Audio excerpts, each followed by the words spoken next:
It's time now for Arkansas Travelers Baseball on FM 101.1 The River. Arkansas Travelers Baseball is sponsored by Miller Lite, Sonic Drive-In, BEC Powder, Coca-Cola, the Arkansas Prostate Cancer Foundation, and ITT Technical Institute.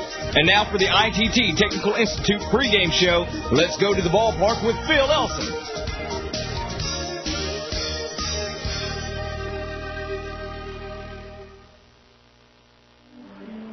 Live from Little Rock, Arkansas, Travelers Baseball is on the air. Hello again, everybody. This is Phil Elson. Welcome to Raywinder Field in Little Rock, where tonight Minor League Baseball and the Texas League present the Arkansas Travelers and the Frisco RoughRiders in the first game of a four-game series. Hi and welcome. Thank you for tuning in on the broadcast tonight. FM 101.1 The River, the Traveler flagship, broadcasting live today, also on the Traveler website, www.travs.com. You are listening to the Travelers ITT Technical Institute pregame show from Raywinder Field. Well, seriously, this is one of the best times that the Travs have experienced since joining up with the Anaheim Angels before the 2001 season. Arkansas coming off a four-game road sweep of the Wichita Wranglers at Lawrence Dumont Stadium, in which the Traveler pitching staff dominated a pretty good Wrangler group of hitters, holding them to just 4 runs over 4 games, and Arkansas coming through with the clutch base hits at the right time. But really, the pitching is what has gotten the Travs back into the thick of things in the East Division race, as the Travs are the hottest team in the Texas League. And really just the second time this year we might be able to say that. Back in April, Arkansas playing good baseball. It's taken until mid-July, and the Travs really turning things around right now, winning 11 of their last 13 ball games to pull within 3 games of the first place Tulsa Drillers. And we may start to see that separation in the East Division that has taken some time to unfold, as Wichita and Frisco on losing streaks each of 5 games. The RoughRiders here in Little Rock, they've lost 5 games in a row. That losing streak started last Friday when the Travs sent the RoughRiders out of Raywinder Field with a 10-2 beating, and Arkansas looks to do the same against a team that they have taken 5 of the last 6 from. And Arkansas has been retooled.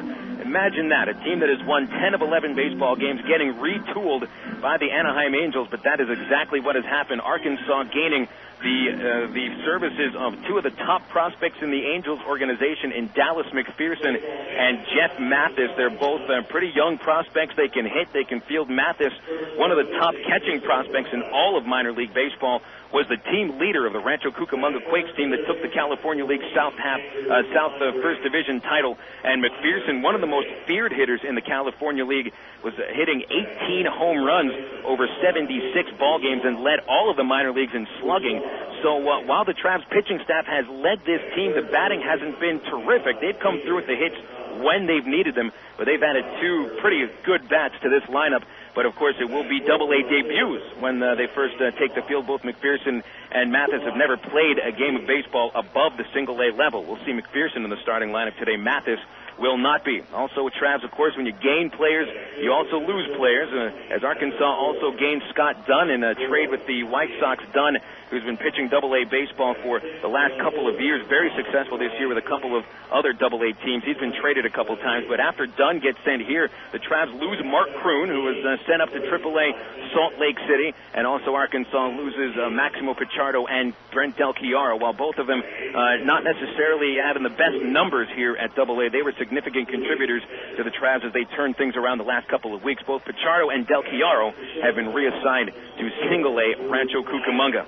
Well, that's a whole lot of baseball activity to get to before we even take a break. So we'll take another break on the ITT Tech pregame show. We'll come back with the starting lineups as the Travs and the Frisco RoughRiders get set for the first game of a 4-game series here on FM 101.1 The River. Sports is fun, but it's just a game. Your life, on the other hand, needs a little more serious game plan, like preparation for a career in today's growing technical fields. That's why ITT Technical Institute offers associate's degree programs in areas like electronics, computer drafting and design, and information technology. The skills and knowledge taught are in technical areas that can have practical value in the workplace. For more information on ITT Tech, call 565-5550 today. Or find us on the web at itt-tech.edu. Miller time. It's time to tuck the sun in and give it a goodnight kiss. Miller time. It's time to put the 9 to 5 back on the shelf. Miller time. Time to wear the night like a cape and break out the Miller Lite. It's time for real time at a place called Miller Time. Miller Lite, Miller Brewing Company, Milwaukee, Wisconsin. Live responsibly. Now that the baseball season is here, moms everywhere begin scouting for a cool, delicious recipe that won't take extra innings to make, like Del Monte's Spring Pasta Salad. Simply combine 8 ounces of cooked spiral pasta, 1 can of Del Monte's seasoned green beans, 1 can of Del Monte's peas and carrots, plus a cup of cherry tomato halves topped with Caesar dressing, and you've got a quick score. Del Monte steps up to the plate with simple mealtime solutions that will have you saying, hey, I can do that. Look for Del Monte vegetables at your local Harvest Foods. Harvest Foods, an Arkansas company serving Arkansans. Summer car tips from Manny, Mo, and Jack. Tip number 1. Before you pack, save. Now save up to 30% on rooftop carriers at Pep Boys. Tip number 2. Try to win a car and a family vacation. Just list your car on ebaymotors.com. Entering gets you $300 worth of travel-related coupons. Log on to pepboys.com or ebaymotors.com for details. Pep Boys, we're car people. Void where prohibited, no purchase necessary. Promotion ends September 13th, 2003. Must be a legal U.S. resident, 18 or older. For official rules, go to ebaymotors.com. Your home for Travelers Baseball. FM 101.1 The River. KDRE. North Little Rock, Little Rock. Welcome back to Little Rock and Raywinder Field. Phil Elson joining you on the ITT Technical Institute pregame show. ITT Tech is committed to helping you develop the skills and the knowledge to pursue opportunities in technological fields such as computer electronics. At ITT Tech, you'll learn specialized techniques in a hands-on environment to help you reach your potential. You can get a hold of ITT Tech locally by dialing 565-5550 or just go online to ittech.edu. My broadcast partner, Steve Marston, right down on the field right now. You might be able to hear him through the crowd microphone. He is giving Casey Smith his Player of the Week award from about 2 weeks ago. Casey was named the Texas League Player of the Week for a terrific week in which he hit over 500 right in the middle of a 14-game hitting streak, and Casey was one of the big reasons that the Travs have turned this season around as he accepts that gift. It's a small baseball and a baseball coming from the Texas League. He goes back into the Travs dugout, gets some high fives from his players and his teammates, and a nice little ovation from the fans that have come into the ballpark a little early today, getting set for this 4-game series, the Travs and the RoughRiders. And boy, just seems like a little less than a week ago when we last saw these two teams playing, and in fact it was a little less than a week ago. The Travs took 3 of 4 from the RoughRiders July 22nd through July 25th, and then of course the 4-game sweep in Wichita. Meanwhile, Frisco was swept in Tulsa. The Drillers were able to keep pace with the Travs, still holding a 3-game lead on the second place Arkansas Travelers. Tulsa 24-16. The Travs are 21-19. Frisco, meanwhile, the first half champions in the East Division, have fallen into last place with an 18-win, 22-loss record. They're 6 games off the pace and 3 behind the second place Travelers. We'll have a look at the starting lineups, beginning with the RoughRiders, the AA Texas League affiliate of the Texas Rangers. It is Andrew Beinbrink leading off. He'll be at third base.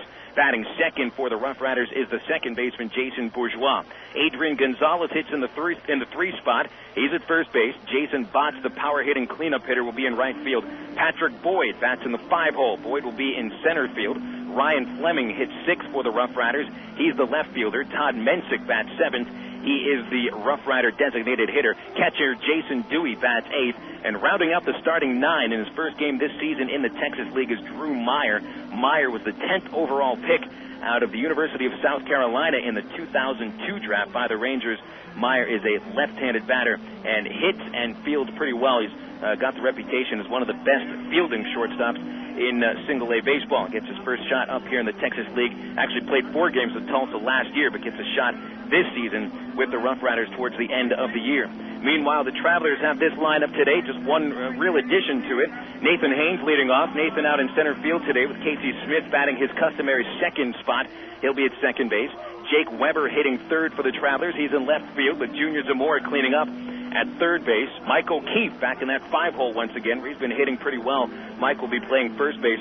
Dallas McPherson plays his first AA game today. McPherson will be batting 6th. He's the designated hitter when Dallas plays in the field, usually over at third base. But he's the DH today. He just got off the plane about an hour and a half ago. Brian Speck comes as the number 7 batter. He slides down 1 spot with McPherson hitting 6th. Beck will be at shortstop, and again hitting 7th, batting 8th is Traveler catcher Ryan Buddy. Kenny James rounds out the starting 9. He'll be in right field. Starting pitchers today, a couple left-handers going at each other. It'll be Mario Ramos for the Frisco RoughRiders. Ramos has started the season at Double-A, where he went 6-5 with Frisco in the first half of the season and a 3.32 ERA. Struggled getting called up to the majors, actually, where Ramos did get his first major league victory, but also had an ERA of 6.23 in 3 starts. He went down to AAA Oklahoma and had some real rough times with the Red Hawks. 5 games pitched, an earned run average of 640 and a 3.05 batting average against. But Ramos seems that he's been very, very successful at Double-A. Once he gets to the step after that, AAA and Major League Baseball has not been his number one forte. And it's Eric Sear for the Travelers tonight. Sear, who's been pitching very well recently, coming off a victory against the RoughRiders. That was last Friday. He is a record of 3-5, a 5.56 earned run average. But again, Sear, who had plenty of problems with arm pain and control earlier this season, has pretty much turned his season around, just as the Travs have too. Sear taking them out and looking for a good 6 to 7 inning start from this left-hander from Montreal. Beautiful night for baseball here in Little Rock. Not too hot, certainly not cold, only 91 degrees. 48% humidity and a slight wind coming from the east-northeast at 8 miles an hour. Picture-perfect weather for a Double-A game in Central Arkansas in one of the great ballparks of the minor leagues, Ray Winder Field. Thanks for tuning in today. We'll come back after another break and run down yesterday's Texas League action on the Southwest Airlines out-of-town scoreboard. You're listening to Arkansas Traveler Baseball on FM 101.1 The River. Hey, what's up? This is Lala, and welcome to Coke FM, bringing you the hottest new sound. The real can be bought or sold, taught or told. The boy tried to keep it, but he lost his soul. On the road to the riches, he lost control. About the eye of a needle, I was often told. If you never not to give off for gold, in your actions, all is told. This is Lala at Coke FM, keeping it real with a cool taste of Coca-Cola. It's no wonder Sonic's burgers taste so great. It's how we build them. We make them when you order them, just the way you like them, with all the freshest ingredients. Right now, get our famous #1 or #2 Sonic burger with a large order of golden tater tots for just $2.49. It's a great deal on a classic meal, only at participating Sonic drive-ins. And while you're there, don't forget to try our absolutely decadent strawberry cheesecake shake. The taste of real strawberry cheesecake in a cup, only at Sonic. The biggest event of the baseball season is back. The Arkansas Travelers present Clunker Car Night. Tuesday, August 12th at Ray Winder Field. More cars than ever before will be handed out to lucky fans. In fact, there will be a used car given away every single inning. Stop by and pick up special $2 tickets at any of these locations: Chenal Parkway Buick, Watney Chevrolet, North Point Nissan, Vail Honda, and Landers Ford North. But wait, there's even more $2 tickets at Russell Chevrolet, Little Rock Dodge, North Point Ford, Crane Chevrolet, Sherwood Pontiac, Northland Hyundai, Riverside Acura, North Point Toyota, Pinnacle Ford, Fox 16, Chicken Country, and Magic 105. It's Clunker Car Night at Ray Winder Field, Tuesday, August 12th at 7:10. Call 664-1555 for more information or get us online at www.trav.com. Welcome back to Little Rock here at Ray Winder Field, site of tonight's Arkansas Traveler Frisco RoughRider baseball game in the Texas League. This is Phil Elson joining you on the ITT Technical Institute pregame show. Thanks so much for tuning into the ball game today. It's going to be a good one as the Travs are taking on a team in which they have defeated the RoughRiders 5 of their last 6 ball games, and Arkansas has won 10 of their last 11. So let's see what happened in the Texas League 2 days ago. It was really no baseball yesterday in the Texas League. Everybody was traveling, either that or just sleeping. It was an 11-inning ball game in Tulsa, and the RoughRiders the Drillers completed the sweep of Frisco with a 7-6 11-inning victory. Matt Holliday drove in the winning run in the 11th inning with a base hit to left field with 2 outs, scoring Javier Colina. Colina finished the ball game with 3 hits, including an RBI single in the 7th to tie the game at 6 apiece. Corey Sullivan, a pair of hits and a run scored for Tulsa. They have won 6 games in a row and actually picked up a game on the Travs in the standings as Arkansas winning 5 in a row. The Drillers have won 6 consecutive. Winning pitcher Mike Bumate struck out 4 batters in 2 scoreless innings, his 3rd win of the year. And Hayden Gardner took the loss for the RoughRiders. He drops to 1-1.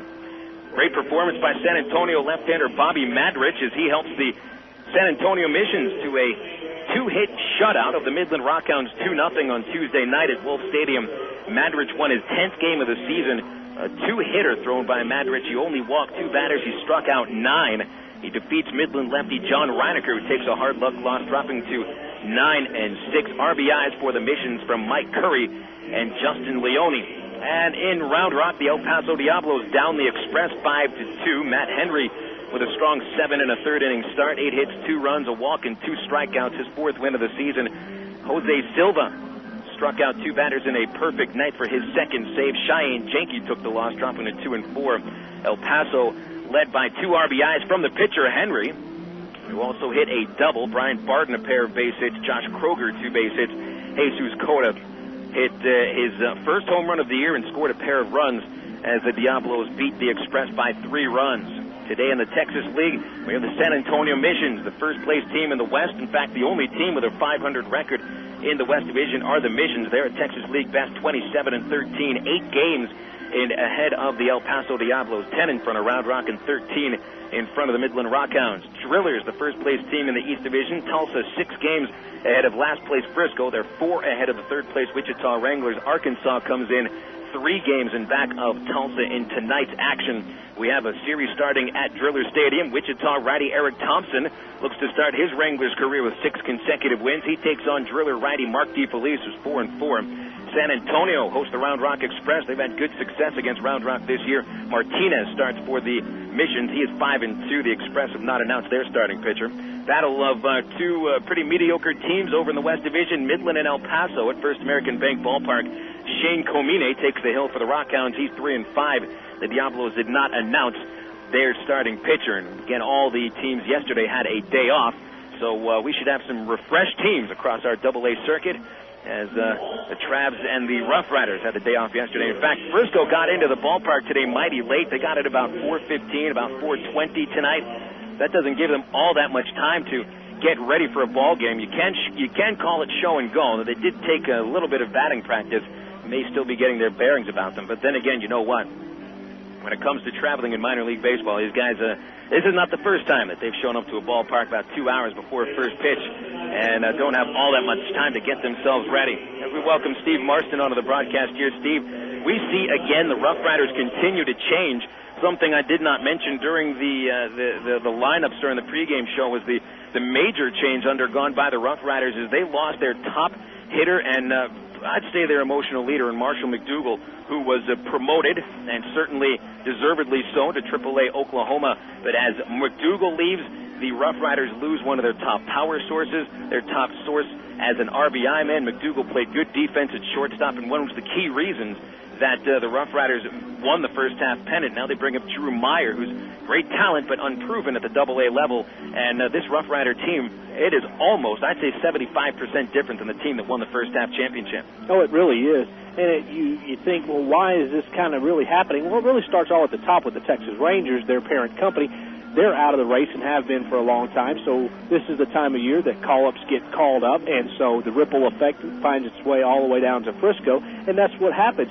For the RoughRider fans, it's kind of tough for them because, hey, we had a really good team in the first half of the year. We won the first half championship, and now we don't even know half these guys on our roster. How are they going to do in the playoffs? But, again, minor league baseball is about player development and not necessarily winning championships at the minor league level, although you want to do that if you can. And these Frisco RoughRiders are going to have to try to gel together because come the end of August, they're going to have to play a first-round playoff game.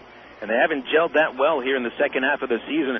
Frisco was a terrific team in the first half, 40-30 their record. Here in the second half, they are 18-22 with a month left to go. Then you look at the Travs and wonder, well, how come this retooling didn't happen halfway into the season during the All-Star break? Really, you're not going to argue with getting these great players in Jeff Mathis, Dallas McPherson, and Scott Dunn into the lineup for the Travelers. But again, you wonder why it didn't happen earlier in the season. These guys really dominated the California League earlier, and now it's pretty exciting getting a chance to watch some of the top baseball players in the Angels minor league system. You could really call the Travs a talent-laden, prospect-laden ball club, and with 1 month to go, it looks like the Travs are poised to make a run at this puppy. It should be an exciting finish for Travelers and their fans, and you add into those three guys that you mentioned, you add in Irvin Santana, who will go tomorrow night, and he has been nothing but dominant his first two starts. He got a win on the road trip in Wichita and pitched very well in his first game here at Ray Winder Field back last week. So you add those guys in the mix, it's going to be a lot of fun around here to watch this club for the next 4 or 5 weeks. Good time to be a Trav fan, I think. Absolutely right. Yeah. Well, we're going to come back with the first pitch of our baseball game between the RoughRiders and your Arkansas Travelers right after this break on FM 101.1 The River.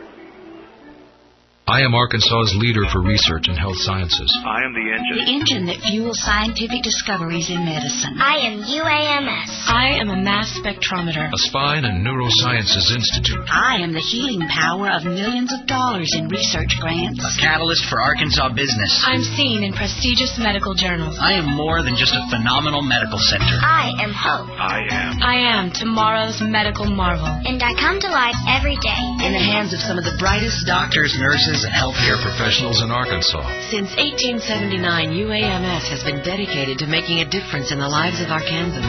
A world-renowned level of care, providing cutting-edge discoveries, highly specialized and advanced treatments, committed to the very best in patient care and educating the state's brightest young minds. A voice that represents the foundation and the future of healthcare in Arkansas. UAMS, the University of Arkansas for Medical Sciences, where medicine lives. Visit uams.edu. AmeriPride Services is the linen and apparel company to get your team into a professional uniform program. AmeriPride features a wide range of high-quality, custom programs for the manufacturing industry, hospitality and food service, medical or dental uniforms, and professional and executive wear. Call 664-5575 to schedule a presentation with an AmeriPride consultant. Also specializing in the finest quality table linens, rental mats, and restroom services. Call 664-5575 for AmeriPride, the official garment supplier of the Arkansas Travelers. Hey you, listening to the radio. How you feeling these days? Okay? Not bad? Come on, is that where you want to be? When was the last time you did something you once looked forward to doing? You know, symptoms of depression could be holding you back. Perhaps you should ask your doctor about your treatment options, like Effexor XR, venlafaxine HCl. It works on both serotonin and norepinephrine, two chemicals in the brain linked to depression. Correcting the imbalance of these two chemicals may relieve symptoms of depression. Effexor XR is not for everyone. People taking MAO inhibitors should not take Effexor XR. Side effects may include nausea, dizziness, sleepiness, nervousness, insomnia, anorexia, and constipation. Effexor XR may raise blood pressure, so it should be monitored.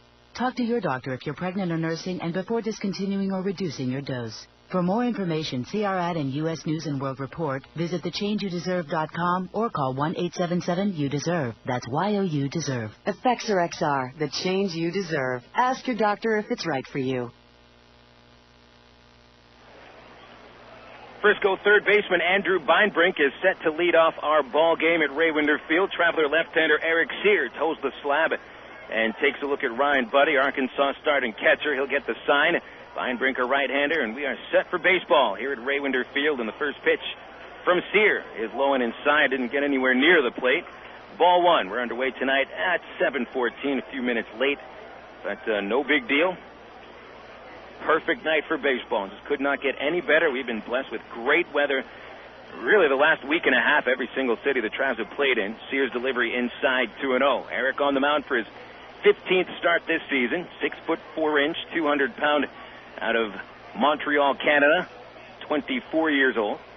Sears 3 wins, 5 losses, a 5.56 ERA, and he's missed badly with all 3 of his first pitches. That last one, a fastball about 2 feet high of the strike zone. 3-0 on Beinbrink, who has a good eye at the plate. He'll be followed by Jason Bourgeois and then Adrian Gonzalez. Beinbrink and Bourgeois, both right-handers. Gonzalez, a lefty. See if Sear can get one here. And he does. A strike, and already Beinbrink on his way to first base. Have to head back and pick that bat up. And already the home plate umpire, Ray Gregson, is catching some slack from the Frisco dugout on the third base side. 4 pitches into the game. Not exactly what you want to do to endear yourself to the umpire this early in a quick series, playing 4 games in 3 days, and then a couple off days on Sunday and Monday. We got that doubleheader on Saturday at 6:30 start time. Feinbrink, the 3-1 pitch to him inside, ball 4. Now he can head down to first base. And Feinbrink sort of hesitated for a second before dropping the bat, as he was pretty sure that was ball 4, but he wanted to make sure that Ray Gregson agreed with him, and I wouldn't argue with that idea. Sear, not the way to start this ball game. 38th walk of the year. And while Eric has not pitched poorly his last couple times out, he's still been walking a lot of batters. That's the 9th walk in his last 12 2/3 innings. Really want to get inside that strike zone early in the ball game against a team with a lot of inexperienced Double-A players, such as Jason Bourgeois, who's just about to take the batter's box for his 27th Double-A game, right-handed batter.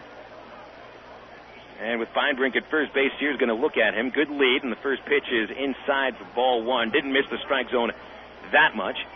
Phil Elson here with you alongside Steve Marston. Arkansas 21-19 in the second half of the season. Good for second place. 3 games off the pace behind Tulsa. Frisco in last place, 18-22. Sear throws the 1-0, and there's a strike on a fastball, 1-1. I mentioned Gregson calling balls and strikes. He's the crew chief. Toshi Uchikawa is the third base umpire, and over at first is A.J. Wendell. Bourgeois batting .257 in his 27 games, 4 homers, 12 runs batted in. Hit a home run in the last series that the Travs faced the RoughRiders, and he'll swing and miss at a sharp Eric Sears slider. Strike 2, good-looking pitch. Eric's got that fastball in the low towards the lower middle 90s, where really Eric's best pitch is the curveball. Good changeup and slider as well, but he's got to establish the fastball early in the game.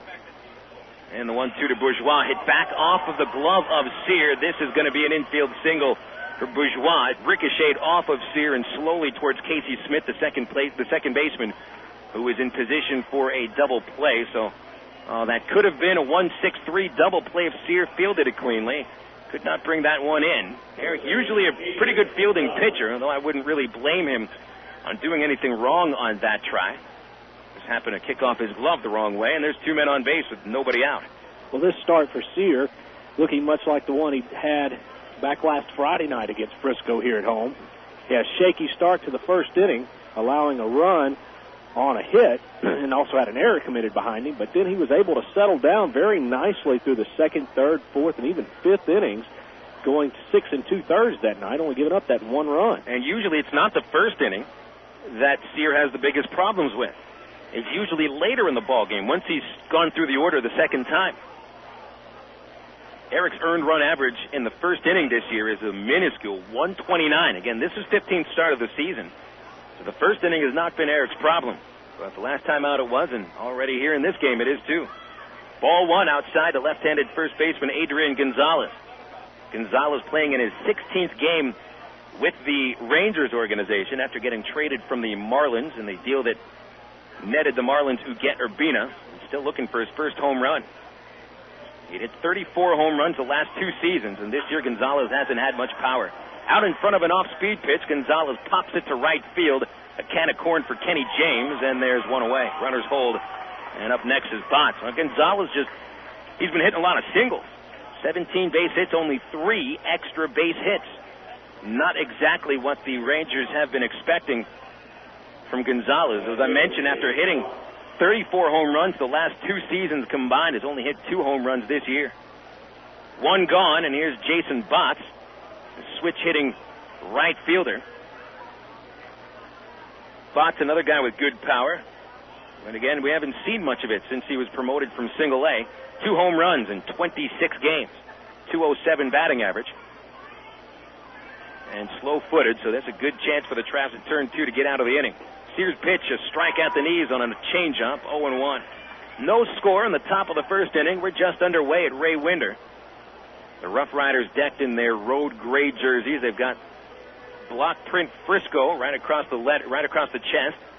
Dark red numbers. Travs out in the usual home white uniforms, saving that batting practice red jersey for the doubleheader, probably the second game on Saturday. Sear leans in for the sign on Botts with an 0-1 count. Check the runners and deliver the pitch. And that's a fastball at the letters called strike 2. Good pitch from Sear, who seems to have found his release point. Well, the first two batters, he had trouble finding the strike zone to begin the at-bats. Now these last two, Gonzalez and Botts, he's coming right after them and is able to get ahead of them. And really, there's no reason for Sear to dilly-dally around and nibble at the corners. He has got some very, very good stuff. He's a hard thrower and a tall guy, a little intimidating. The runner's taking off, and the pitch fouled back over the press box as Tim Ireland, as usual, gets his players getting going aggressively early in the game. A double steal hit and run on a 2-strike count against a batter who strikes out quite a bit. That is a gutsy call. Botts has already whiffed 23 times in the Texas League. He had struck out 59 times in 76 games in Stockton, so he's on pace to strike out about 100 times this year. He sat on 99 strikeouts last season, so there's that big difference there. You don't want to strike out 100 times. You'll take that 99. 0-2 the count, one away, top of the first. Men at first and second for the RoughRiders. Sears' pitch is in the dirt, dug out by Ryan Buddy. Buddy, the starting catcher tonight. I wouldn't expect Ryan to be starting behind the dish tomorrow with the Angels' top position player prospect, Jeff Mathis, just brought up here to Double-A Arkansas. Jeff came in with Dallas about an hour and a half before the game. Tyrone Boykin figuring that you don't usually want to take someone right off a plane and stick him into the catcher's role. So you're going to step off the rubber as Smith came in behind the runner at second base. However, Ty not shy about putting McPherson in the starting lineup as the DH. You can expect to see these guys, McPherson and Mathis, in the starting lineup just about every day. The Angels did not send two of their top position player prospects here to Little Rock for the scenery and to sit on the bench. 1-2 pitch, the runners go again. Botts pops it out of play on the first base side. Second time Ireland has put the runners in motion. Well, you can see what he's wanting to do here because you look back over the last series these two teams played. Frisco was only able to manage 7 runs in 4 games. So he wants to get these base runners, take advantage of these base runners and get them moving with the batter at the plate. And if Ireland paid any attention to the box scores or the game reports coming out of Wichita the last 4 days, he knows it's a good idea to be aggressive against this pitching staff because they're just not giving up any hits. Sears' next pitch popped out of play again. Botts making himself a pretty tough out, fouling pitch after pitch away. That's 3 foul balls on a 2-strike count. 1 gone, and Botts trying everything possible not to ground into a double play. That's exactly why Ireland has the runners moving. Outfield position straight away on Botts. The infield straight at double play depth. Sear leaning in here. He's thrown pretty much fastballs in this at-bat on Botts. Runners go, ground ball, and a base hit to left field. Charging on it, Jake Weber. He picks it. Here comes Bybrink, round third base. The throw to the plate is offline, and Frisco takes the lead 1-0. A hit-and-run base hit for Jason Botts, his 7th RBI of the season. And it's the RoughRiders drawing first blood. Well, had there not been a runner, or had the double play not been in order that time, that's probably a ground out, but Brian Specht having the shade toward the bag at his shortstop position left a big hole between shortstop and third base, and that's exactly where Botts deposited for the RBI single. And Jason Botts certainly deserves a lot of credit for fighting through that at-bat. Fell behind 0-2 and ends up driving in Frisco's first run. And tell you what, the Travs had allowed only 4 runs in a combined 36 innings at the series in Wichita. And 4 batters into this series, they've allowed 1 run. Sear now facing switch-hitting Patrick Boyd. He's batting right-handed. First pitch right down the middle for a strike, 0-1. Boyd has had some serious problems offensively since joining the RoughRiders from Stockton, where he had become one of the more complete players in the California League. Batted .294 with 13 homers and 11 steals, but he only has 8 hits in 19 games at Double-A. Sear paying mighty bit attention to Bourgeois, the runner at second with good speed, and steps off the rubber, looks him back to second base.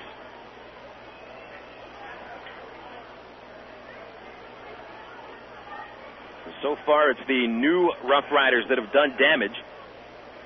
Bourgeois a single, Botts the RBI. The 0-1 to Boyd, way outside, 1 ball, 1 strike. Now you look at the Trop starting rotation these days and see that there are 2 pitchers that have had up and down seasons. Eric Sear is one of them. The other is Rich Fisher. And they are the 2 X factors in this Trop starting rotation. Anytime you have a pitcher with an ERA over 5, it certainly has not been a great year for him. And Sear has had his great starts recently. It still has been inconsistent. The 1-1 pitch is low and inside. 2-1 on Boyd. Sear again having trouble locating the fastball, and Buddy will head out to the mound. Well, you see what happens when you allow walks early, and then, of course, the infield single as well.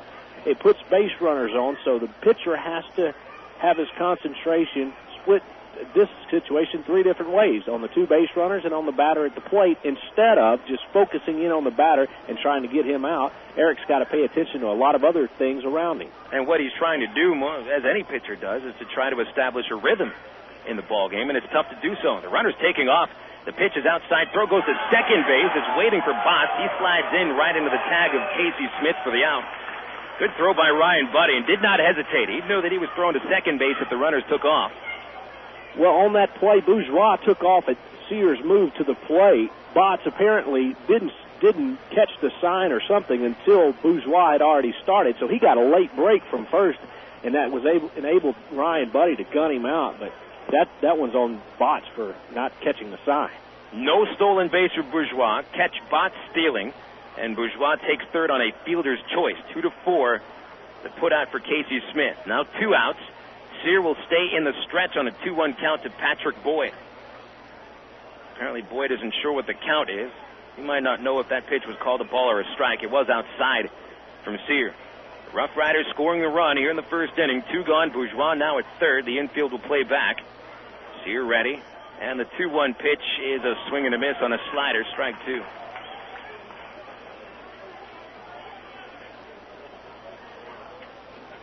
Now, Buddy has had his troubles throwing recently and on deciding where to throw sometimes.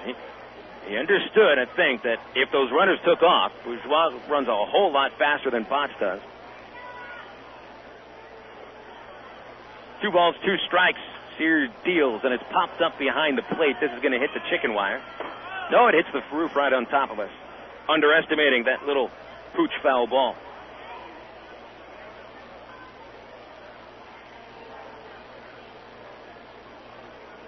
As I mentioned, Sear tried to establish some sort of rhythm in the first inning, but it's tough to establish a rhythm when you're going into the stretch and checking on the runners, like you mentioned, Steve, so early in the game.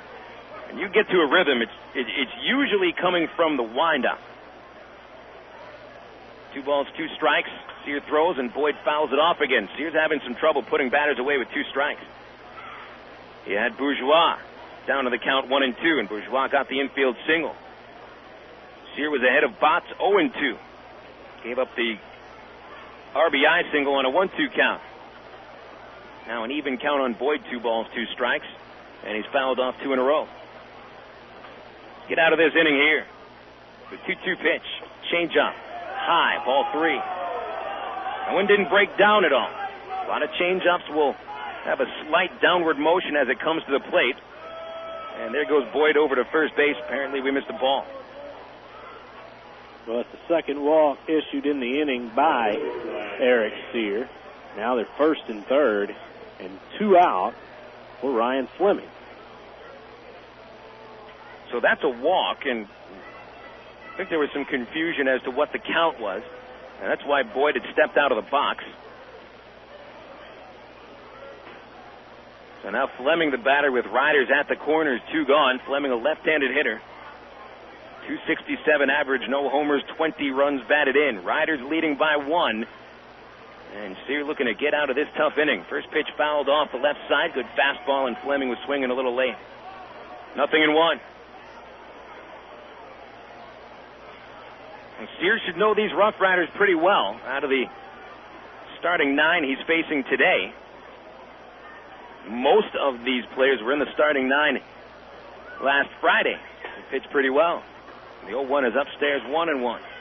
Well, you look at the Frisco numbers coming into tonight, they had earned 390 walks on the season. That's second best in the Texas League, so they're very patient at the plate.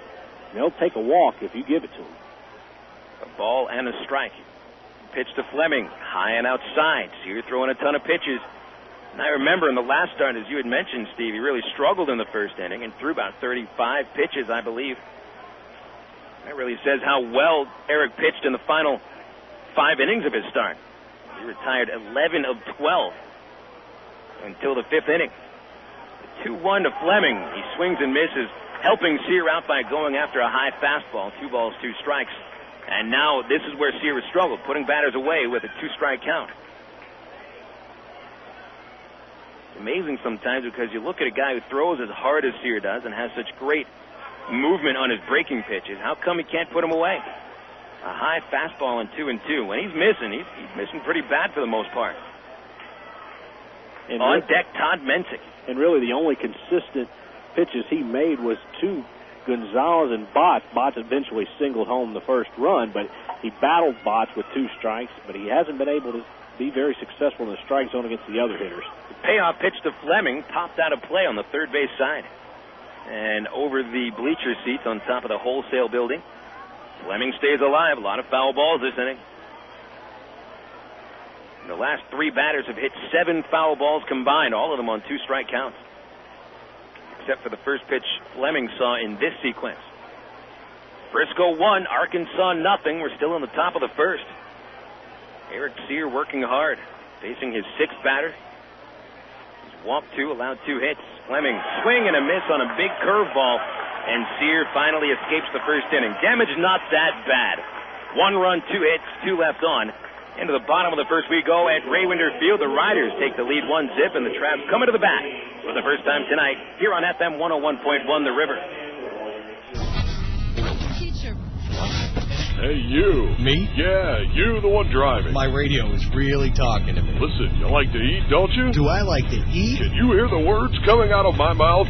Yes, do you like to eat? Well, of course I do. Good. You're catching on. Look, do yourself a favor. Drive past that Fat Burger drive-thru you were just looking at. Go to the grocery store, walk directly to the packaged deli case. Pick up a package of Land of Frost luncheon meats. Get something your stomach will appreciate for a change. Okay, I'm listening. Oh, now you're listening. Believe me, it doesn't get any better than a mile-high sandwich made from the savory sliced luncheon meats from Land of Frost. Made right here in Arkansas. Honey smoked ham, oven roasted, or smoked turkey breast. Absolutely delicious. Hey, where are you going? I wasn't through talking. It's time for a Land of Frost lunch. Find Land of Frost brand luncheon meats, including the premium brand 1-pound value pack and new delicious Dagwood brand at your local grocery store. Fans, if you haven't been to an Arkansas Travelers game lately, you don't know what you're missing. Shed Spread Country Crock invites you and your family to get out and see the Travs. You can bring the whole family for Country Crock Family Thursday. Travelers fans who bring an original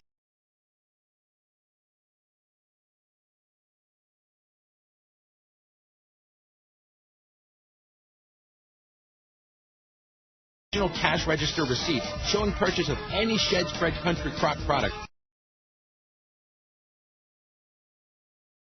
will receive.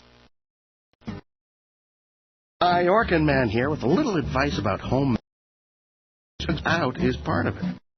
Between cleaning the gutters, mowing the yard, and defrosting the refrigerator lies me, the Orkin Man. Glamorous, I know. See, 83% of ants, roaches, and other pests get in from the outside. Before they ever reach your welcome mat, call me, Ed Orkin. I'm trained to put down a protective barrier to help keep bugs from ever getting in the first place. This is the Orkin Man saying, if it bugs you, bug me at 1-800-ORKIN-MAN.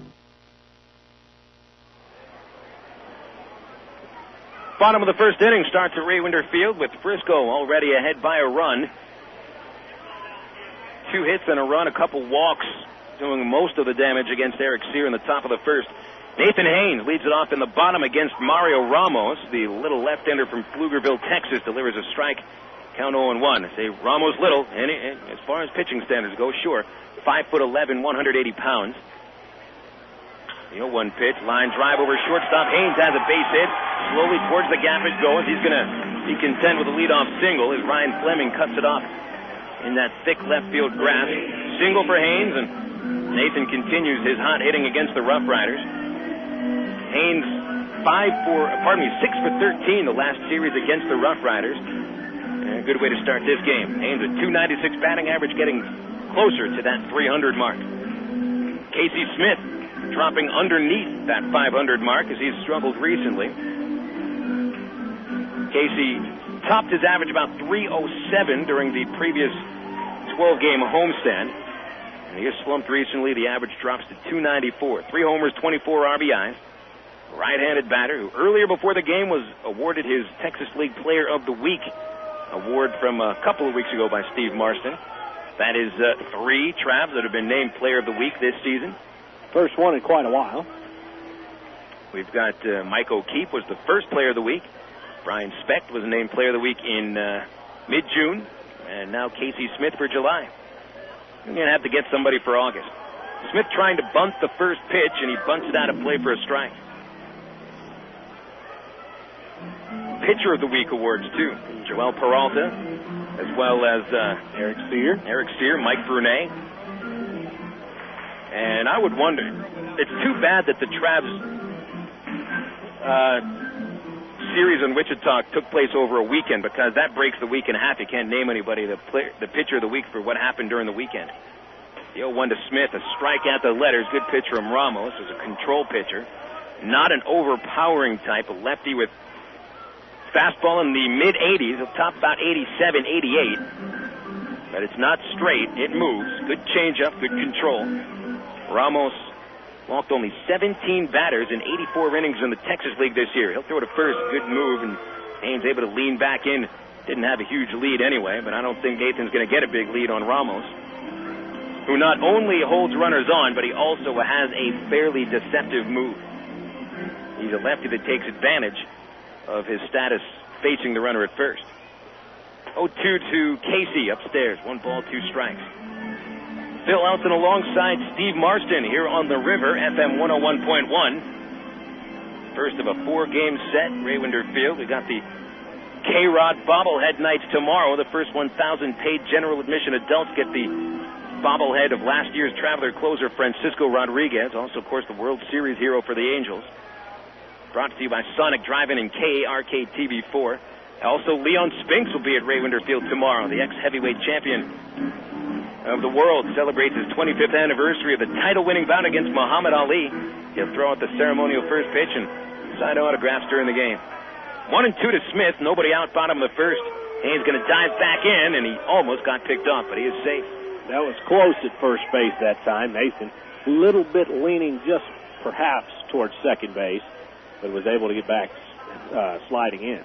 27 steals, 36 attempts for Haynes, but hasn't stolen a base against Frisco this year. He's been caught twice.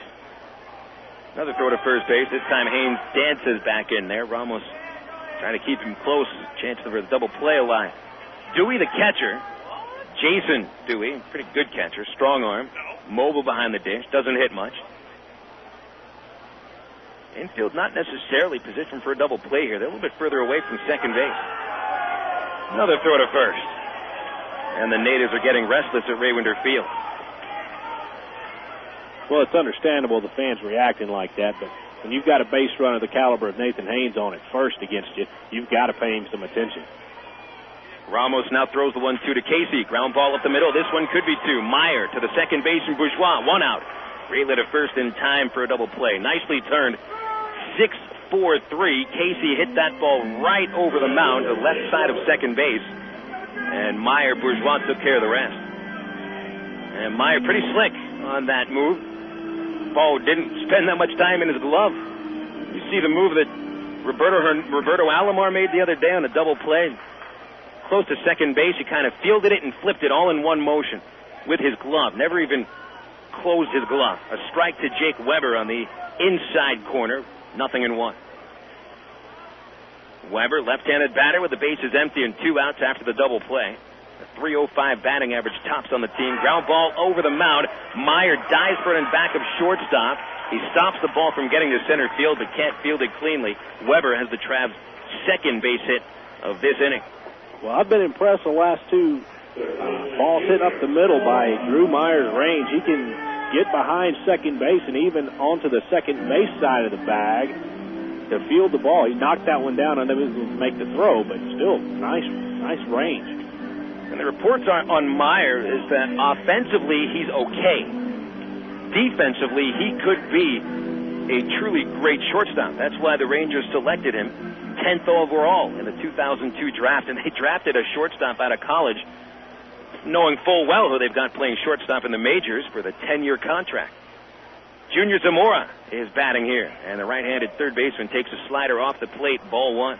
Well, even A-Rod even talked about if it would help the Rangers, he would accept the trade to somewhere else. But isn't that nice of him? Absolutely. If it helps the Rangers and him, of course. No one gets traded really to help the team that leads them that much. Zamora fouls the ball on the right side. I think where the legitimate thing that he said that makes sense, because the Rangers aren't going to trade him, is he supposedly is willing to restructure his contract, which more than anything else is hindering the Rangers' opportunity to be a contending team. You know, that and the fact that they haven't developed any good pitchers. Throw to first base. That, not just developing pitchers, because they brought some pitchers through the minor league system. The Rangers have that have performed very well in the minors, but there's some guys that have been hurt, and the free agent signings that they've made have been disastrous at best. Although the signing of getting Urbina is a pretty good move by the Rangers. They trade him for Gonzalez and Will Smith. 1-1 to Zamora. He's off speed and swings and misses. 1-2. Well, the only problem, or the only person that the Rangers have to blame for that, is their owner, Tom Hicks. He outbid himself to get the services of A-Rod by a good $10 or $12 million, and when you do that, you kill any hopes of getting some good free agent talent to come in. As you said, they've never had historically good pitching in Texas, and in the few years that they've had no hitting to go with it. So they've been in the bottom for many years. 1-2 to Zamora. Check swing, ball in the dirt. They'll appeal. No swing, says the first base umpire, A.J. Wendell. Good off-speed pitch from Ramos with a 2-2 count now. 1-0. Rough Riders leading. Bottom of the first. 2 outs. Travs had 2 base hits, but a double play erased one of them. Thinking of what A-Rod said today, was all over the news. Sports Center, Baseball Tonight, Internet as well. Who do you think the number one person that heard that felt good about that? Drew Meyer. 2-2 pitch, high and inside, the count moving full. Got to wonder what Meyer was thinking as the first-round pick of the Rangers, knowing full well that when he certainly hopes to be with Texas before 10 years runs out. And if I understand correctly, Rodriguez has about 7 years left on the deal. Well, what position does that leave Drew Meyer for? Runner goes, the 3-2. Zamora swings and misses. The Ramos curveball on the side is retired. Trav's got a pair of hits, could leave one man on base and go scoreless in the first inning. We'll move into the second at Raywinder Field with Frisco leading 1-0 here on FM 101.1 The River. Currently, there are more than 80,000 people on the National Organ Transplant waiting list, and more than 300 of them are from Arkansas. Every 16 minutes, another name is added to that list, and every 82 minutes, someone dies while waiting for a life-saving organ. When you're an organ donor, you're giving someone else a chance to live, which is truly the most precious gift. The Arkansas Regional Organ Recovery Agency hopes you will step up to the plate and talk to your family about organ and tissue donation. For more information, call Aurora, 866-660-5433, or visit the website at aurora.org. Good morning. Good morning. Welcome to this focus group. What a lovely bunch. Are you sure they can't see us behind this window? There's a mirror on the other side, genius. Hey, chill out. What are you, nervous or something? No, everybody loves us. We're the phone company. Now, tell me, which directory do you use? Yellow Book or the other book? Yellow Book. Yellow Book. And you, miss? Yellow Book. That's where I found my plastic surgeon. They're picking the wrong book. What if Yellow Book starts to advertise? More people choose Yellow Book, not the other book. Call 1-800-YB-YELLOW. Not nice of you to string me along. Say you're a dime, but that must be wrong. Tastes just like the original one. That's why I'm craving you, cause you're second to none. Diet Dr. Pepper, made a believer out of me. Diet Dr. Pepper, your great flavor is all of the proof I need. Diet Dr. Pepper.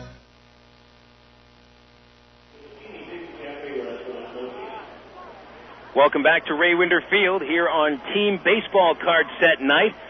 sponsored by Sonic Drive-In. They're good-looking baseball cards. It's the second time we've given them away this year. First 500 paid kids 14 and under getting that free team card set. 30 baseball cards in there, including one of Ray Winder Field. Get the team card in there, too. I think Bill Valentine has a card in that set as well. I'm not sure. Sometimes Bill just has a card made for himself that he can give out to people, so he looks a little more famous than he usually is. We're on the top of the second here at Ray Winder, and the Frisco RoughRiders leading 1-0. Eric Sear delivers the first pitch of the inning high to Todd Mensick. 7, 8, 9 batters are due to hit against the tall southpaw out of Montreal. Sear used to play plenty of hockey, as anybody should when they grow up in French Canada. There's a strike to Mensick, 1-1. Just looking through my complimentary set of these cards, Bill doesn't have his own one this year. He's not in there. He's been giving out the one to people that he had printed for himself. 1-1. Strike 2 called at the knees of Mensick, a 209 hitter in 54 games. Mensick, 2 homers, 9 runs batted in. Although he is in a red and white plaid shirt with the red suspenders on the card, on the team picture card. The tablecloth. Absolutely. A 1-2 pitch. Outside. 2 balls, 2 strikes.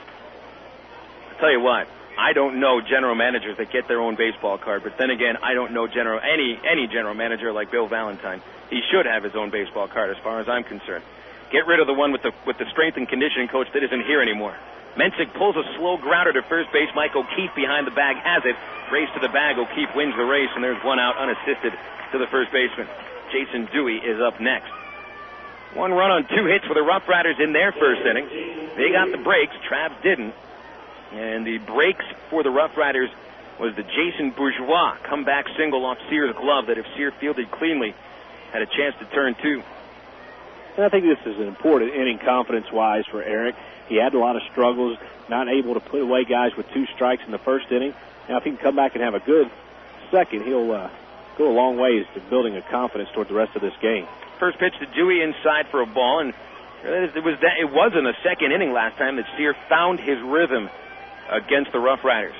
The 1-0 pitch to Dewey. Swing and a miss. Big hack, nothing there. 1-1. Dewey, a right-handed batter, hitting .205. Now, in that second inning, last time out for Sear, he walked the first batter, and you almost think, oh, here we go again. Then he steals second. But then Eric went on to retire 10 batters in a row. Felt pretty confident as the Travs went on to a 10-2 victory. The pitch fouled off the right side. 1 ball, 2 strikes. So while Frisco has the lead 1-0 now, they did in the last time these two teams faced. Travs didn't score until the 4th inning, and then the floodgates open. A couple of home runs, and the Travs did some serious hurting on the RoughRiders. A swing and a miss, strike 3, ball gets away from Ryan Buddy all the way to the third base fence, and he overthrows O'Keefe at first base. That'll allow Dewey on base on a strikeout. And that'll be a passed ball. It did not apparently hit the dirt. Buddy just had trouble catching the curveball. That's too bad. That's another break for the RoughRiders. And there should not be the man on base. Second strikeout for Sear, but he does not get credit for the out. And here's Drew Meyer coming to the plate. Meyer, Travs didn't see him last year, although he did play 4 games with Tulsa on the route to the Texas League Championship Series. He went 3 for 14 with the Drillers with 5 strikeouts. He's a left-handed batter, and Meyer takes a strike on the first pitch. I saw Meyer today, an hour and a half before the game, getting out of a taxi cab in the Ray Winder Field parking lot, and he looked like a bellhop that had been overloaded by some snobby rich customer. The 0-1, swing and a miss, strike 2. He was the only man in the cab, and he had 4 or 5 bags of luggage, including a box filled with 7 or 8 bats. Now, I thought he was one of the new Travs that came in, so I went out there and helped him. He tells me he's one of the visitors. I'm a nice guy. I didn't drop the stuff. I helped him into the clubhouse. Pitch outside to Meyer, 1 ball, 2 strikes. It's funny. I asked him how his trip was, and he said, "Oh, it's great, man. I think I'm in the starting lineup. I mean, I don't even really know where I am." I said, "Yep, you're batting 9th, and you're at shortstop." He's already helped turn a double play. 1-2 count. Meyer takes outside, 2-2. But the difference between Meyer and the bellhop would be that the bellhop would get a tip, and then Meyer has to give the tip to the cab driver. so he doesn't have a win. It's a no-win situation for him all the way around. Drew should probably know plenty about tipping. I don't know how much of a signing bonus he got, but I'm sure it was in the $1 to $2 million range. Probably the high $1 million range is the 10th overall pick out of college. Here's a full count as Sear has missed with his last 3 pitches after getting Meyer behind 0-2. Drew doesn't look like he's got the prettiest swing, but I do think he looked pretty slick at shortstop. Man at first, Dewey. 1 out, 1-0 RoughRiders. And Meyer stays alive, popping a pitch out of play. Meyer, born and raised in Charleston, South Carolina, down in the extreme polite South. He's 21 years old. He went to USC. So he's a Gamecock through and through. Last year batted .241 in 58 games in the minors. He signed a couple weeks after he was drafted. The 3-2 pitch outside, and Sear walks his third. Dewey gets to second, and that is a batter that Sear should not have lost. Not at all. So the first 9 batters Sears faced, he's allowed 6 base runners. Really 5 base runners, but if you don't count Dewey reaching on a strikeout/passed ball. And here comes Keith Comstock out to the mound, and he's got to talk with Sear. Apparently, Eric has not found that rhythm, and he's had the opportunity to find that rhythm. Even in the first inning, Steve, when he had those couple base hits but got ahead of Botts 0-2, that was a real turning point. Yeah, and I think another turning point that you made mention of earlier is that in that first inning he had that the ball hit off his glove that was hit back to the mound by Bourgeois. Could have been an out and got himself maybe even a double play out of the thing. And then maybe that stuck around in his mind as he wasn't able and struggled through the first inning. Now he has that strikeout that's dropped by Buddy and allows the runner to get to first base. Maybe these things he's having trouble forgetting about and concentrating on the hitter, and it's caused him to struggle here in these first 2 innings. Sear giving a little bit of hope to a team batting .207 in their last 10 games. The Frisco RoughRider bats have been virtually silent with the exception of a few homers here and there. Back to the top of the order. Andrew Beinbrink will take a change-up for a strike on the outside corner. Beinbrink walked on 5 pitches in the first inning and came around to score on the Botts RBI single. There's 1 out in the top half of the second inning. Frisco leading by 1. Jason Dewey, the runner at second base. Drew Meyer at first. Trav's infield looks for 2. And Beinbrink jumps away from the plate, takes a pitch inside, 1-1. Sun setting here at Raywinder Field. You get a soft pink glow out past the outfield. The lights have been turned on. Slowly they take effect. We don't get any more glare off the outfield fence as the sun is set to the point to where it's shining off the armory past the left field wall. The 1-1. Line drive base hit to left field. Another base hit for the RoughRiders. Dewey is going to hold at third base as Jake Weber comes up with a good throw from left field. Base is loaded for the RoughRiders and only 1 out.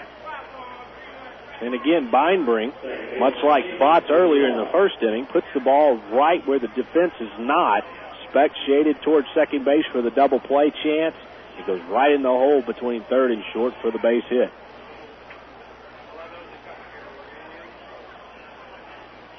Eric Sear just having a big problem finishing batters off. And really, part of the blame in this inning certainly belongs to Ryan Buddy for the dropped third strike on Jason Dewey. And now the base is jammed against a team that hits .337 with the bases loaded. Jason Bourgeois is the batter. He's 1 for 4 with bases loaded this year, and he'll foul the first pitch off of Buddy's glove, strike 1. And again, this is a situation where Bourgeois can afford to be patient. Not only is there no room to put him on base, but all he has to do is get the ball out of the infield to score a run, whether it's in the air or on the ground. So he can really afford to be patient at bat against Eric Sear. Sear throws the 0-1 pitch. It's outside, 1-1. He could really use the strikeout or pop-up here. 2 strikeouts for Eric, Fleming and Dewey. Bourgeois had the single off of Sear's glove in the first.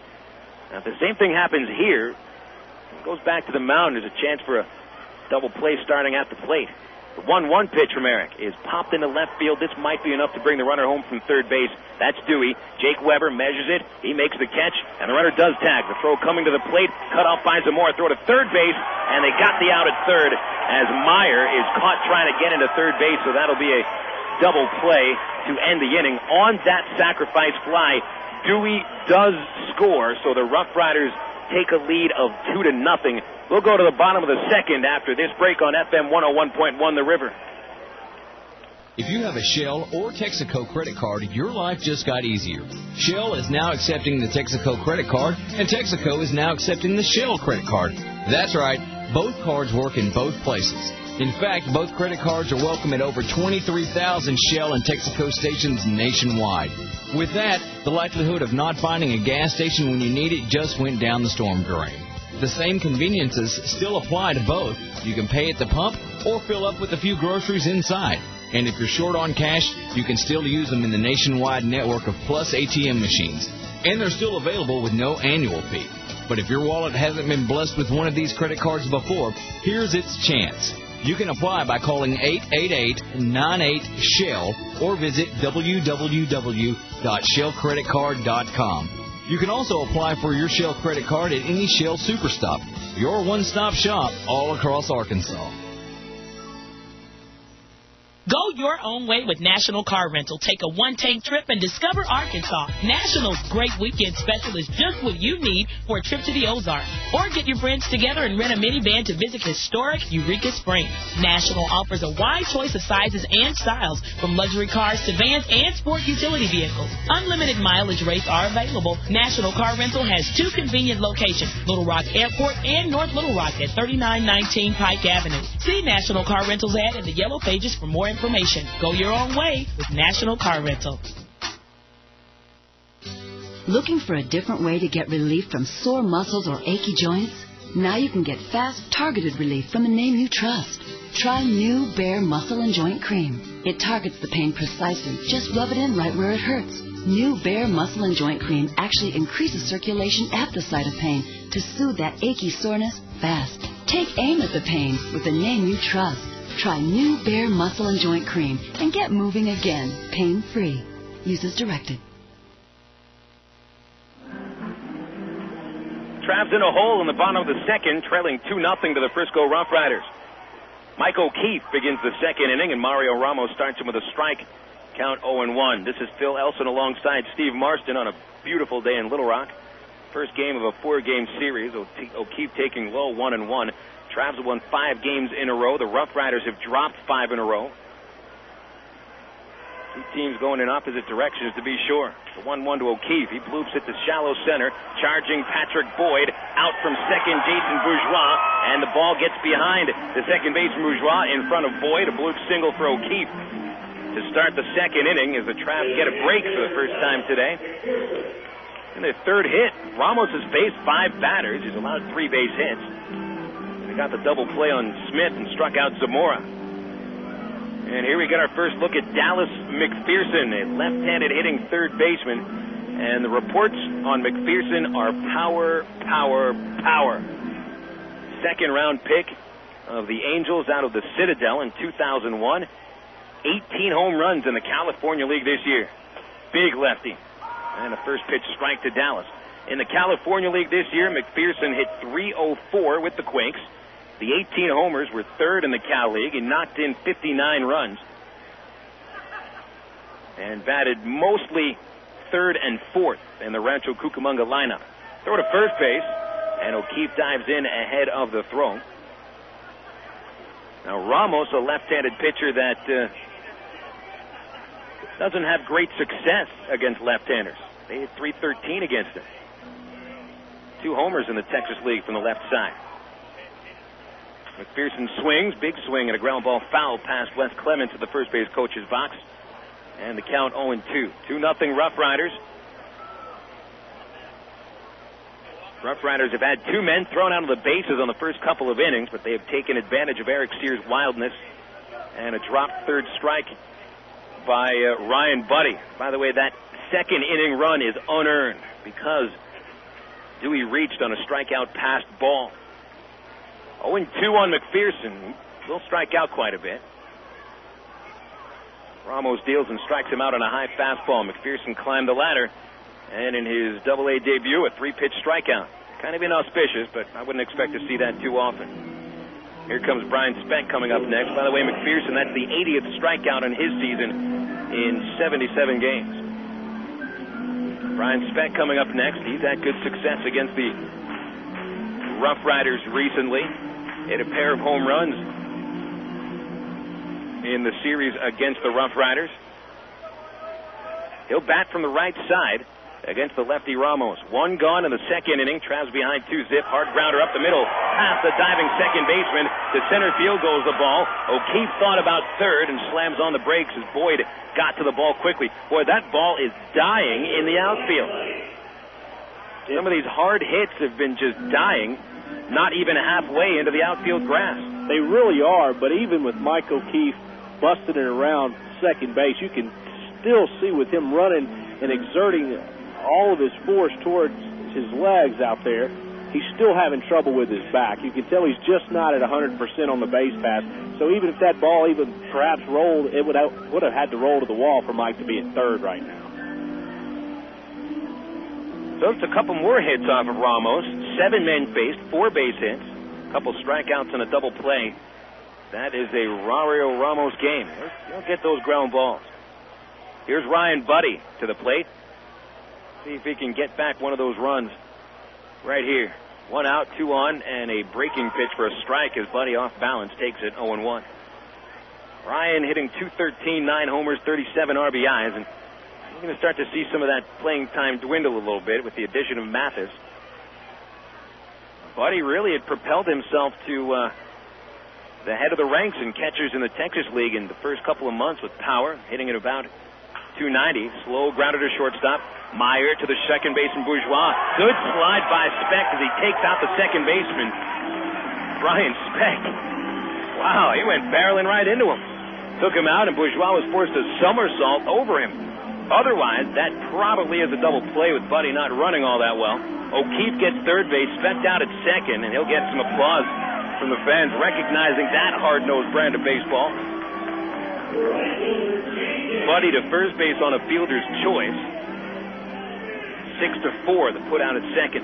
And again, it wasn't a dirty play by Brian, just good, hard-nosed baseball, barreling into second base. That's your job. If you're going to be out, you make sure that, if you can, that relay throw doesn't make it in time, and that's exactly what Brian did. And the Travs have really been taking middle infielders out. Junior Zamora has been like a linebacker sliding into second.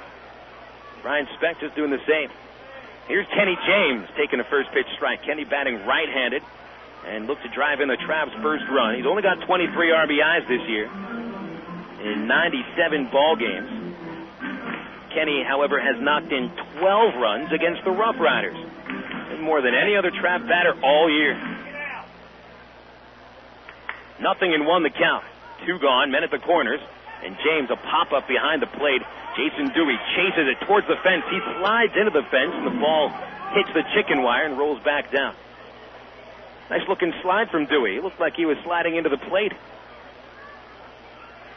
0-2 the count on KJ. That's one of the advantages hitters have at this ballpark.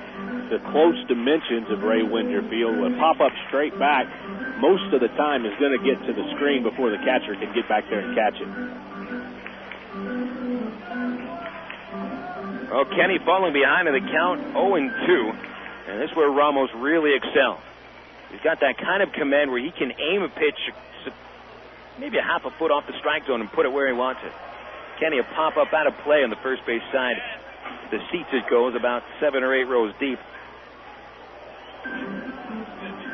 It has been Ramos's control that has gotten him up through the ranks of the minor leagues. And it's been the control that he possesses that has been able to get batters out below AAA level. Now, I haven't done the numbers exactly on it, but just looking at his ERAs with 3 different AAA teams, I'd say Mario's AAA earned run average is about 5.5. AA ERA is well under 2. Pardon me, well under 3, not 2. Well under 3 is just fine. James taking a high. 1 ball, 2 strikes from Mario Ramos. Ramos originally drafted by the Oakland Athletics, a 6th-round pick out of Rice. 1999 draft he was taken. Pitched 2 years with the A's system, got up to AAA, pitched well, and then was traded to the Texas Rangers. There's a throw to first. Along with Ryan Ludwig and Jason Hart, Gerald Laird was included in the deal. Last year, now stalwart catcher for the Drillers. Ludwig is now gone from Texas. He was traded to Cleveland. And Hart hasn't done that much. James swing and a miss. A great changeup from Mario Ramos ends the Travelers' second inning. Arkansas gets 2 more base hits. And a couple more men left on base as we head into the top of the third. Frisco leading 2-0 here on FM 101.1 The River. Watney Chevrolet in Jacksonville is mowing down prices and edging out the competition. 03 Tahoes and Suburbans discounted up to $10,000 off MSRP. Prices on full-size trucks trimmed down $8,000. Save $10,000 off MSRP on Watney supply of Chevy Avalanches. Bank 0% financing. Or up to $4,000 in rebate. Plus, register to win a free riding lawnmower. First cut savings now at Watney Chevrolet in Jacksonville. We'll be there.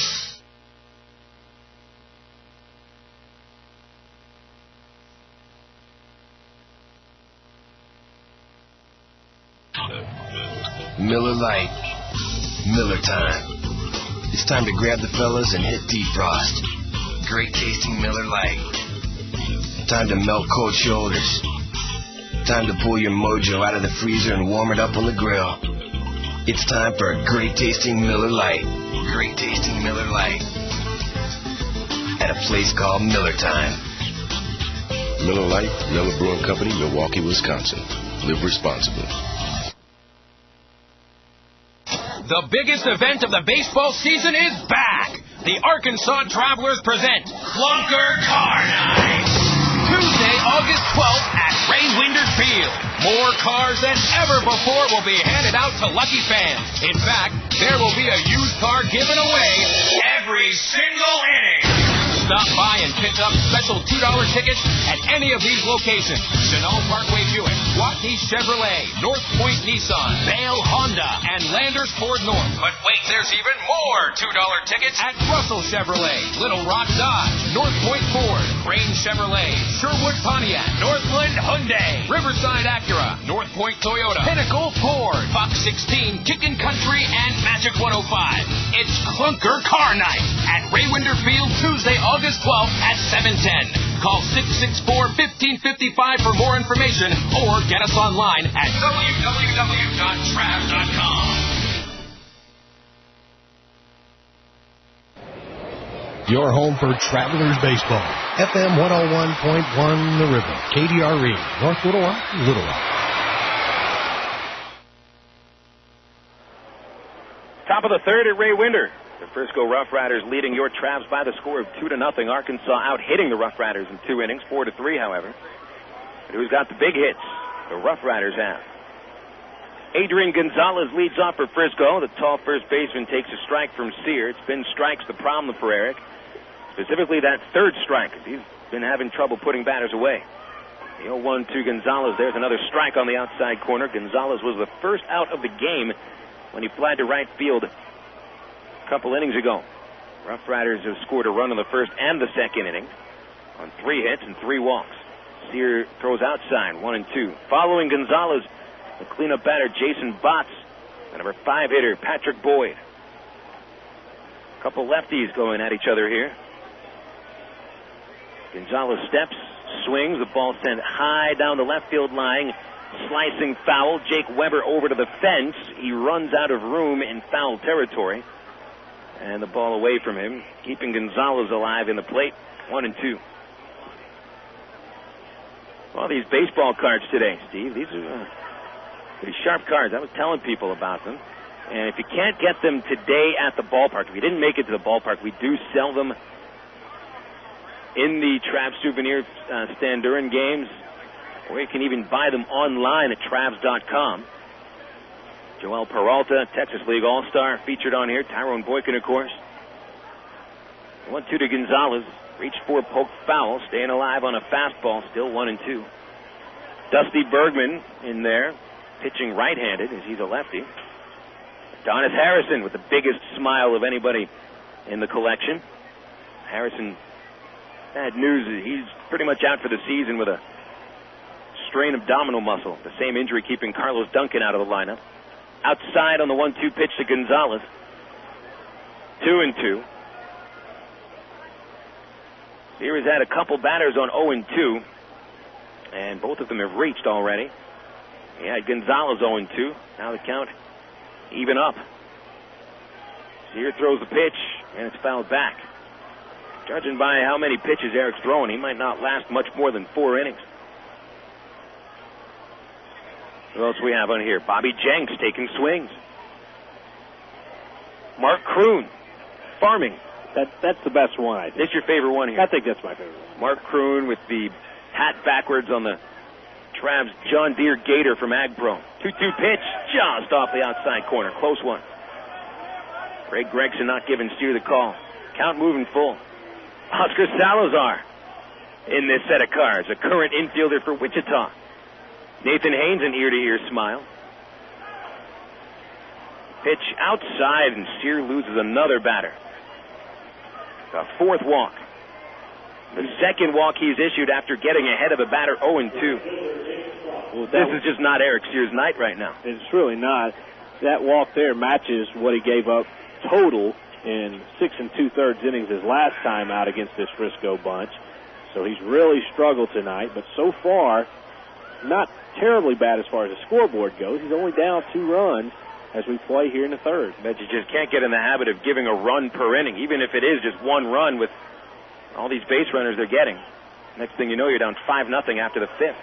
Line drive, Jason Botts, another base hit. He drove in Frisco's first run.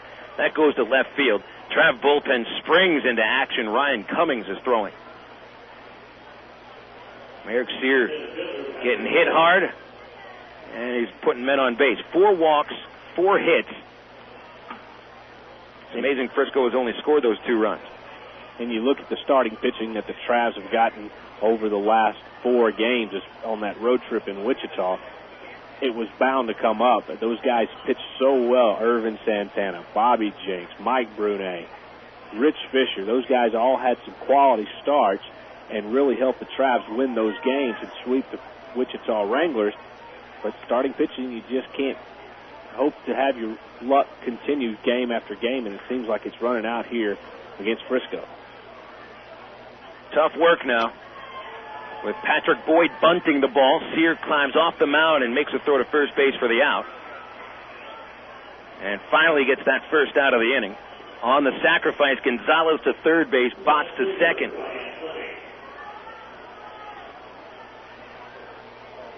Well, the Rough Riders putting more pressure on Eric Sear and the Traveler defense.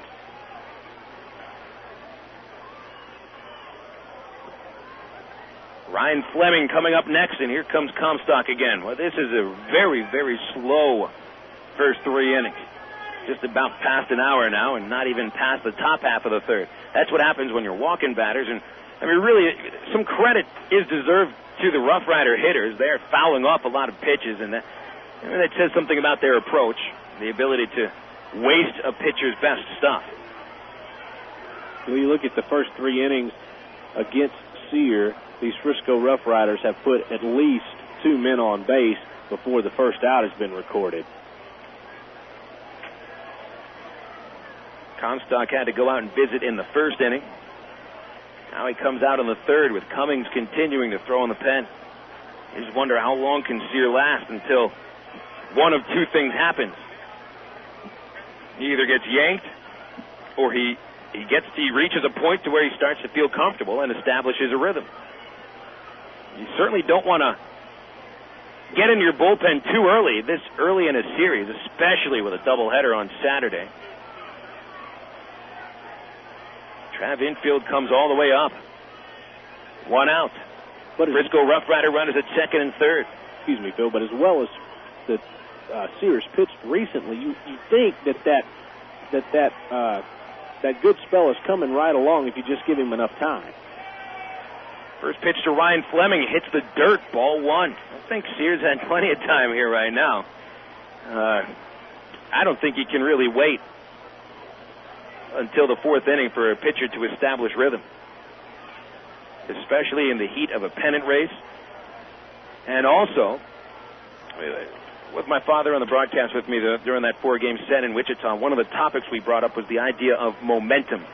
Is there really such a thing as momentum? Well, if there is, the Travs have gathered it up. I think there's more of a thing of confidence.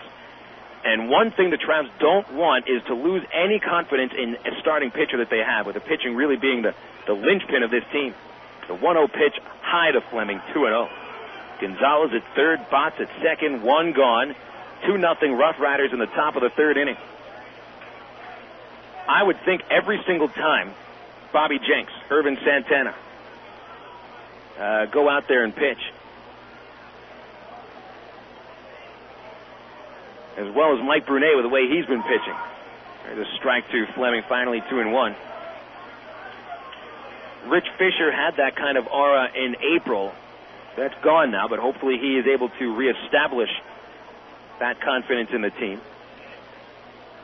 And then there's Eric Sear. 2 balls and a strike, 1 out, infield up. Fleming, left-handed batter, takes another strike, and Sear gets the count even, 2-2. Good fastball in the outside corner. Fleming was a strikeout victim to end the 1st inning. And he helped Sear out by chasing a high fastball. See if Eric goes back to that pitch here.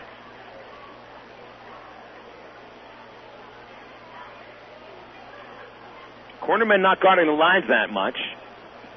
A little bit of room on the right side of second base. Fleming stays alive, fouls a fastball back to the third base side of the main concourse. Still 2-2. Night's starting to settle in here. Kind of early in the game for the sun not to be out at all. We have not that much sunlight left, and the light's taking their full effect. 2 balls, 2 strikes. Sear hanging by a thread. The pitch, blooped, shallow center field. That's going to fall for a base hit. As scores Gonzalez, Botts around third as Haynes bobbles the ball. He'll throw to second. Fleming is safe as Casey Smith drops the throw from second base. What just happened? Oh, my goodness. A 2-run bloop single. Haynes had a chance to throw out Botts around third base, but he dropped the ball. And then, as the Travs had a chance to get the out at second, if Smith holds on to that throw, Fleming is gone. Oh, my. 4-0 RoughRiders, and the mistakes are catching up. Well, that was the thing you worried about with Eric Sear. Playing with the fire in the first couple of innings, only giving up the 2 runs over 2 innings. You keep letting guys on base. You keep walking them. And then things like this are bound to happen. And it's, as you say, caught up with the Travs. Award a couple of RBIs to Fleming. He gets second base on the error to Haynes. No chance for a double play now with Todd Mensick at the plate, and Sear doesn't have much left. Ty Boykin standing on the top step of the dugout. He'll be making a change if more happens here.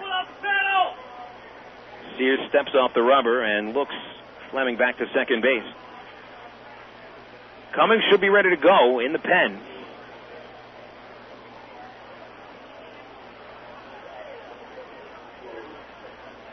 Mensick, a ground-out victim in the second inning. Standing in there left-handed. Sear throws the first pitch, and it's fouled back for a strike.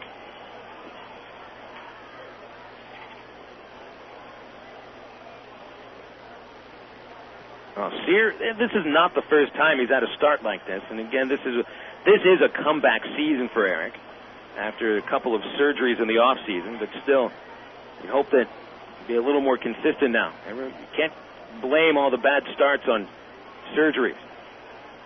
The 0-1 pitch. Hangs in there for a strike, and Mensick takes it 0-2. Eric has had a start like he did on May the 18th. 3 walks, 3 hits, and 3 runs in an inning and 2/3 before getting pulled. He then went on the disabled list for a little over a month. And he can have other starts, like his 7 innings of no-hit baseball against Midland on the 22nd of April. You just never know what you're going to get. The 0-2 to Mensick, inside, ball 1. 4-0, RoughRiders with the lead. And while the Travs have been playing great baseball recently, they have not been a team that still scores a ton of runs. Case in point, that 4-game series in Wichita, the Travs combined to score 11 runs in 4 games. That's not much. Mensick pulls a ground ball to second, picked up by Casey Smith to throw to first in time for the out. Fleming advances to third base on the grounder. 2 gone in the top of the third. 2 runs already in, and here's Jason Dewey. Look at this. Dewey, the number 8 batter, getting his second at-bat. Meanwhile, the Travs have been through the order once in 2 innings.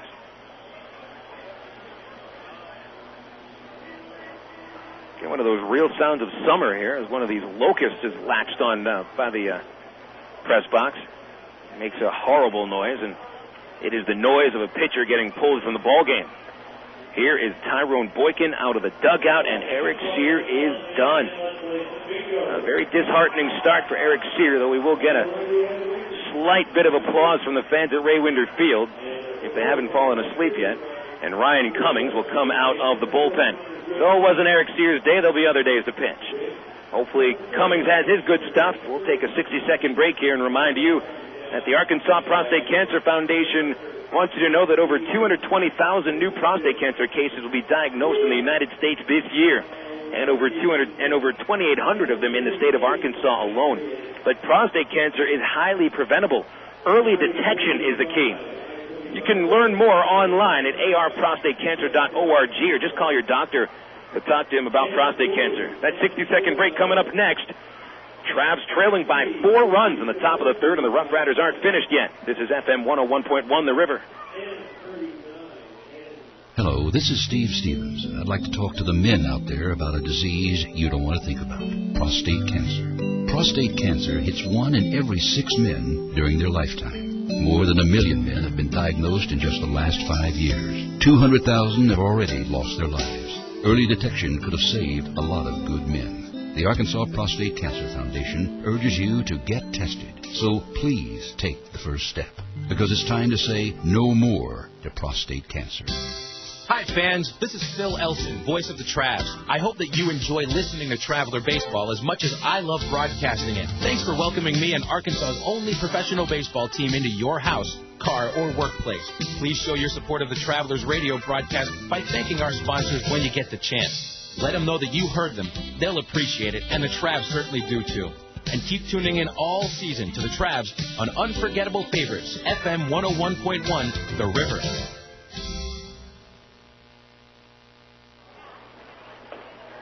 Apparently this is going to be one of those games that if the Travs are going to win, it's going to be up to the offense, and the bullpen is going to have to shut the door on this Rough Rider offense. We're helped by 4 walks from Eric Sear. They collected 5 hits and good 2-strike hitting by the Rough Riders, fouling off a lot of Sear's pitches. They didn't keep a pitch count on it, but I'll tell you what, Eric threw a lot of pitches in just 2 2/3 innings. He's on the hook for the loss unless the Travs able to bring this baby all the way back. 4-0 Rough Riders, and Jason Dewey steps to the plate. Ryan Cummings out of the bullpen for his 29th appearance with the Travelers. Dewey, a right-hander who reached base in the second inning on a pass ball strikeout. He grounds the first pitch to shortstop. A 2-hopper. Specht has it, and the throw to first in time for the out. Side retired. The Rough Riders, however, score a pair of runs on 2 base hits. 1 error and 1 man left on. Frisco 4, Arkansas nothing. We'll be back for the bottom of the third after this on The River. Looking for the perfect snack to go along with the game? Pick up America's #1 food craving and hit a home run with your family. With more than 300 varieties of cheese made right here in America, there are endless ways to cave to the crave. Stop by your local grocer for ideas on how to create mouth-watering appetizers that the entire family is going to love. Cheese is the perfect snack to accompany any game, and you'll be a winner with your family. Ah, the power of cheese.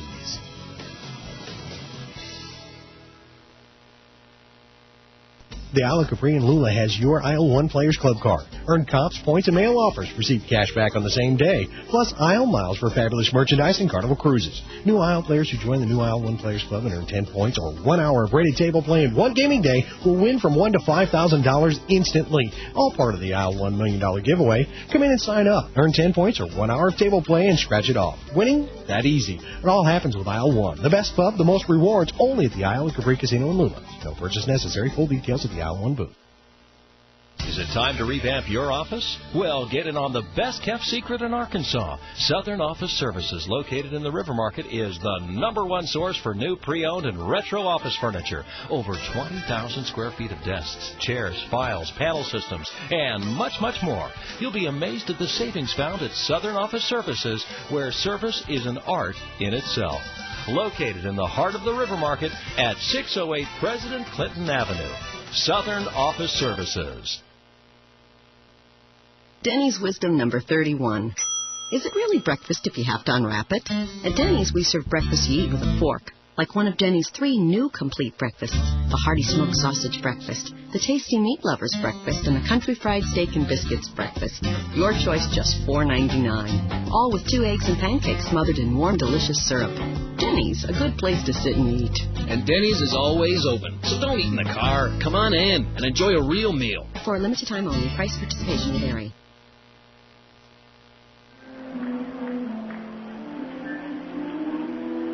Time to start bringing some runs across. If you're an Arkansas Traveler, trailing 4-0 into the bottom of the third inning, Nathan Haynes steps in to lead off against Mario Ramos as the Travs go through that order once again. Haynes showing bunt and takes a pitch low for a ball as it skips away from the catcher.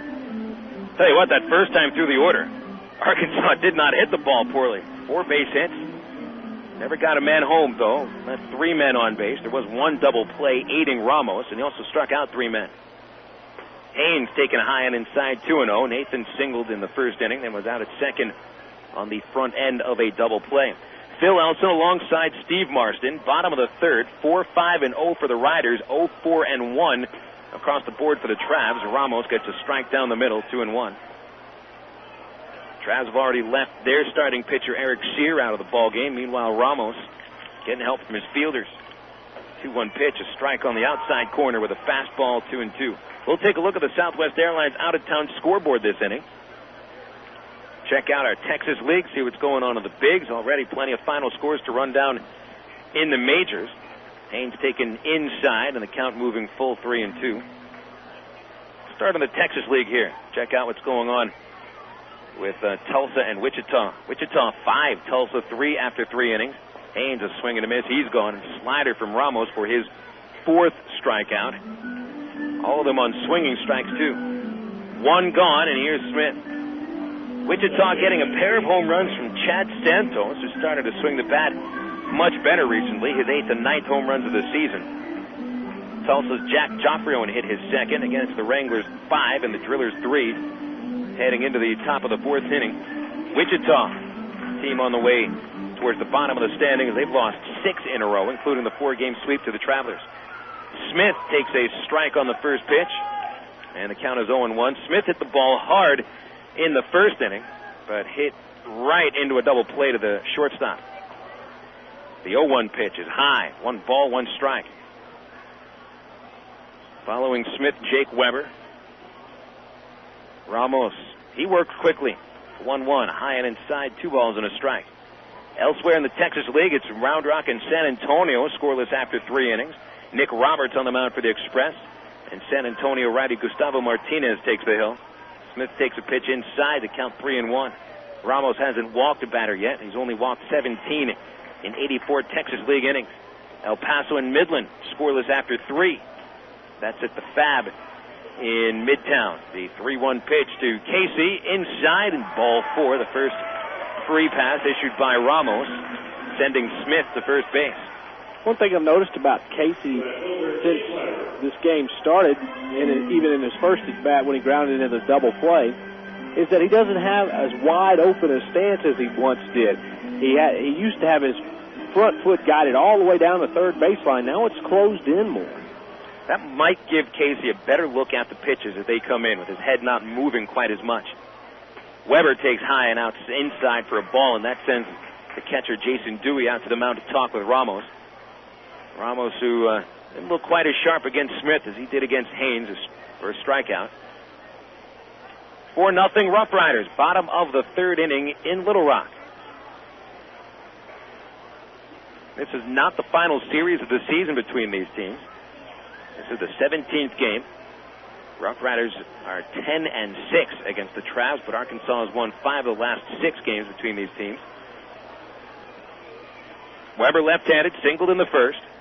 And he'll take a strike. Not the pitch he wanted to swing at. 1-1 on the outside corner. Travs and RoughRiders finished this season against each other in Frisco with a 4-game set. And you know what? That could be an extremely exciting and important 4-game series. August 28th through the 31st. Weber, foul tip into the catcher's mitt. Strike 2. Ramos with another slow pitch. He's got to throw those slow pitches, otherwise not going to fool anybody. We'll get to the Major League final scores in a second. Plenty to run through. 3 finals from the American League, 4 from the National. Weber pops up the 1-2.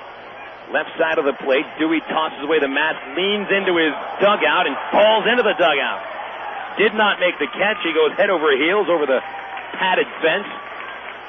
Got a little help from his teammates, but got tangled up in that fence a little bit. Yikes.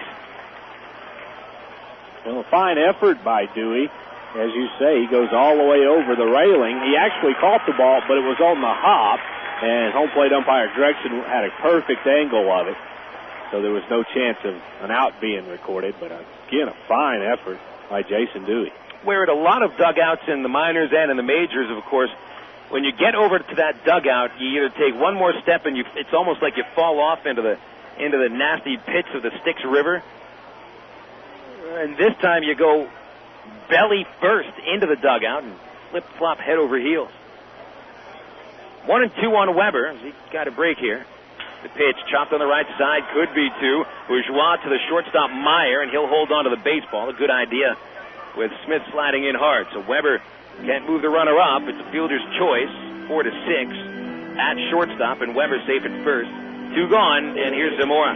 Here are those final scores from the major leagues. We will begin with the St. Louis Cardinals, who fall today to Montreal 3-2. Vladimir Guerrero, a 2-run homer in the bottom of the 3rd inning off losing pitcher Woody Williams, as the Expos break a 2-game losing streak. Zamora takes the first pitch down the middle. Junior strikeout victim in the 1st inning. Zach Day the winner. Rocky Biddle saved his 26th. At Wrigley Field, the Cubs took a 5-0 lead en route to a 9-4 win against San Francisco. Sammy Sosa hit his 23rd home run of the season. Carlos Zambrano won for the 9th time. Zamora could not hold back, and he was fooled badly on a changeup. He swings and misses. 0-2. Junior just doesn't look very comfortable against Ramos, the pitcher that changes all sorts of speeds. And Ramos here in the Texas League is, I really think he's trying to make a statement. It is very rare that you begin the season in Double-A, get up to the majors, all right, didn't work in the majors, go to the Triple-A, and then the next thing you know, you're back at Double-A. Certainly not where Ramos wants to be in his 4th professional season. 0-2 the count to Zamora, 2 outs. And he swings and misses out a ball in the dirt. Boy, that looked easy for Mario Ramos. The ball dropped by Dewey, had to block it. Finishes the inning with a throw to first base, and Travs go down rather quietly in the 3rd inning. Ramos, a guy that breaks 88 miles an hour maybe once a year, has struck out 5 batters and stranded 4 men on base, and the Travelers trailing 4-0. We'll be back with the 4th. And Steve Marston takes over the microphone for the 4th through the 6th innings. This is FM 101.1 The River.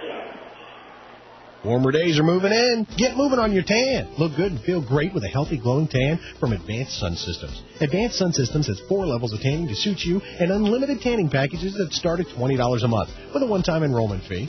Advanced Sun Systems also has the hottest swimwear and beachwear with colors and styles you won't find anywhere else. It's summer year-round at Advanced Sun Systems, located on Chenal Parkway, Maumelle, and the North Little Rock location that offers the incredible UV-free Mystic Tan. Make your appointment today at Advanced Sun Systems and get ready for the ultimate tanning experience. Synonymous. Words alike in significance and meaning, like summer and baseball. Baseball and Ray Winder Field. Ray Winder Field and hot dogs. Hot dogs and Coca-Cola. Yes, Coke is joining the Travs All-Star lineup this summer right alongside the future Anaheim Angels wearing the Travelers uniform. Enjoy the best value in family entertainment in Central Arkansas. Ray Winder Field, the Arkansas Travelers, and Coke. 3 summer classics. Call 664-1555 or visit our website at travs.com. It's no wonder Sonic's burgers taste so great. It's how we build them. We make them when you order them, just the way you like them, with all the freshest ingredients. Right now, get our famous #1 or #2 Sonic burger with a large order of golden tater tots for just $2.49. It's a great deal on a classic meal, only at participating Sonic drive-ins. And while you're there, don't forget to try our absolutely decadent strawberry cheesecake shake. The taste of real strawberry cheesecake in a cup, only at Sonic. Hi, Tom Bodette with a memo to corporate CEOs. Looks like all those accounting shenanigans to make your company look profitable weren't such a great idea. Well, all you had to do was stay at Motel 6. While you don't get the thrill of cooking those books, you do get a clean, comfortable room for the lowest price of any national chain. Of course, the other methods will get you your room, too, but it has bars on it, and you're not allowed to leave. I'm Tom Bodette for Motel 6, and we'll leave the light on for you. And Accor Hotel.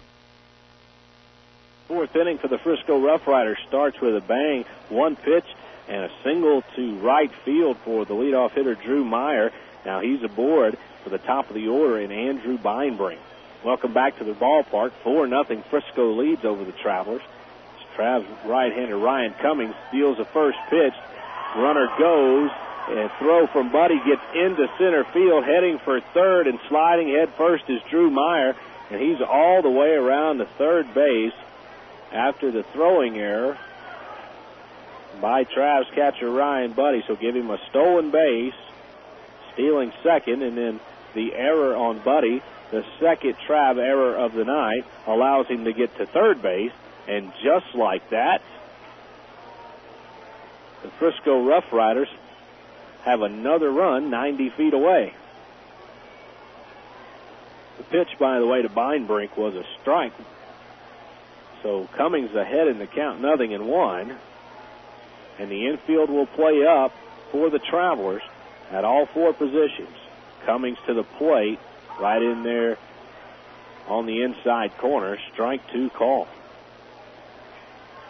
Cummings in his first full inning of relief of Trav's starter Eric Sear, who only lasted 2 2/3 innings after giving up 3 earned runs, 4 total, 5 hits, 4 walks, and a strikeout. 0-2, and a broken bat back to the mound. Good play by pitcher Cummings. Looks the runner back to third base and fires to first for the out, but Beinbrink shattered his bat into 3 pretty big pieces on a good pitch from Trav's right-hander Ryan Cummings. That's the first out of the inning, but still a lot of pressure on the Travelers' defense right here. The runner at third base and only one man out. Jason Bourgeois to stand in. Bourgeois officially 1 for 1. An infield single, and then a sacrifice RBI fly ball in the second inning. First pitch to him misses inside. Ball 1.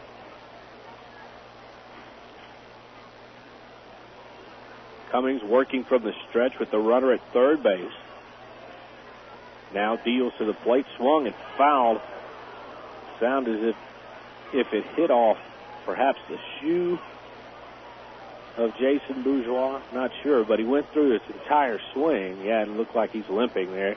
Caught him on the ankle, or the lower or higher part of his shoe. He did a full swing, and the ball on the backswing came through it. Fouled it right off his foot. Trainer comes out and looks at him momentarily. It's Kyle Turner, making sure that the Rough Rider second baseman is okay. He's still kind of trying to work out the stinging in his right foot as Turner continues to talk to him. Same two teams will be getting together tomorrow night here at the ballpark. Travs will send 19-year-old sensation Irvin Santana to the mound, 1-0, a minuscule 1.54 ERA. He'll make his third appearance in a Traveler uniform. Here's the 1-1 pitch. Taken for a strike called, and Buddy drops the ball, gets away from him, but thankfully for the Travelers, Drew Meyer, the base runner, had turned his back on Buddy and ran back to the bag. had he been paying attention and looking at the plate, he perhaps could have scored on that. So the Travs catch kind of a break there. 2 balls and 1 strike to Bourgeois. Again, the infield up at all 4 positions, and there's a base hit right up the box. It'll drive in a run, and Frisco leads this ball game by a score of 5-0.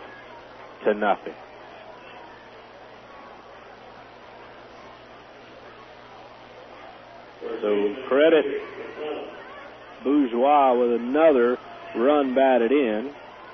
He has 2 on the night. And Frisco is really taking a command of this ball game. To finish up the thought about tomorrow night, Irvin Santana will be opposed by Franklin Francisco of the Frisco RoughRiders. First pitch from Cummings to the next batter. Gonzalez is grounded on the to second, to short for 1. Relay to first is in time. It's a 4-6-3 double play brought to you by Double B's Exxon. Gas it, grab it, and go at Double B's Exxon. So the double play helps the Travs get out of a potential bad situation, but another run does cross the plate on 2 base hits and an error. At the end of 3.5 innings, it's now Frisco 5 and Arkansas nothing on the river.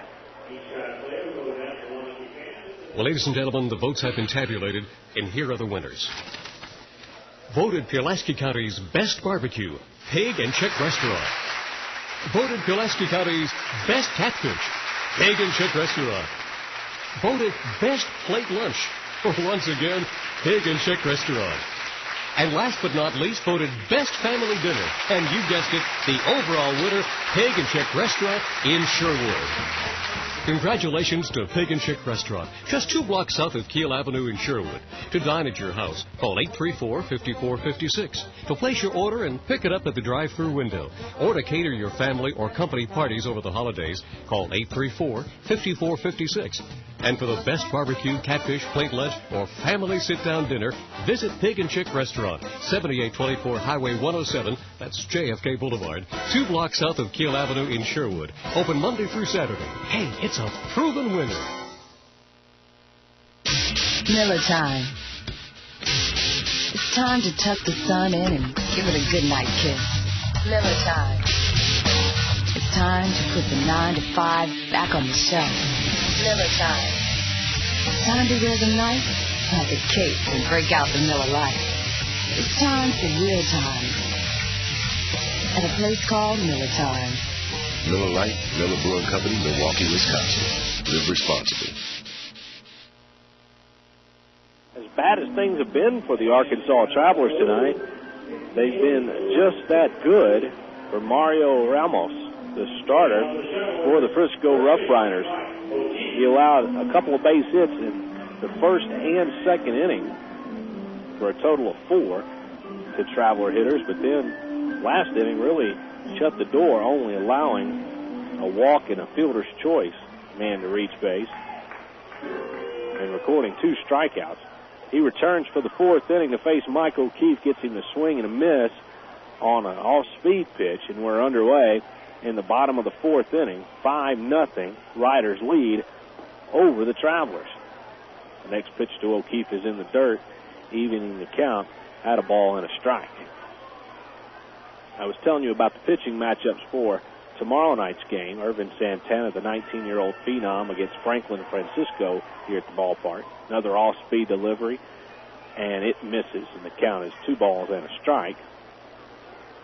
Should be a lot of fun at the ballpark as we're giving away K-Rod bobblehead dolls. 2-1 pitches, misses away to O'Keefe. And for the first time tonight, Ramos has gone to 3 balls on a Traveler hitter. 3-1 to O'Keefe, and it misses away outside.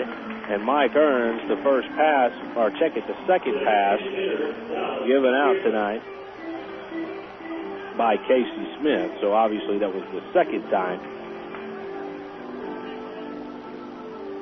that Ramos had gone to 3 balls on a batter.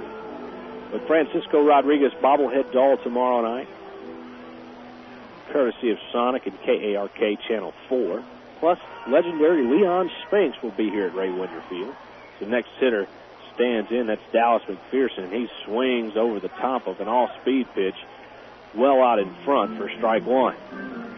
Leon celebrating the 25th anniversary, him winning the heavyweight championship of the world from Muhammad Ali. We'll be here signing autographs tomorrow night. Come on out and enjoy the Travs and the Riders with Leon Spinks.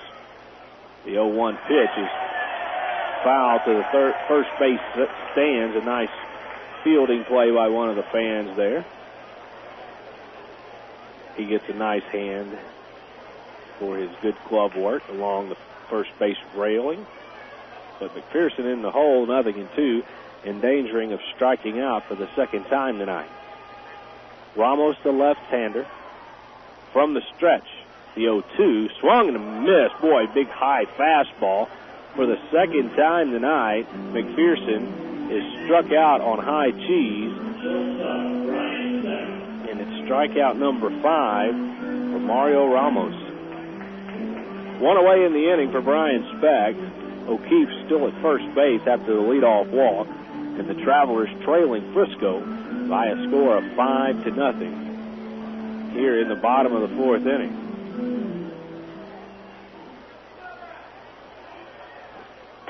Brian Speck looks at the first pitch well high and out of the zone for ball one from Ramos. Looking down the right field line into the Travelers bullpen. New acquiree Scott Dunn begins to loosen. Just joined the team today. The 1-ball pitch to Speck. Right in there, strike called on the inside corner. And the count is even at a ball and a strike. Brian in this at-bat batting from the right-hand side of the plate against the left-handed throwing Mario Ramos. 1-1. Here it is. Foul tip to the screen. And now Brian will have to fight off a 2-strike pitch. Travs catcher Ryan Buddy waiting on deck to hit after Brian Speck. This game has really kind of slowed down and has kind of been a very tedious one to watch from Traveler point of view. 1-2 to Speck. Ramos from the stretch. Swung on third base. Nice play. Backhanded by the third baseman Beinbrink to second for one. Relay throw gets away from Gonzalez. So Speck stays out of the double play, but a fine effort by the infield of the Frisco RoughRiders. And they get the lead runner, Mike O'Keefe, at second base. And Brian Speck is aboard with a fielder's choice, 5-4. Wasn't hit all that hard, so Beinbrink had to move to the line at third base side, backhand the ball to try to start the double play. It's a good catch by Bourgeois and a good turn, but just a little bit off with the relay throw to Gonzalez. Cost Frisco the opportunity at the twin killing. Now Ryan Buddy stands in. Speck replaces O'Keefe at first base. Now 2 men away. And a quick throw over. And Brian back head first. Scott Dunn continues to loosen up. You wonder if he might come in for the bottom of the fourth inning. He has not quit working down there. And usually when guys are throwing that rapidly, they're coming in pretty quick. The first pitch to Ryan Buddy just misses off the plate on the inside portion. 1 ball and no strikes. Buddy bounced into a 6-4 fielder's choice his first time up. So it's officially 0-1. The pitch right in there on the outside corner this time from Ramos. And the count is even on Ryan at a ball and a strike. 5-0 Frisco leads. They've scored in every inning thus far. A single tally in the first and second inning, 2 in the third, and 1 more in the fourth for this lead. The next pitch misses to Ryan inside, and it's 2 balls and 1 strike. As well as the Travelers have been playing recently, even dating back to that last homestand, a long 12-gamer that saw the Travs go 7-5 here at Ray Winder Field. The 2-1 pitch, hammered up the middle, and it'll sneak through for a base hit. That one had eyes. Buddy rounds first. Heading into third is Brian Speck on a seeing eye single by Ryan Buddy. So the Travs trying to muster a little something right here with 2 men out in the inning.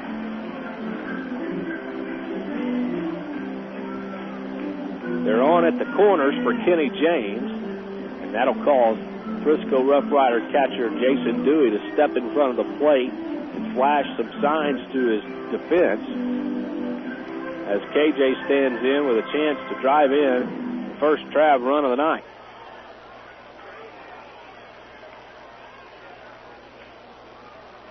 The left-hander Ramos to the plate. First pitch is downstairs for ball 1.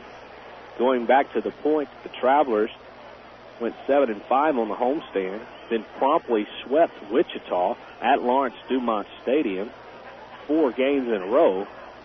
They're coming into tonight red hot, but they have been cooled off a lot by this Frisco bunch here this evening thus far. The ball 1 pitch is hit on the ground to third base, almost ate up Beinbrink, but a fine play. He finds the hop and throws out a fast Kenny James running down the line to end the inning.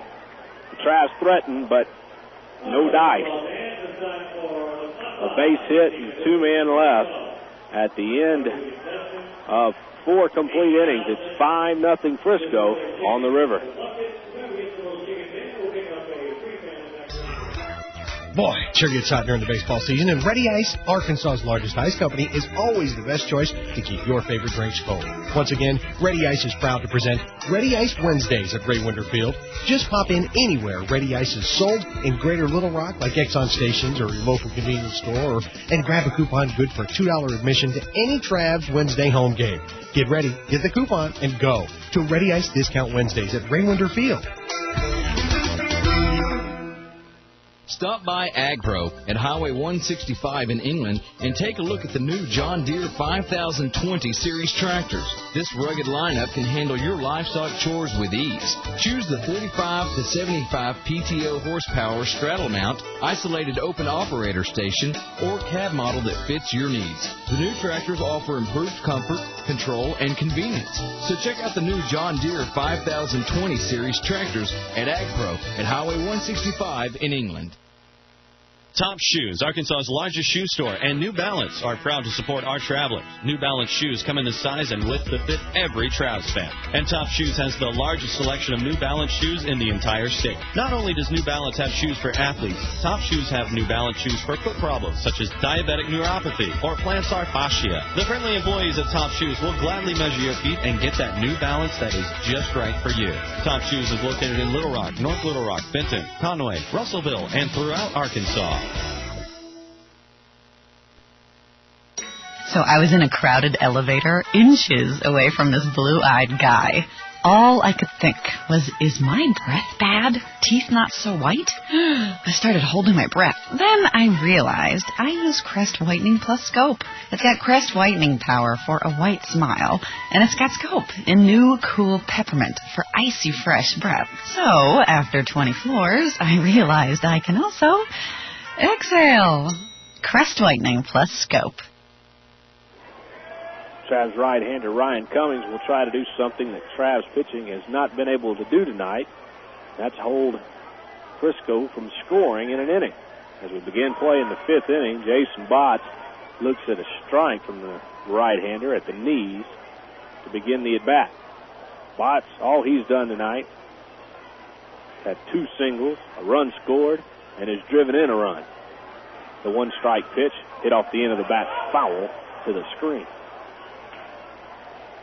Ryan Cummings ahead in the count, 0-2. 5-0 the score in the game. Frisco has scored at least 1 run in every single inning to this point. as Cummings from the stretch. It's a long look and delivers and misses inside for ball one. No activity in either bullpen right now.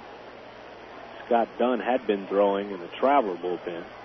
The new acquisition probably just getting his arm loose after the long trip into Little Rock today. 1-2. This one's lifted high, deep to right field. Everyone giving chase into the Travs bullpen. Kenny James is there and makes the catch in foul territory to retire Botts for the first time tonight. Nice play, KJ. Let's take a look at your Southwest Airlines Major League scoreboard. These are games that are still in play.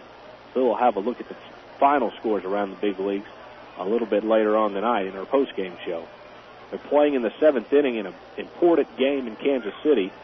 Front-running Central Division leaders, the Royals, as the first pitch to the next batter, Boyd, is tapped to the ground, second base. Right there is Casey Smith.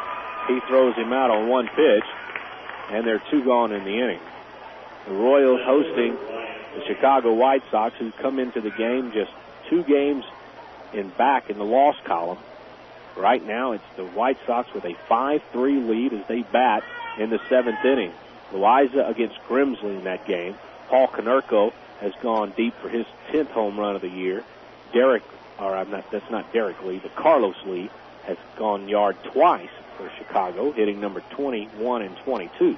And again, the White Sox lead Kansas City in the 7th, 5-3. Top 5 in Baltimore as Ryan Fleming, the left-handed batter, stands in. He looks at the first pitch from Cummings inside for ball one. Minnesota and Baltimore playing 5-3 the score. Twinkies with the lead in Minneapolis. Still batting in the 5th inning, having already put up 2 runs on the board. The 1-ball pitch to Fleming is called a strike on the outer third, and the count is even. Fleming struck out, singled, driving in 2 runs in the 3rd inning. Has been a big part of this Frisco offense tonight. 1-1 from Cummings. The pitch. Right in there, strike 2 call. And now Ryan Cummings just 1 strike away from setting down the Riders in order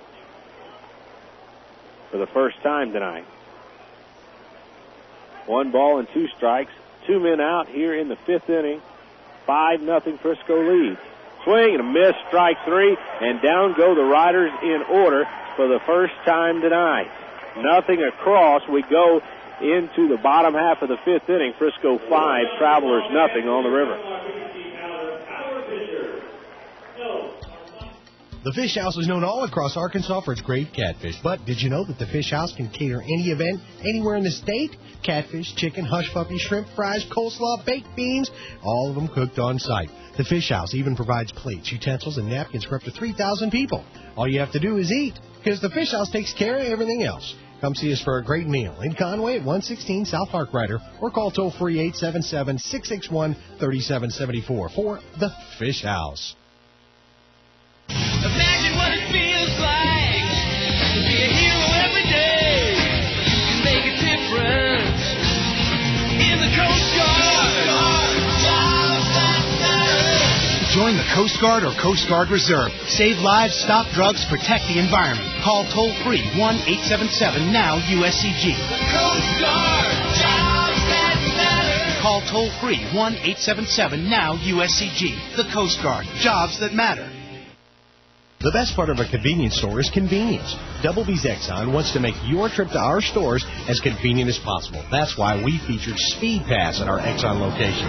Speed Pass is the easiest, most efficient method of payment at the pump. Available exclusively at Exxon. Of course, Double B's Exxon features all sorts of ice-cold beverages and snacks. Double B's Exxon, locations in Greater Little Rock, are the places to pick up your Tuesday and Wednesday Travs Family Night discount tickets. And be sure to listen for the Double B's Double Play all season long. Double B's Exxon. Gas it, grab it, and go! Your home for Travelers Baseball. FM 101.1 The River. KDRE. North Little Rock, Little Rock. As we approach the 9 o'clock hour, the Travelers trail the Frisco RoughRiders by a score of 5-0. Welcome back to Ray Winder Field. I'm Steve Marston. High atop the gym box, the voice of the Travelers, Phil Elson, will be along in a little while. Travs trying to get something on the board against the juggernaut that is named Mario Ramos. The left-hander's only given up 5 hits in 4 innings worth of work. He begins the 5th inning with an off-speed pitch, and Nathan Haynes fouls away for strike 1.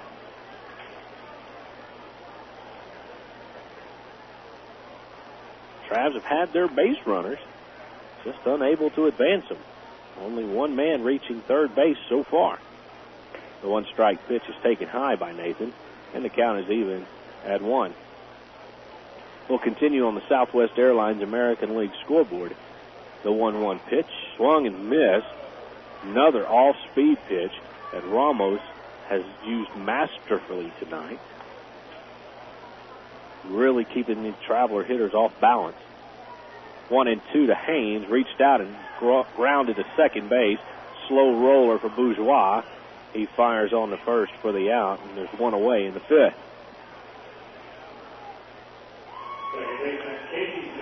Told you about the Minnesota-Baltimore game, 5-3 the score. They're now in the top of the 6th inning. It's DeBose, against Rogers in that ball game. Cruz for Baltimore has already hit his 13th home run, and Minnesota leads Baltimore 5-3, playing in the 6th inning.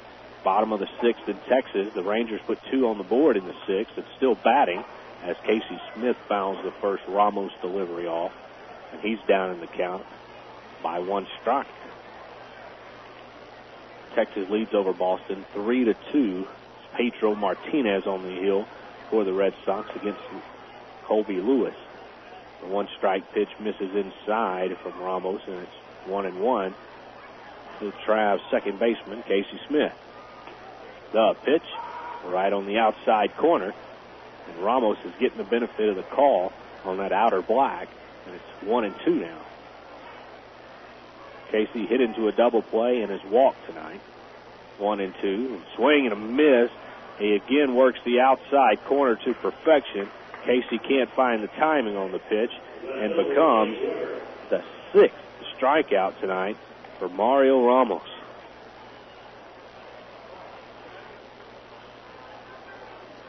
Later on tonight in Anaheim, the Angels will host the New York Yankees. That game will get underway in just a couple of minutes. Jake Weber now the next hitter with 2 men out and nobody on. Looks at the first pitch skipping away from him in the dirt for ball 1. Ramos ready to work again and misses high. And it's 2 balls and no strikes. The left-hander quickly working to Weber and misses outside, and again goes to 3 balls on a hitter for only the 3rd time tonight. Jake looking to see if he can get a 4-pitch walk right here. Instead, Ramos pours in a strike to get himself back in the count somewhat. 3-1 to Weber. And the pitch is tapped on the ground at second base. A couple of hops for Bourgeois. He'll throw to first, and the Travs go quietly in the 5th. 1-2-3, nothing across. Mario Ramos continues his masterful deception of Traveler hitters. We go into the 6th inning, 5-0. Frisco leads over the Travs, and we're back after this on FM 101.1 The River. Hollywood Sports and Memorabilia specializes in autographed collectibles from the worlds of baseball, football, basketball, movies, and music. Memorabilia signed by the likes of Joe Montana, Mickey Mantle, Ted Williams, John Wayne, Marilyn Monroe, Elvis, Britney Spears, and the Beatles. And remember, everything sold at Hollywood Sports and Memorabilia is 100% authentic or guaranteed. It's all at Hollywood Sports and Memorabilia at the intersection of Rainwood Drive and Green Mountain. Give them a call at 219-0003 for Hollywood Sports and Memorabilia. Sundays are sin tonight and repent tomorrow at Banana Joe's Island Party, Little Rock's newest nightclub located downtown in the River Market. Sunday Sin Night features $2 domestic beer, contest featuring color TV giveaways, and a free buffet from 9 until 11 p.m. when you sign up for a Sin card. plus other specials on Monday, Tuesday, and Wednesday nights. Banana Joe's any night of the week at 300 President Clinton Avenue in the River Market.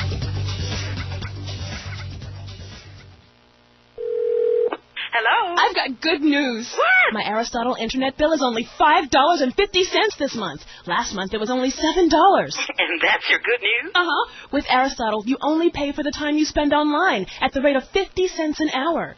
How much time do you spend on the internet? Well, I bet you'd save money with Aristotle, too. I probably would. Okay, bye. Oh, yeah, also, I'm getting married. Good news should be shared with good friends. Sign up for Aristotle Internet at www.aristotle.net. Mr. Goodwrench, who is this one and only GM expert? I'm about to find out.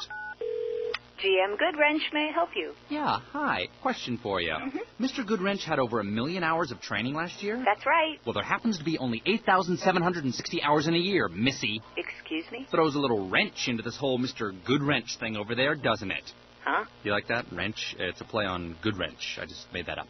Find Mr. Goodwrench, the one and only GM expert at over 7,000 GM dealers. The Arkansas Travelers have the third pitcher on the hill of the night. It's left-hander Dusty Bergman making his 38th appearance. He's got a record of 4-3, a 3.89 ERA. He comes in relief of Ryan Cummings, who went just 2 1/3 innings worth of work, and leaves with the game as it was when he started, 5-0. First pitch from Bergman to the leadoff hitter Minsick is tapped away foul for strike one. I'll give you Dusty's line here in just a moment. The 0-1 pitch misses away. The count is even. Dusty, as I said, making his 38th appearance. He's given up 42 runs, only 37 earned, 25 walks, 62 strikeouts in just under 86 innings of work. The 1-1 pitch, again, fouled away. This time it reaches the first base seat for strike two. Texas League batting fairly healthy, 282 against Bergman pitching. Dusty spent a lot of time in the bullpen and as a starter for the Travs this year. Dusty originally from resides now in Carson City, Nevada. The 1-2 pitch misses outside to Minsick, and the count is even, 2 balls and 2 strikes. 5-0 Frisco leads as we play here in the top of the 6th inning. Bergman delivers the 2-2, and it's hit on the ground to second base. Casey Smith plays it on 3 hops. Bergman will cover as O'Keefe was pulled away toward the ball. Fine effort by Bergman. And Minsick is retired 4-1. How do you score that? That'll bring in Jason Dewey. Dewey reached after striking out in the 2nd inning. And you ask, well, how can that happen? Well, the ball got away from the catcher, Ryan Buddy, on a passed ball.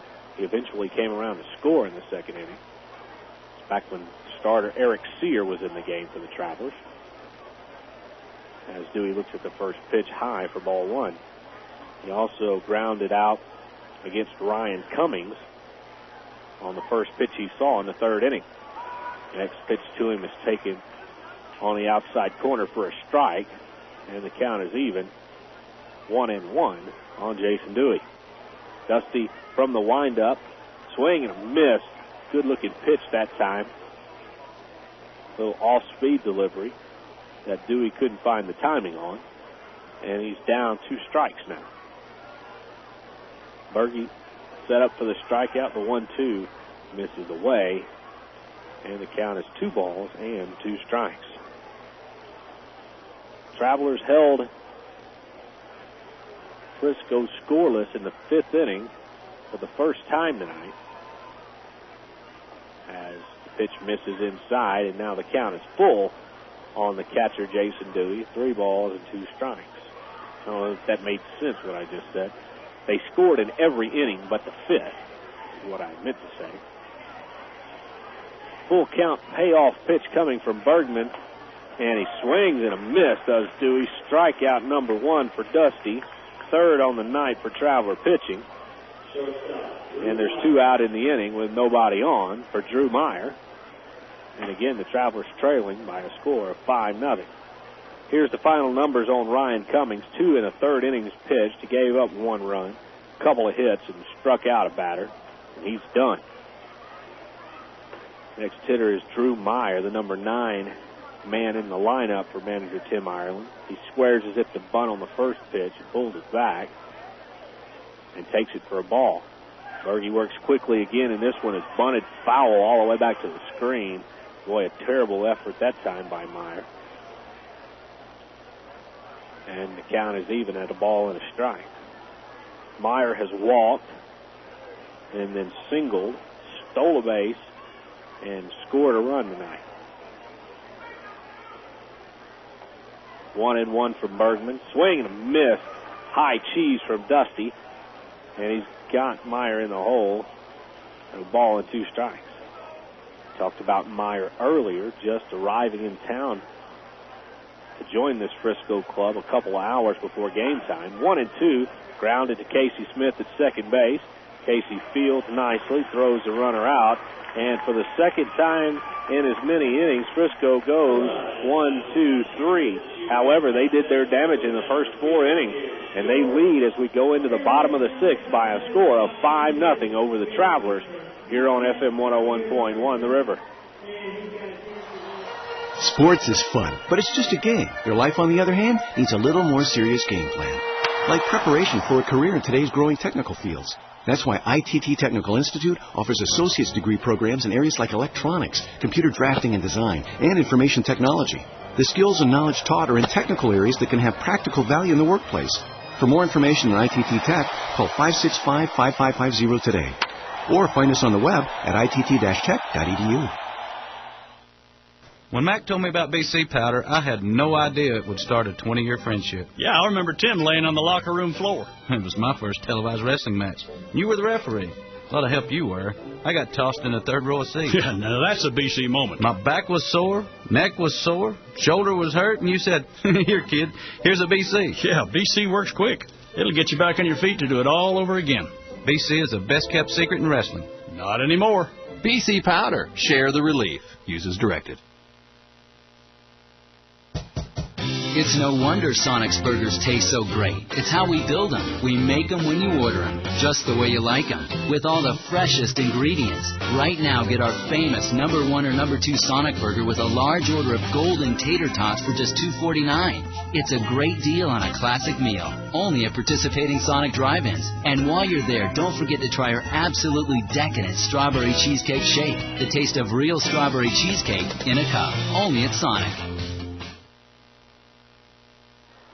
Welcome back to Ray Winder Field as we're ready for the bottom of the 6th inning. It'll be Junior Zamora, Mike O'Keefe, and newcomer Dallas McPherson, the heart of the Traveler order, to face Mario Ramos. 5-0 Frisco leads as we resume action. Junior, pair of strikeouts on the night, digs in from the right side, promptly swings at the first pitch. It eats up the third baseman Beinbrink, but fielded on the fly by Meyer, and Meyer throws to first, not in time, but my goodness, what a good play by Meyer. He was in the right place at the right time. As the ball hit off the heel of Beinbrink's glove, Meyer had cut from shortstop to back up the play, and then the ball popped straight in the air. He fielded and threw in one motion to Gonzalez. However, it was not in time to get Zamora. That would have been a miracle play, but as it goes, it will be an error on Beinbrink, and Zamora is aboard at first base. Now Mike O'Keefe to hit. Infield playing a little shift, or not really a shift, but swung around toward right field, giving a lot of ground is the third baseman Beinbrink to the bag. First pitch to O'Keefe is taken for strike one called. And now Ramos ready to work again. 0-1. And misses outside. Ball and a strike to O'Keefe. We'll run down the Southwest Airlines National League scoreboard of the games in progress for you. Just three of them to tell you about. Hopefully we'll have a chance to do that here in this bottom of the 6th inning. Man on and nobody out. for the Travelers. O'Keefe looks at the 1-1 on the outer corner, and it's called strike 2. And boy, Mike really had a problem with that call from home plate umpire Gregson. Takes a deep breath and then exhales, shaking his head. He climbs back in the box, down 2 strikes. Ramos from the stretch to the plate, swung it on and missed. Mike well out in front, and Mike strikes out. And that's strikeout number 7 for Mario Ramos. Boy, as good as he's pitching, need to get his name right. Now Dallas McPherson will stand in. He has struck out both his times against Ramos. High drama in the Colorado-Cincinnati game at the Great American Ballpark in Ohio, as the first pitch for Dallas taken on the outside corner for strike 1. They went to the 10th inning in a game that was tied at 4 when Jason LaRue stepped up to bat for the Cincinnati Reds. Dallas McPherson gets on hold of one, but pulls it well foul down the right field line. He was out in front of another off-speed pitch, and now down in the count, no balls and 2 strikes. Getting back to LaRue, he stepped up and hit his 13th home run of the year to give the folks in Cincinnati something to smile about. One of the few things in recent days, as the Reds win again in their last turn at bat this year. They beat Colorado 5-4. There goes Zamora. The 0-2 pitch is taken low by McPherson, and Zamora is safe in at second base. The throw was on the money, but Junior got a great jump, and he's aboard at second base now with only 1 out. And McPherson down in the count, a ball and 2 strikes. So that game has just become final. Other finals to tell you about: Atlanta and Houston. Bravos win 7-4 over the Astros. The next pitch from McPherson misses away, and the count is 2 balls and 2 strikes. Reynolds the winner, Miller the loser, Smoltz with his 40th save of the year. Bagwell went deep, as did Lopez in that ball game, and again that game just completed as well, 7-4. The Bravos over front-running Central Division leaders, Houston Astros. Other games in progress, just about to finish in Philadelphia, is a game between the Phillies and Dodgers we'll tell you about. As the next pitch to McPherson misses high, and now Ramos will have to make a 3-2 delivery to the big man, Dallas McPherson. When I say big man, he is that. 6'3", actually 6'4", 235 pounds from North Carolina. 3-2 is swung on and base hit into right field. The line drive gets down. Zamora is going to be waved around third. Here he comes. The throw is up the line. Zamora scores, and Dallas McPherson has his first RBI as an Arkansas Traveler in his very first game, and he gets the Travs on the scoreboard. It's now Frisco 5 and Arkansas 1.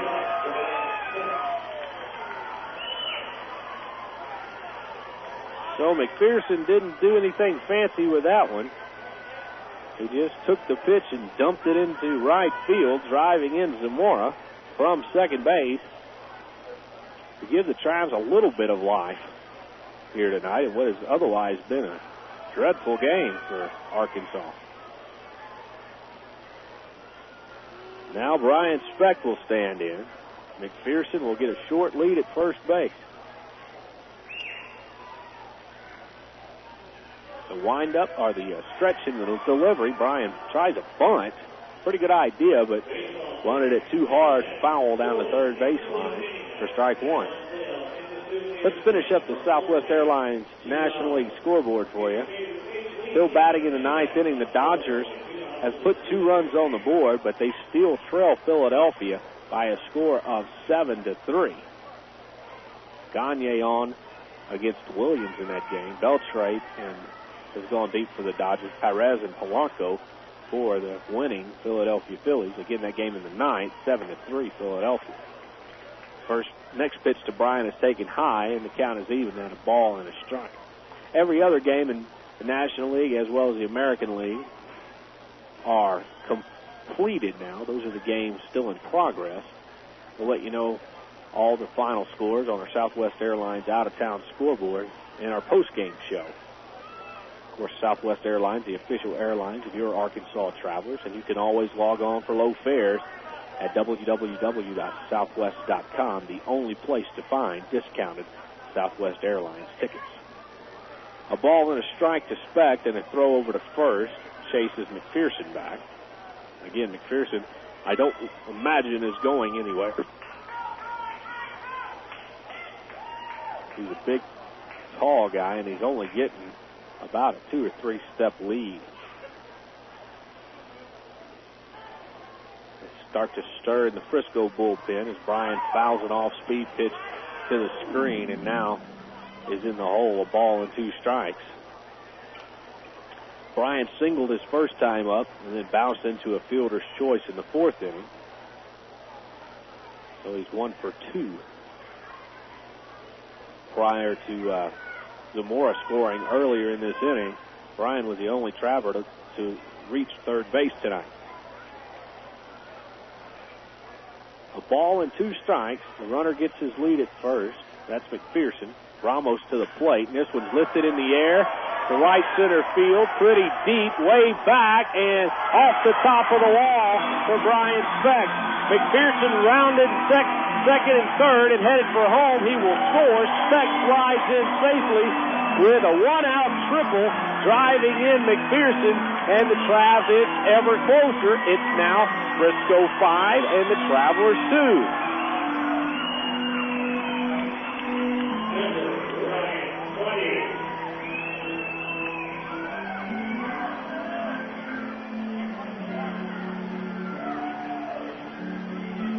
Brian Specht comes up with a triple off the top of the wall in right center field, just barely missing his 15th home run of the year.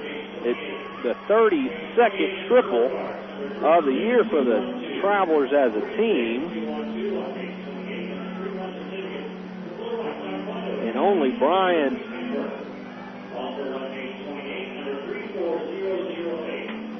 second triple of the year. And now a slow walk out to the mound from manager Tim Ireland. He's had a man warming up in the bullpen really since this inning began.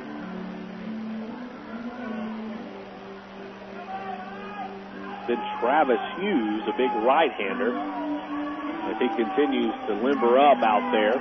Ireland will call his entire infield to the mound and have a discussion as to how they want to play this situation, because now the tying run will be on the on-deck circle for the Travelers. The inning started kind of inauspiciously for the Travelers. Junior Zamora reached on an error by third baseman Andrew Beinbrink, and then a 1-out single by Dallas McPherson after Zamora stole second base, brought him home. And then moments ago, the second triple of the year from Brian Specht drives in McPherson, and all of a sudden the Travelers are back in this ball game. Now the score 5-2. The pitching change has been made. Travis Hughes, the right-hander, has come in. We'll tell you about him after a pitching change timeout. But first, fans, prostate cancer is a disease that will affect 1 in 6 Americans. But, men, it doesn't have to be. It's a very preventable, not preventable, but a very treatable disease. 2 simple tests can save your life. If you're over the age of 40, you need to see your doctor and ask them to give you these 2 tests for prostate cancer. It could save your life. Do it for your health, do it for your family, and do it for your friends. It's a message brought to you by the Arkansas Prostate Cancer Foundation. 5-2 the score.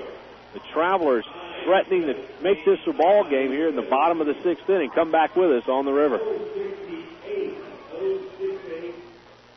Hello, this is Steve Stevens, and I'd like to talk to the men out there about a disease you don't want to think about, prostate cancer. Prostate cancer hits 1 in every 6 men during their lifetime. More than 1 million men have been diagnosed in just the last 5 years. 200,000 have already lost their lives. Early detection could have saved a lot of good men. The Arkansas Prostate Cancer Foundation urges you to get tested. So please take the first step, because it's time to say no more to prostate cancer. Hi, fans. This is Phil Elson, voice of the Travs. I hope that you enjoy listening to Traveler Baseball as much as I love broadcasting it. Thanks for welcoming me and Arkansas's only professional baseball team into your house, car, or workplace. Please show your support of the Travelers radio broadcast by thanking our sponsors when you get the chance. Let them know that you heard them. They'll appreciate it, and the Travs certainly do too. And keep tuning in all season to the Travs on Unforgettable Favorites, FM 101.1, The River. Travis Hughes has started this game in relief very badly for the Frisco RoughRiders. He's already down 2 balls and no strikes to Ryan Buddy. 2 runs already in the inning for the Travs. We'll give you the numbers on Hughes in just a moment. The right-hander from the stretch catches the outside corner with a slider, and the count is 2 balls and 1 strike to the Travelers catcher. Speck, the runner at third base, after the RBI triple moments ago. Buddy awaits a 2-1 and misses way high, and the count is 3-1. Hughes making his 14th appearance. He's got a record of 4-7. 5.37 is the ERA. 57 innings worth of work. He's given up 38 hits, 27 walks, 29 strikeouts, and opponents are batting .313 against him. The 3-1 pitch swung and a miss by Buddy. Good pitch by Hughes. And now the count is full on Ryan.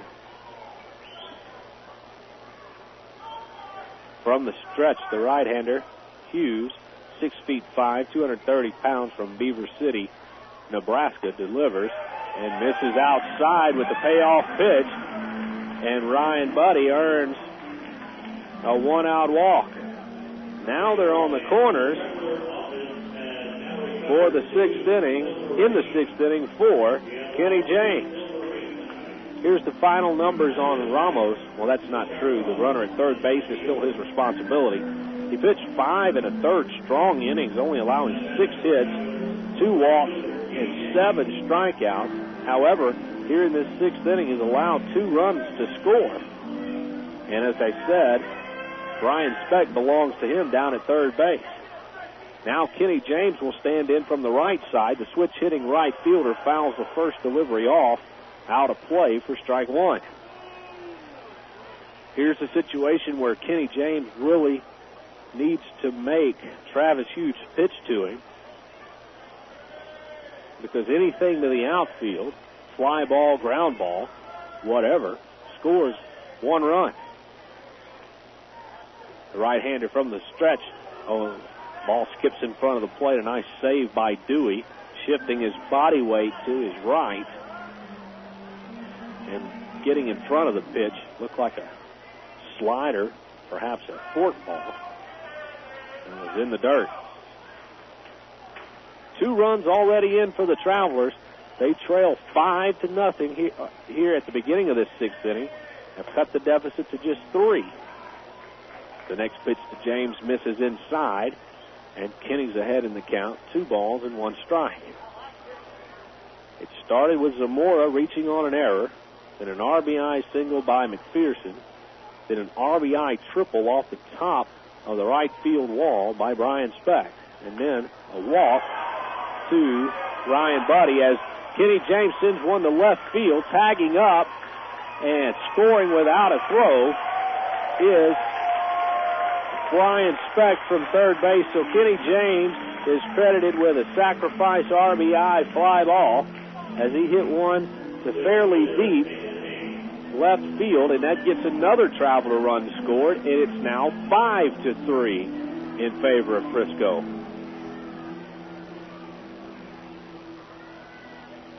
Now the lineup card turns over for manager Tyrone Boykin. and Nathan Haynes to stand in.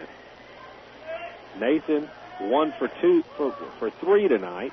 Looks at the first pitch outside for ball 1.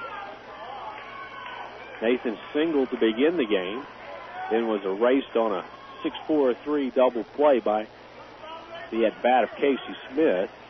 He's also struck out and grounded out. 1 ball pitch misses low, and Nathan's in the driver's seat now. 2 balls and no strikes.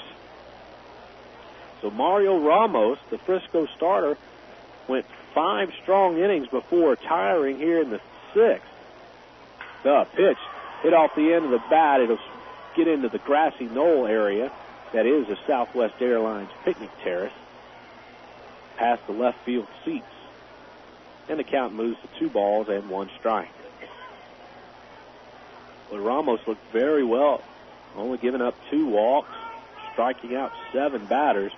But he really ran out of gas in the 6th inning. So far, 3 travel runs already across the plate. The 2-1 pitch to Haynes is inside, and the count moves to 3 balls and 1 strike. So Nathan looks for a pitch he can drive right here, as he has the advantage. Hughes will have to be around the plate. The 3-ball, 1 strike pitch. Here it is, and Nathan out in front taps it foul off the plate. And now the count is full. An error, a stolen base, then an RBI single, followed by an RBI triple, a walk and a sacrifice fly have scored 3 traveler runs here in this 6th inning. But they still trail 5-3. The pitch payoff is inside, and Nathan Haynes has earned the 2nd walk of the inning,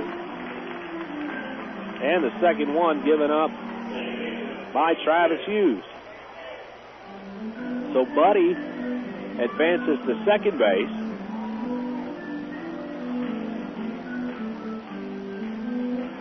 And Haynes is aboard at first with 2 men out, and that'll bring a visit from Steve Luber, the pitching coach of these Frisco RoughRiders. He's going to have a talk with his big right-hander Hughes, try to settle him down just a little bit. Because the tying run is standing at first base. The potential go-ahead run is at the plate in Casey Smith. Casey 0 for 2 tonight. He grounded into that double play I talked about moments ago. He's also walked and struck out. First pitch to him misses outside. Oh, no, it doesn't. Beg your pardon.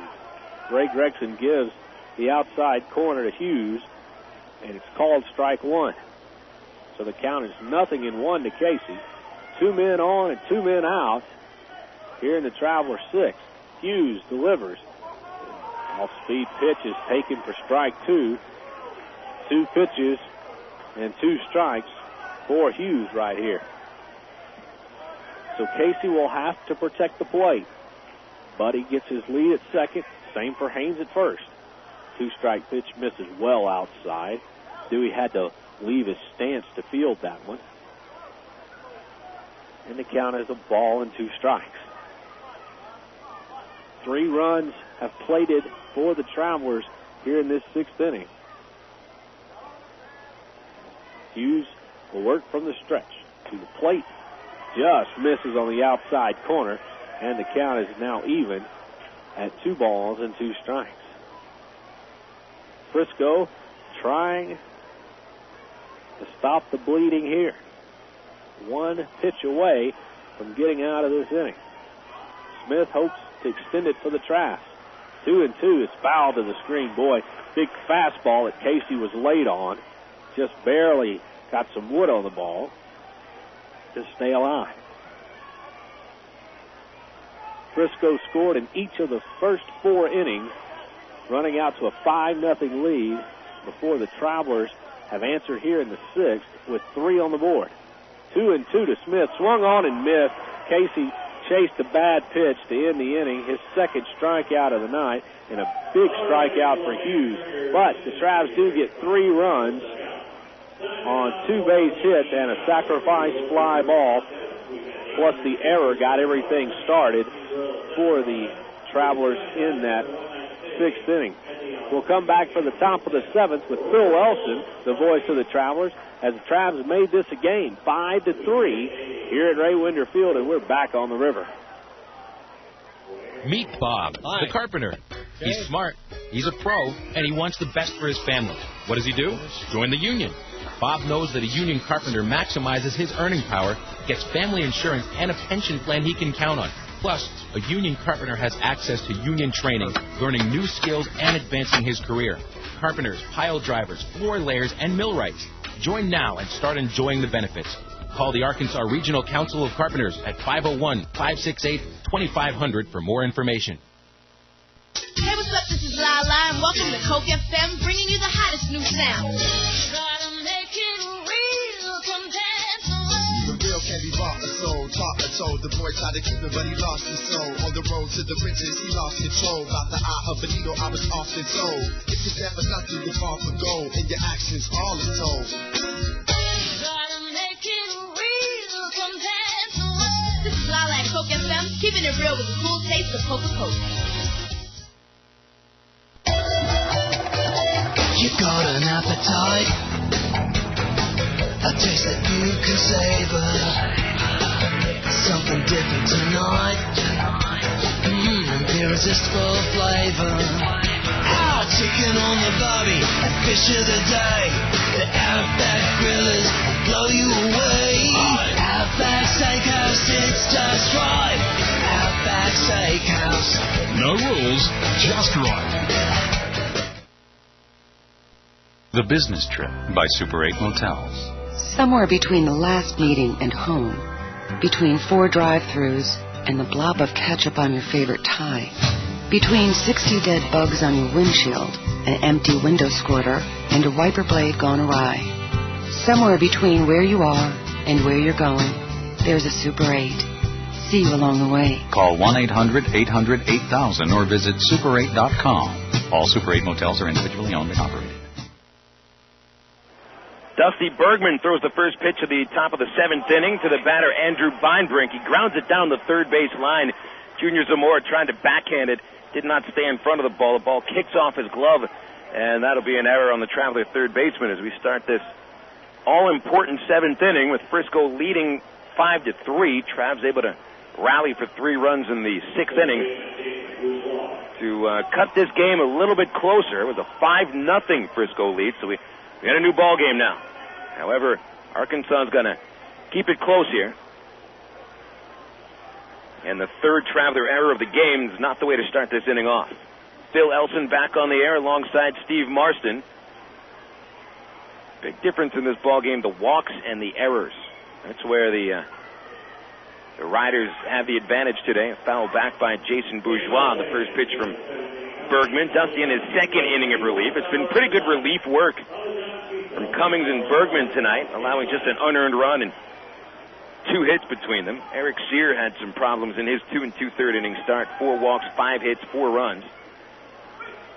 The 0-1 to Bourgeois inside. Bourgeois has knocked in a pair of runs today. A sac fly in the 2nd and a run-scoring single in the 4th. He knocked in the last Rough Rider run.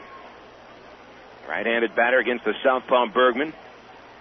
And it looks like Brian Rogers throwing in the Traveler pen. Ground ball to third. Diving stop by Zamora from the bag. Throw to second base. And it is dropped by Casey Smith.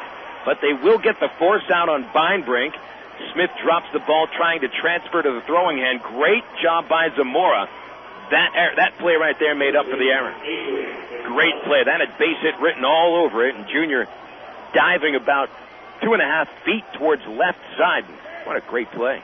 And thankfully for Trav fans, it is a force out at second base because the throw was dropped after the base was tagged by Casey Smith. But the out is recorded, and there's 1 away. You've got to get that lead runner, and that's exactly what Zamora does. And now up is Adrian Gonzalez. He throws to first base. Actually, that is Bergman throwing to first base. Checking on the base runner, Bourgeois. Bourgeois 2 steals with the Rough Riders, and occasionally will try to go. And now that Frisco's lead is cut down to 2 runs, you might see Tim Ireland get a little more aggressive. Gonzalez, left-handed batter, swings, hot shot up the middle, taken by Spence in back of the bag to Smith for 1 out. The relay to first is in time to rack him up for 2. 6-4-3, your Double B's Exxon double play ends the 7th inning, and we're going to get into the stretch at Raywinder Field. It's a 5-3 Rough Rider lead on FM 101.1, The River. The Electric Cowboy is open Wednesday through Sunday at 7:30. Wednesday, Ladies Night. All ladies entering before 10 receive a $5 cash gift, plus dance lessons and a 9-ball pool tourney. Thursday features crazy cash games, dance lessons, and specials on pitchers and long necks. Friday night has special long necks until midnight, and Saturday's early bird long neck special lasts until 9:30. Then we wrap it up Sunday with an 8-ball pool tourney and $50 cash to the best karaoke singer. The Electric Cowboy off I-30 at the Chico Road exit. Tractor-trailer accident, Gary Eubanks and Associates. Tractor-trailer injury, Gary Eubanks and Associates. Tractor-trailer investigation, Gary Eubanks and Associates. Tractor-trailer settlement, Gary Eubanks and Associates. Tractor-trailer litigation experience, Gary Eubanks and Associates. At Gary Eubanks and Associates, an experienced trial lawyer will handle your tractor-trailer case. And as always, we'll win your case, or you don't owe us a dime. Now that the baseball season is here again, moms everywhere begin scouting for a cool, delicious recipe that won't take extra innings to make, like Del Monte's Easy Potato Salad. Simply combine a family-sized can of Del Monte whole meat potatoes with a 1/4 cup of diced celery and a 1/4 cup of chopped red onion. Toss it together with some creamy ranch dressing, and you've got a quick score. Del Monte steps up to the plate with simple mealtime solutions that will have you saying, hey, I can do that. Look for Del Monte vegetables at your local Harvest Foods. Harvest Foods, an Arkansas company serving Arkansans.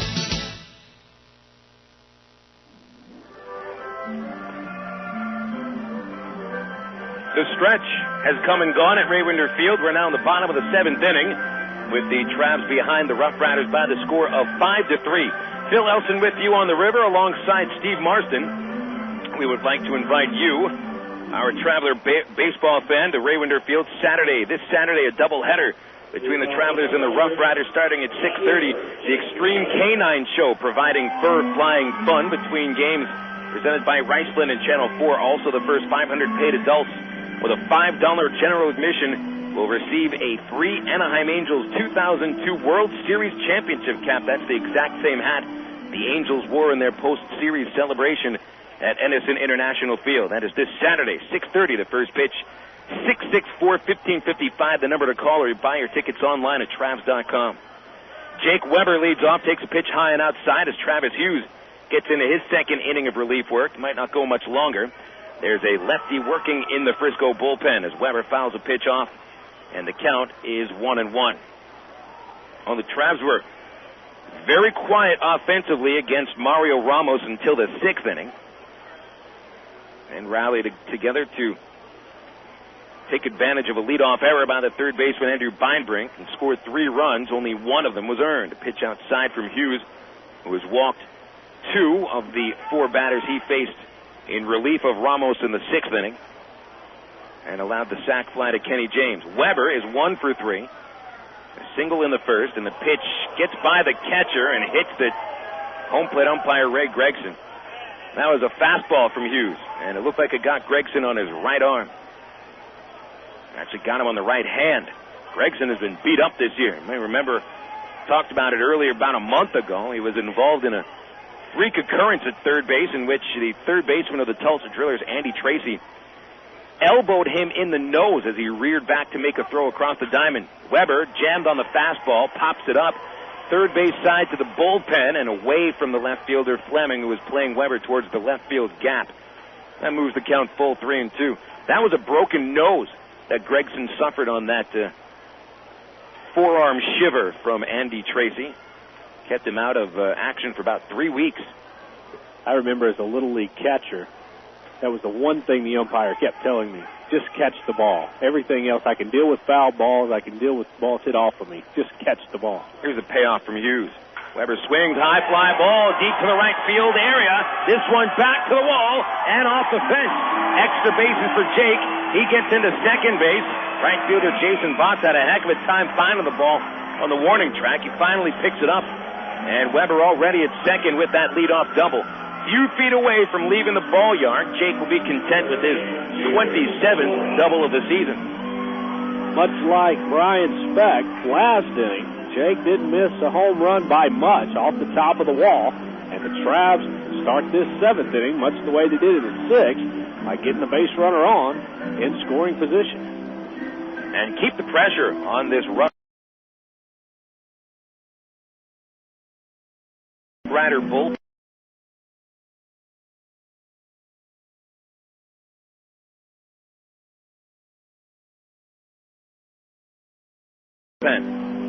That is for certain. Don't give them any room to breathe, especially now that the pressure has been put on them again. And has been doing so ever since this inning started. 5-3 score. The Rough Riders ahead of the Travelers. Last of the 7th, no outs. Zamora late swing on a fastball. He misses 1-1. Junior is 0 for 3 today. Ramos struck him out twice, ending the 1st and 3rd innings. Then Junior led off the 6th with a sharp grounder to the third baseman Andrew Beinbrink, and he booted it. Junior stole second, scored on the McPherson 2-strike single to right field. Now Weber at second, nobody out, and the 1-1 to Zamora. A slider just off the corner, ball 2. Good eye by Zamora. Not the pitch he wants to swing at. Certainly no reason to try to foul that one off. 2-1. Junior with tons of room to work with in the left field corner if he can get around on something Hughes brings. The pitch, swing and a miss, hard fastball, tough to catch up with. 2 balls, 2 strikes. Hughes is a big cat, standing 6'5", 230. Beaver City, Nebraska, where he calls home. Fastballs in the mid-90s. That is his specialty. It's what got him up to AAA Oklahoma to start this season, but did not have very much success. Starting rotation didn't suit his tastes in the Texas League, so he's been put into the bullpen. 2-2 to Zamora. He's gone. Swing and a miss. Slider, and Zamora is 0 for 4 with 3 strikeouts. And Junior, who really had the best month of any Traveler in July, 356 hitter, 5 homers, 16 RBIs. So far ending the season, or ending the month with a whimper. That is going to be it for Hughes. Tim Ireland had this planned all along.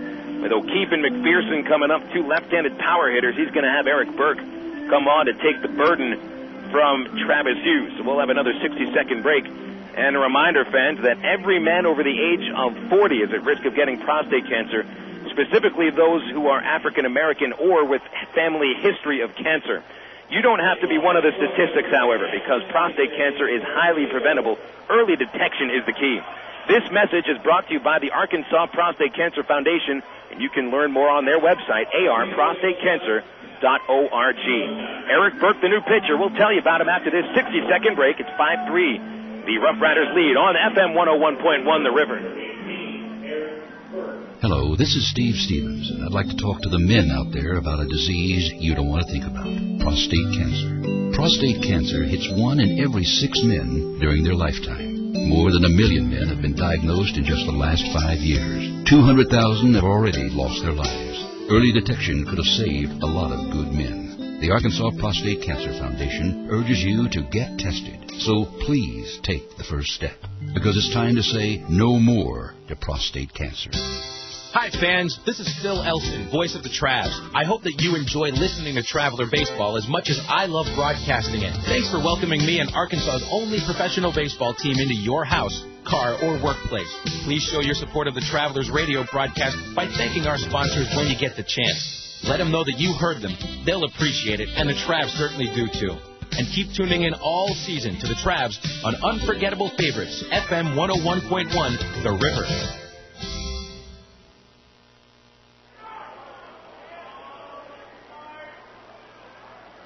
The new pitcher for the Frisco Rough Riders is left-hander Eric Burke, 6'4", 230 pounds out of Houston, facing Mike O'Keefe. Couple lefties here, and the first pitch fouled off the right side for a strike. Burke has been brought on to finish this 7th inning with O'Keefe and McPherson batting, plus Speck. And, of course, Ireland, the manager of the RoughRiders, would like to have Speck batting right-handed and brings Burke in to face these two left-handed hitters. Burke has been used quite a bit out of the bullpen this season. And, in fact, there's only one other pitcher throwing more games in the Texas League this year. This is Burke's 49th appearance. El Paso's Mark Freed has thrown in 51 games. Nothing in one on O'Keefe. The pitch is high, 1 ball, 1 strike. Mike has reached base twice tonight. A second-inning single to center. He walked in the 4th and struck out in the 6th. Mike is 1 for 2. Burke at 3.35 ERA. The league batting .233 against him. Left-handers hit just .210 against him. To the set position, Burke lifts the leg, turns to second base, and watches Weber get back into the bag. Burke coming off a poor performance against Tulsa, where he allowed 2 runs in an inning and 2/3. 1-1. O'Keefe chops it towards shortstop. Third baseman Beinbrink was playing at shortstop. Picks the ball up and throws O'Keefe out. That's an out coming from positioning of the infielders. The ball was headed towards the shortstop hole. With Beinbrink playing off the line by a good 20 feet. Was able to cut that ball off and get the easy throw to first. 2 gone, and here's Dallas McPherson. Knowing that McPherson is a home run hitter and he represents the tying run, I wonder if Dallas is up there swinging for the fences. Man, a fine at-bat in the 6th inning, following 2 strikeouts. He knocked the pitch to right field to drive in Arkansas's first run. There's a strike to McPherson, and the count is 0-1. Now, McPherson finished his California League season in a slump, hitless in his last 14 at-bats. Carried over somewhat into this game with 2 strikeouts on 6 pitches. The 0-1, high and outside to Dallas, 1 ball, 1 strike. But Dallas had really made his statement to get promoted to Double-A Arkansas during an 11-game hit streak, July 14th through the 24th. Batted .638 with 8 home runs in that 11-game stretch, including a home run off the big unit, Randy Johnson, in a rehab start at the Epicenter in Rancho Cucamonga. Pitch downstairs, 2-1 on Dallas. Yes, he hit a home run off Randy Johnson, a single-A hitter at 23 years old, hit a home run off one of the greatest pitchers ever to hold a baseball. 2-1 to McPherson. High pop-up, this out of play on the third base side. 2 balls, 2 strikes. But really, all the Quakes did some hitting against Randy that game. They knocked about 4 doubles off him, and Johnson took the loss. And who's the pitcher that defeated him? Irvin Santana, who takes the hill tomorrow for the Arkansas Travelers against these RoughRiders. 5-3 Rough Rider lead, last of the 7th with 2 outs. McPherson battling on a 2-2 count with Weber at second base. Got to bring him home after a leadoff double. Burke to the plate, and McPherson takes it outside. Good eye on the slider from Burke. Full count. Speaking of Randy Johnson, did you get the chance to see him against Dontrell Willis last night on the off night that you had? Watched a little bit of that game. Pretty good pitching matchup. Randy looked to be back in pretty good form, although he did give up that first inning home run in that game. Payoff to McPherson. Big swing and a miss. They've come high and tight for 3 strikeouts on McPherson today, and that'll end the 7th inning. Travs get a leadoff double from Weber, but he never gets off second base, stranding him. Arkansas trailing 5-3. We go to the 8th after this break on FM 101.1 The River. Hit a home run with your family tonight. Whether you're planning a meal before the game or snacks for the game, remember to include milk, cheese, and yogurt in the game plan. 3 servings a day of dairy is the right amount to help keep your body healthy. It's easy. Just look for the 3-a-day logo on your favorite calcium-rich dairy foods at your local retailer. For more information, including recipes and coupons, visit www.3aday.org. Have you had your 3-a-day today? The power of cheese.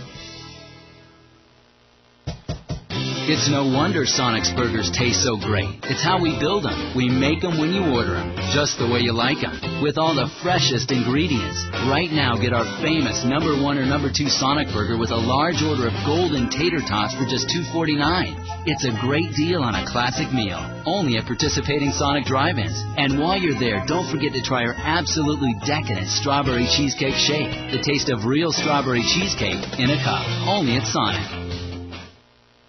Meet Bob, the carpenter.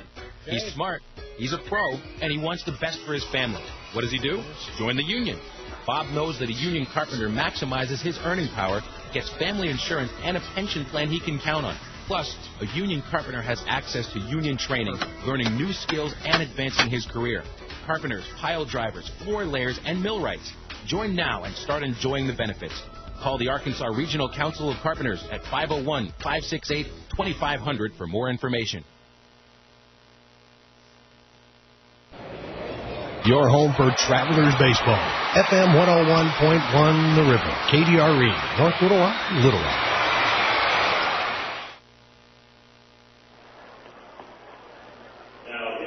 Seven innings in the books at Ray Winder Field. And the Rough Riders leading the Travs by the score of 5-3. The line on the game so far, Frisco, 5 runs, 7 hits, and an error. The Travs, 3 runs, 8 hits, 3 errors. Errors and walks.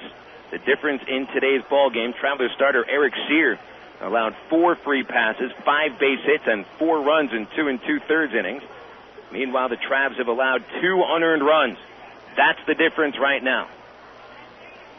New pitcher on for the Travs in the 8th inning. Brian Rogers relieves Dusty Bergman, and the first batter, Jason Botts, takes a strike at the letters for a count of 0-1. Bergman, a couple of strong innings, didn't allow a hit. One man reached on an error, but Dusty erased him on a double play, got a strikeout. Could look at it as 2 perfect innings for Bergman. Curveball inside to Botts, very close, 1-1. Jason Botts batting cleanup is followed by Patrick Boyd and Ryan Fleming.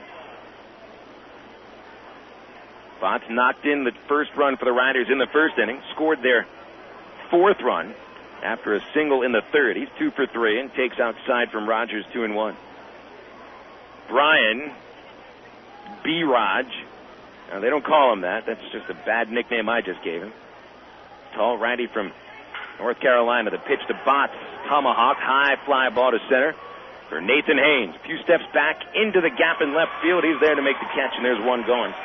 We'll have a look at our Southwest Airlines out-of-town scoreboard here this inning, as there's a couple games that should almost be finished in the Texas League. Top 9 in Tulsa. The Wichita Wranglers lead the Drillers 7-5. Homers by Corey Hart and 2 from Chad Santos, supplying the Wranglers with their offense. Jack Joffrion hit his 2nd for the Drillers. 6-game winning streak on the line for Tulsa. Frisco, well, of course, they're leading 5-3 here in Arkansas. San Antonio, 2-1 lead over Round Rock, top of the 8th. And they are scoreless in Midland after 8 innings between El Paso and the Midland Rockhounds. Pitch outside to Patrick Boyd, 1-0. Boyd walked in the first, sack bunt in the 3rd inning, led directly to a 2-run single. And a ground out in the 5th. Rogers throws the pitch to the back screen, ball 2. Major League scores currently in progress. Let's see here. There are no games in progress in the National League. They're all finals. Bottom 9 in Kansas City. The Royals trailing the White Sox by a run, 5-4. 1 out. And Tom Gordon on for the Pale-Hose. A swing and a miss by Boyd. Curveball from Rogers, 2-1. Paul Konerko starting to sizzle a little bit. It's taken him, 4 months? 2-1, swing and a miss. Boyd again on an off-speed pitch. Carlos Lee, a couple of jacks. He's got 22. Top 8 at Minnesota. Baltimore, 9. Minnesota, 7 in a back-and-forth game. Davy Cruz and Jay Gibbons hitting home runs for the Orioles. 2 balls, 2 strikes. Rogers delivers and strikes him out on a fastball. Got one by him on the swing and a miss. 2 gone. And there's no one on base for Ryan Fleming. Rogers, this is 14th appearance with the Travs, no wins or losses, and a 3.86 ERA. That's his 16th strikeout in 22 innings. Top 10 in Texas. The Rangers and the Red Sox tied at 3. Ortiz and Nixon home runs for the Red Sox. Nixon cracking the 20-home run barrier. Boston tied it with a run on the top of the ninth inning. A strike on a curveball to Ryan Fleming. 5-3 score here. Frisco leads. Top 8, 2 outs. Going into the fourth in Anaheim, the Yankees and the Angels tied at 1. Ground ball towards third. Zamora has it on one bounce. He was playing in to guard against such a play, and the throw to first completes the inning. 1-2-3 go the Frisco RoughRiders. They have not had a base hit since the fourth inning. Good relief work today. The Travs bats are going to have to do some more. 5-3 trailing to the RoughRiders in the bottom of the eighth. We'll be back on the river. Fans, if you haven't been to an Arkansas Travelers game lately, you don't know what you're missing. Shed Spread Country Crock invites you and your family to get out and see the Travs. You can bring the whole family for Country Crock Family Thursday. Travelers fans who bring an original cash register receipt showing purchase of any Shed Spread Country Crock product will receive up to 6 free admissions for any Thursday home game. Hurry! This offer ends August 14th. Offer subject to ticket availability. Country Crock. Bring it home. Miller time. It's time to tuck the sun in and give it a good night kiss. Miller time. It's time to put the 9 to 5 back on the shelf. Miller time. It's time to wear the night like a cape and break out the Miller Lite. It's time for Weird Time at a place called Miller Time. Miller Lite, Miller Brewing Company, Milwaukee, Wisconsin. Live responsibly. The biggest event of the baseball season is back. The Arkansas Travelers present Clunker Car Night. Tuesday, August 12th at Ray Winder Field. More cars than ever before will be handed out to lucky fans. In fact, there will be a used car given away every single inning. Stop by and pick up special $2 tickets at any of these locations.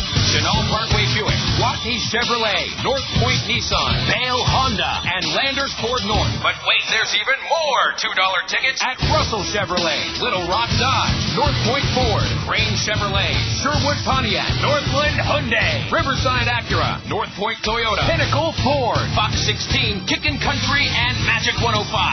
It's Clunker Car Night at Ray Winder Field, Tuesday, August 12th at 7:10. Call 664-1555 for more information or get us online at www.travs.com.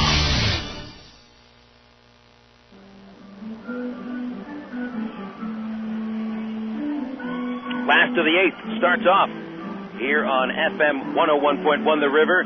Traveler baseball in the bottom of the eighth. 5-3 the score. Frisco leading Arkansas. And Brian Speck leads off against Eric Burke.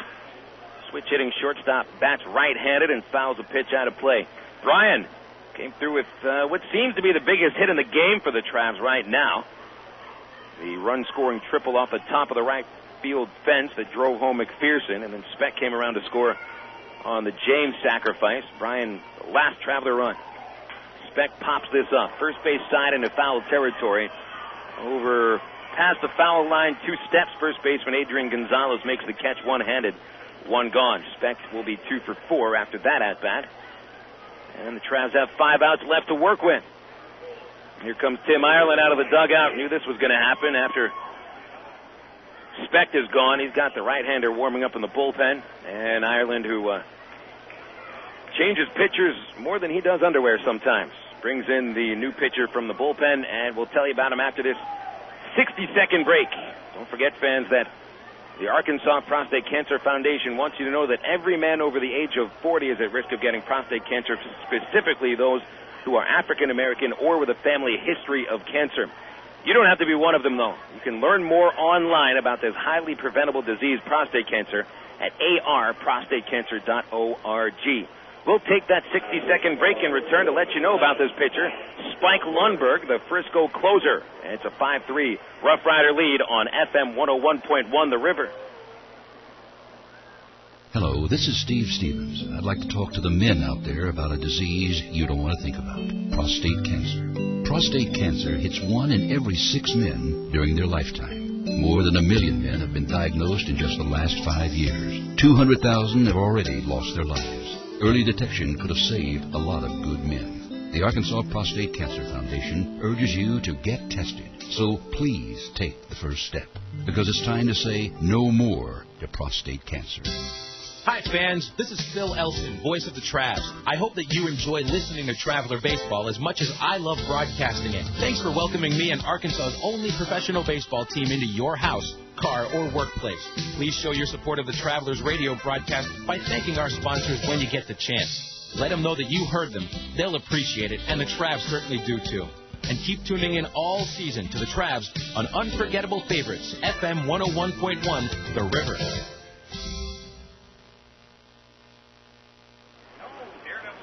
Back here on the river in the bottom of the 8th inning, the Rough Riders have brought in their closer with one out in the 8th, Spike Lundberg.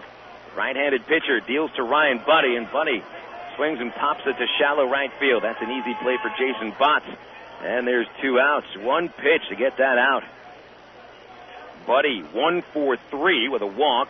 Gets back to the bench. Travs really need to get some momentum going here, if there is such a thing here in the 8th inning. Well, Lundberg becomes the 4th pitcher of the night for Frisco, and you just kind of wonder, obviously Tim Ireland playing the percentages, but we do have that doubleheader coming up Saturday. You wonder if he's burning through his relief here in this first game. He's going to put an awful lot of pressure on Franklin Francisco tomorrow night to eat up some innings, his starting pitcher. Kenny James will take a strike on the outside corner. Kenny has had 3 at-bats with men in scoring position. Drove home 1 run, a sac fly in the 6th. He ended the 2nd and 4th innings, leaving a total of 4 men on base with a strikeout and a ground out. Lundberg from the stretch, and Kenny takes a strike 0-2 right on the outside corner. Well, Lundberg is fairly well rested. Only pitched in 1 game of the Tulsa series, so he's thrown 1 game in the last 5 nights. Of course, your closer doesn't get much work when you get swept in 4 games. 24 saves on the season for Lundberg, a .244 ERA. James swings and misses. Bad at-bat. Struck out at 3 pitches and ends the 8th inning. Travs go down 1-2-3. That'll send us to the 9th. Frisco 5, Arkansas 3, here on FM 101.1 The River. It's no wonder Sonic's burgers taste so great. It's how we build them. We make them when you order them, just the way you like them, with all the freshest ingredients. Right now, get our famous number 1 or number 2 Sonic burger with a large order of golden tater tots for just $2.49. It's a great deal on a classic meal, only at participating Sonic drive-ins. And while you're there, don't forget to try our absolutely decadent strawberry cheesecake shake. The taste of real strawberry cheesecake in a cup, only at Sonic. Synonymous. Words alike in significance and meaning, like summer and baseball. Baseball and Ray Winder Field. Ray Winder Field and hot dogs. Hot dogs and Coca-Cola. Yes, Coke is joining the Travs All-Star lineup this summer right alongside the future Anaheim Angels wearing the Travelers uniform. Enjoy the best value in family entertainment in Central Arkansas. Ray Winder Field, the Arkansas Travelers, and Coke. 3 summer classics. Call 664-1555 or visit our website at travs.com.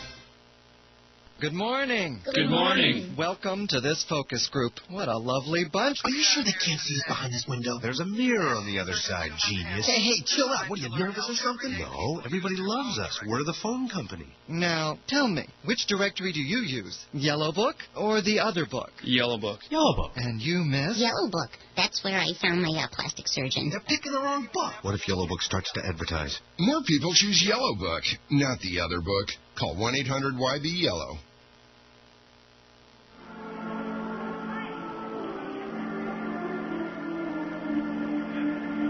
Back for baseball in the top of the 9th inning. We get down to this final inning of play. 5-3 score. Frisco leads. They have led ever since the first inning. In fact, the Rough Riders scored the first 5 runs of the ball game. Travs came back for 3 in the 6th, but the Trav bats have been quiet ever since that 6th inning rally. Frisco has done virtually nothing offensively since a run was scored in the 4th. They even haven't had a hit since the 4th inning. Great relief work from Ryan Cummings, Dusty Bergman, Joel Peralta, and now coming on in relief of Brian Rogers, who pitched a scoreless 8th. Peralta enters his team-leading 47th game of the year, 5-4 record, .228 the ERA, 20 saves. First pitch of the inning, Todd Mensick hammers it deep and foul to right field. That ball had the distance, but the wrong trajectory. And Mensick falls behind 0-1. Well, that was a moonshot to right field. 3:45 down the line. It got over the home run fence, but fouled by about 20 feet. Mensick leading off 0 for 3, 3 groundouts. He's pulled them all. The 0-1. Inside, a ball and a strike. He'll be followed by Dewey and Meyer. When we get to the bottom of the ninth inning, and hopefully just a 2-run lead for the RoughRiders, it will be the top of the order. Haynes, Smith, and Weber against Spike Lundberg. The 1-1, curveball called strike. What a series in Wichita that Joel Peralta had. Saved 3 games in 3 nights. Getting to that 20-save barrier. Didn't allow a run. Made a couple of those games interesting. But still pitched very well. Count 1-2 on Mensick. Peralta's overhead wind up the pitch. Pop to right center field. A high fly ball for Kenny James. And he'll make the catch in the gap. There's one gone. Mensick 0 for 4. First time he puts some air under the baseball into play. Here comes Dewey. I mentioned Lundberg. He'll be back for that 9th inning. And while he has had success against the Travelers this year, with an ERA of 1.88 and 4 saves in 10 games, Arkansas has beaten him. And they've, in fact, had him blow a save in 2 of the last 3 games that they have faced him. Dewey swings, chopper to third, 1 hop for Zamora. And the gun across in time, 2 gone on just 5 pitches. Dewey 0 for 3. Drew Meyer up next. There's no one in the pen for the RoughRiders. They're going to be relying on Lundberg, who, as I mentioned, is fairly well rested. But, Steve, you brought up a good point. With that doubleheader coming up on Saturday, if Lundberg comes on to pitch tomorrow, you wonder his availability for both of those doubleheader games. And the RoughRiders do have another pitcher they could throw into that closer role, which would be Travis Hughes, but he's really had an up-and-down season.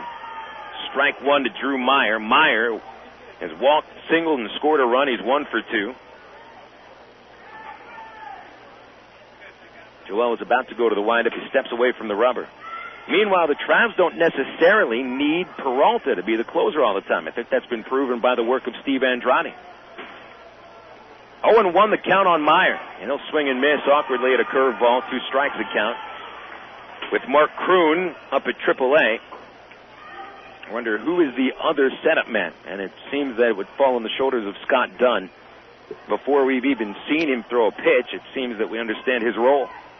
0-2 on Meyer, 2 outs, and he'll foul a pitch on the right side on a fastball, still 0-2. I guess both managers are going with the idea that you can use some of their bullpen here tonight if you just use them very limitedly. Nobody in the bullpen has gone more than 2 1/3 innings for either team, and that being Ryan Cummings.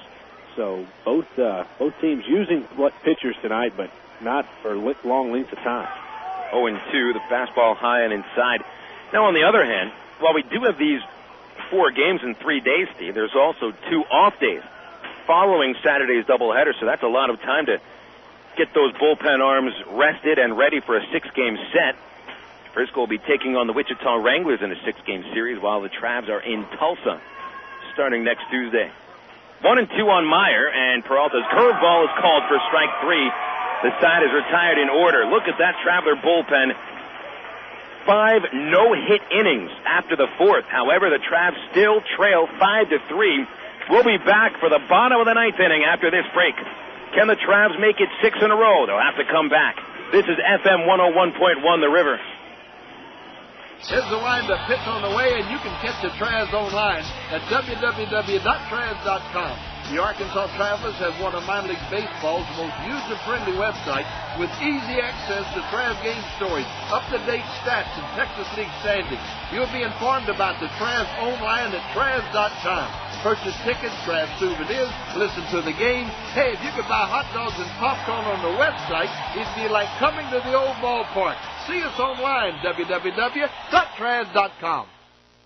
Did you know that most problems of the feet occur because of improperly fitted shoes? Come into Top Shoes and let us measure your feet and fit you with New Balance. New Balance makes shoes for all shaped feet, from size AA to 4E, for pronators and supinators alike. New Balance makes motion control shoes that are great for those who suffer from plantar fasciitis. So what are you waiting for? Come into Top Shoes and let Tops make those feet happy. Top Shoes is located in Little Rock, North Little Rock, Benton, Conway, Russellville, and throughout Arkansas.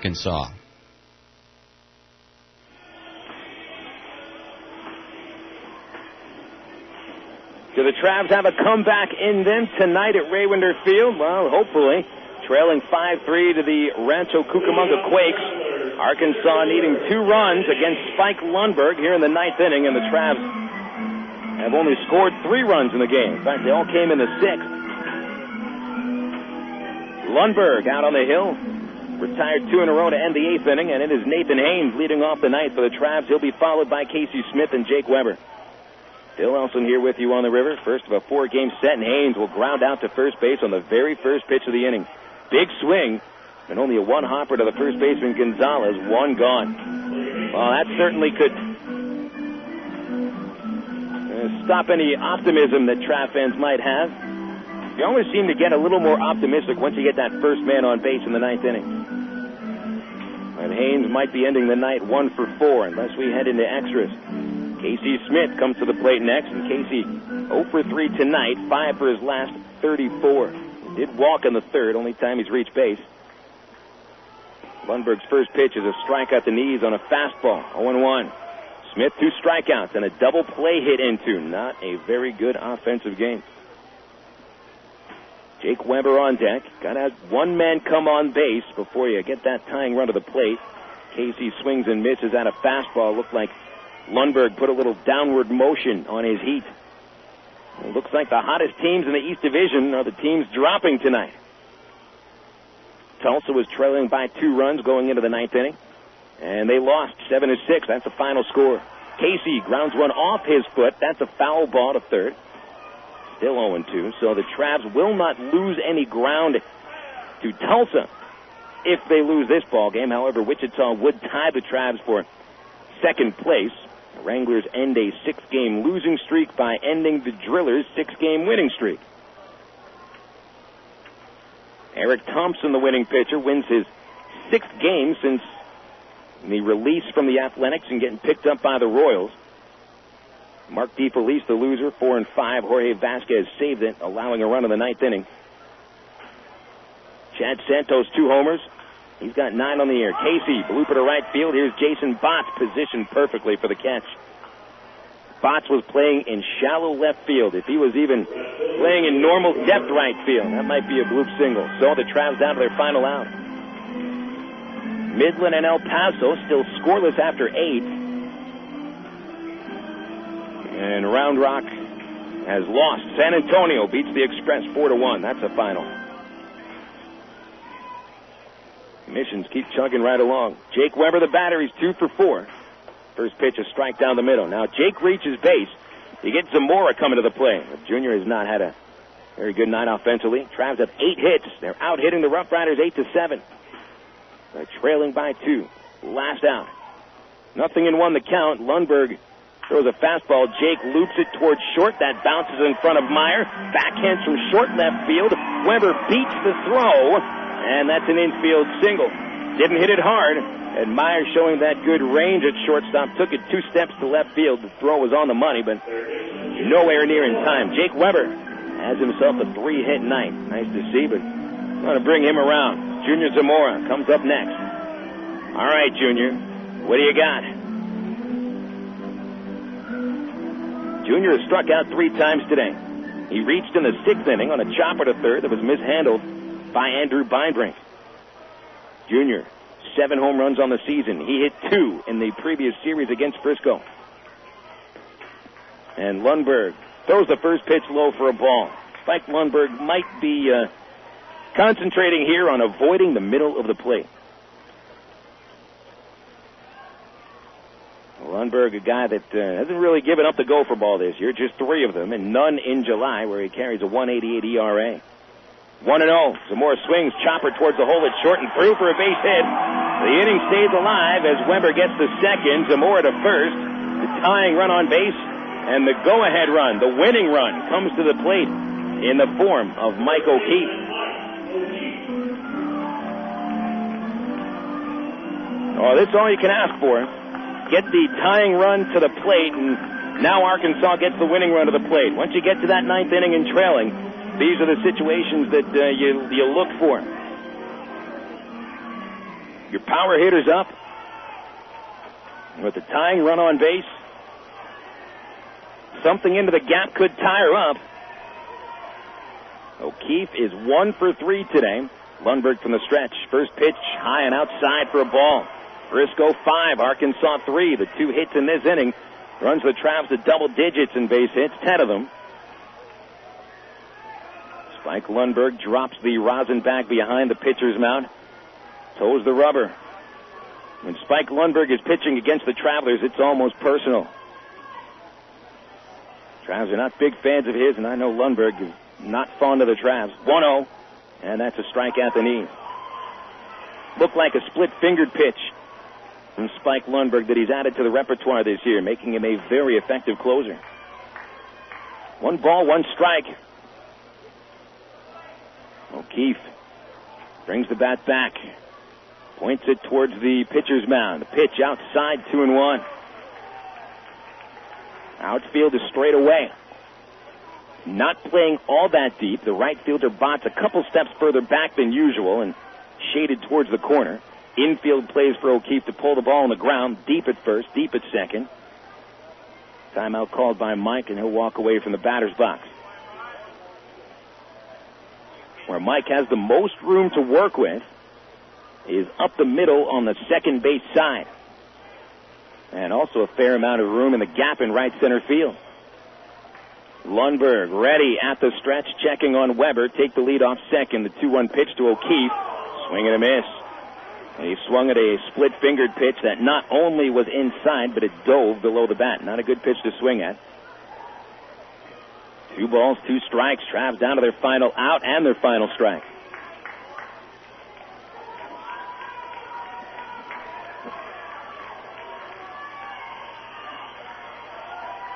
Lundberg ready. Target on the outside corner to O'Keefe. The pitch outside, missed by a hair, full count. That was close. Well, the full count, the runners get an extra jump. And that means if Mike sends it into the gap, there's a good bet Zamora scores the tying run. On deck is Dallas McPherson.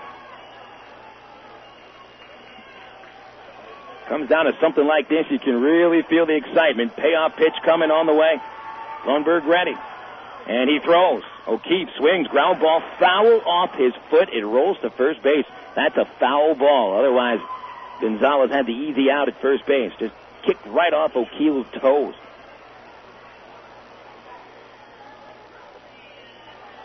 Well, Mike will get some time to let the toesies relax a little bit. And that'll cut the tension slightly. All right, Mike's feet are feeling much better now. First baseman Gonzalez now guards the line. They're giving him third base. They're giving him left center now. Center fielder Boyd shaded towards right. 5-3 the score. Frisco leads. 2 outs, bottom 9, and timeout called by the batter. And there goes the catcher Dewey out to the mound. He and Lundberg are going to talk this over. They were having trouble with their signs. Just a 2-second conversation. Dewey jogs back behind the plate.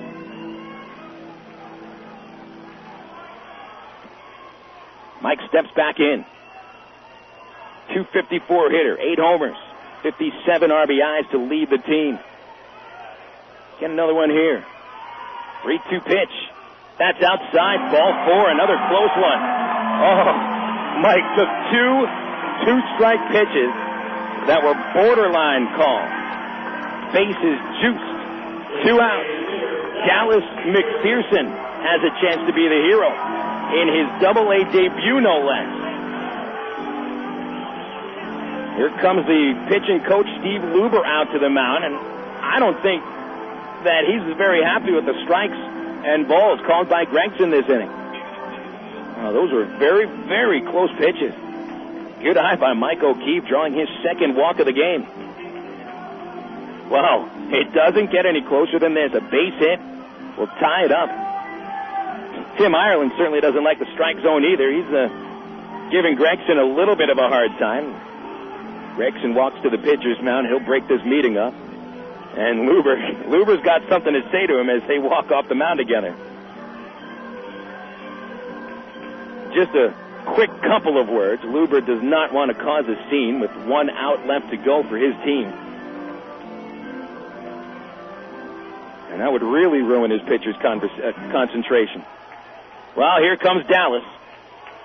McPherson has a chance to be the hero. Well, this is just how you write a script, huh? Dallas is 2 for 7 with the bases loaded in the California League. Never hit a home run or extra base hit. We'll take a single. That should tie it up. First pitch to Dallas is a strike at the knees. Good pitch at the outside corner. Dallas today 1 for 4 in his Double-A debut. Drove in the Traps' first run with a single in the 6th, but he's also struck out 3 times. Big left-handed hitter from North Carolina. Slightly open stance. Power hitter, 18 jacks. We're just looking for a single here. The 0-1, big swing, foul back. That was his pitch. McPherson just got his pitch to hit and fouled it off. Lundberg got away with one. A fastball that was maybe on the inner half of the plate, certainly not on the corner. And McPherson falls behind 0-2. That's the 4th time today he's fallen behind on that count. Lundberg throws, and a swing and a miss ends the ball game. McPherson strikes out with the bases loaded, and this game is history. Frisco ends the Travelers' winning streak at 5 games with a 5-3 victory. Certainly a ball game the Travs could have won. Poor starting pitching, poor fielding at the beginning, and inopportunity on the offensive side cost the Travs their 5-game winning streak. However, there is a bright side on this. The Travs did come back late in the game, put themselves in the position to at least tie it in the 9th, as we try to look for the bright spot in a loss. But you know what? We're not used to losing right now. We'll just come back after this break, and we'll run it all down on the post-game report here on FM 101.1 The River. Miller Lite. Miller time. It's time to grab the fellas and hit defrost. Great tasting Miller Lite. Time to melt cold shoulders. Time to pull your mojo out of the freezer and warm it up on the grill. It's time for a great tasting Miller Lite. Great tasting Miller Lite. At a place called Miller Time. Miller Lite, Miller Brewing Company, Milwaukee, Wisconsin. Live responsibly. Just because you're working a smaller acreage doesn't mean you have to skimp on comfort and reliability. So stop by Ag Pro at Highway 165 in England and take a look at John Deere's rugged new 5020 series tractors. Choose the 45 to 75 PTO horsepower straddle mount, isolated open operator station, or cab model that fits your needs. These new tractors offer improved comfort, control, and convenience. Test drive a new John Deere 5020 series tractor now at Ag Pro at Highway 165 in England.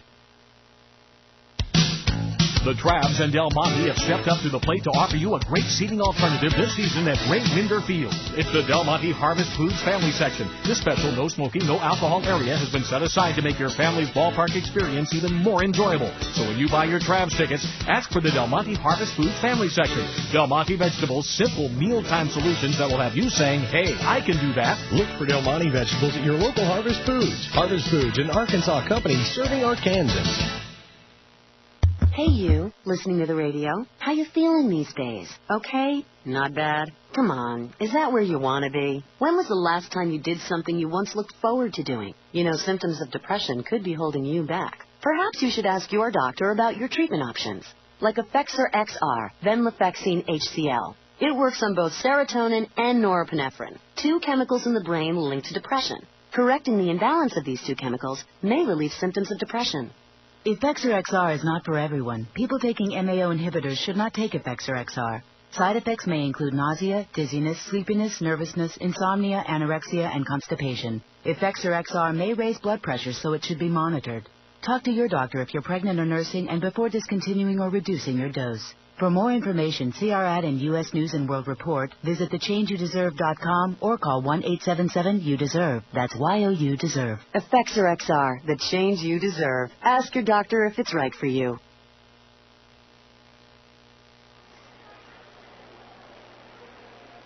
Welcome back to Ray Winder Field on your Traveler postgame report. Bad news tonight, folks. The Travs lose. Something that hasn't happened much recently.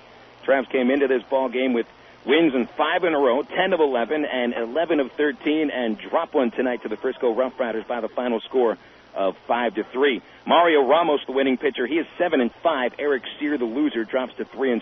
The save goes to Spike Lundberg, his 25th of the year. Arkansas's record in the second half drops to 21-20. Travs don't lose any ground to the Tulsa Drillers as Tulsa lost, so the Travs will be 3 games out, tied with Wichita for second place in the East Division going into tomorrow's Texas League action. Meanwhile, Frisco, they break a 5-game losing streak, and their record in the second half now 19-22.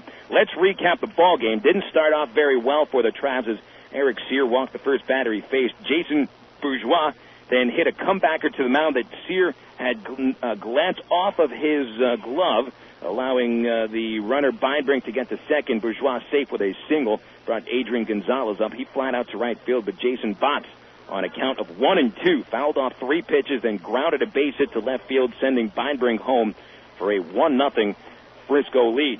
The RoughRiders took advantage of another mistake in the second inning. Jason Dewey struck out with 1 out, but the ball was dropped by Ryan Buddy for a passed ball.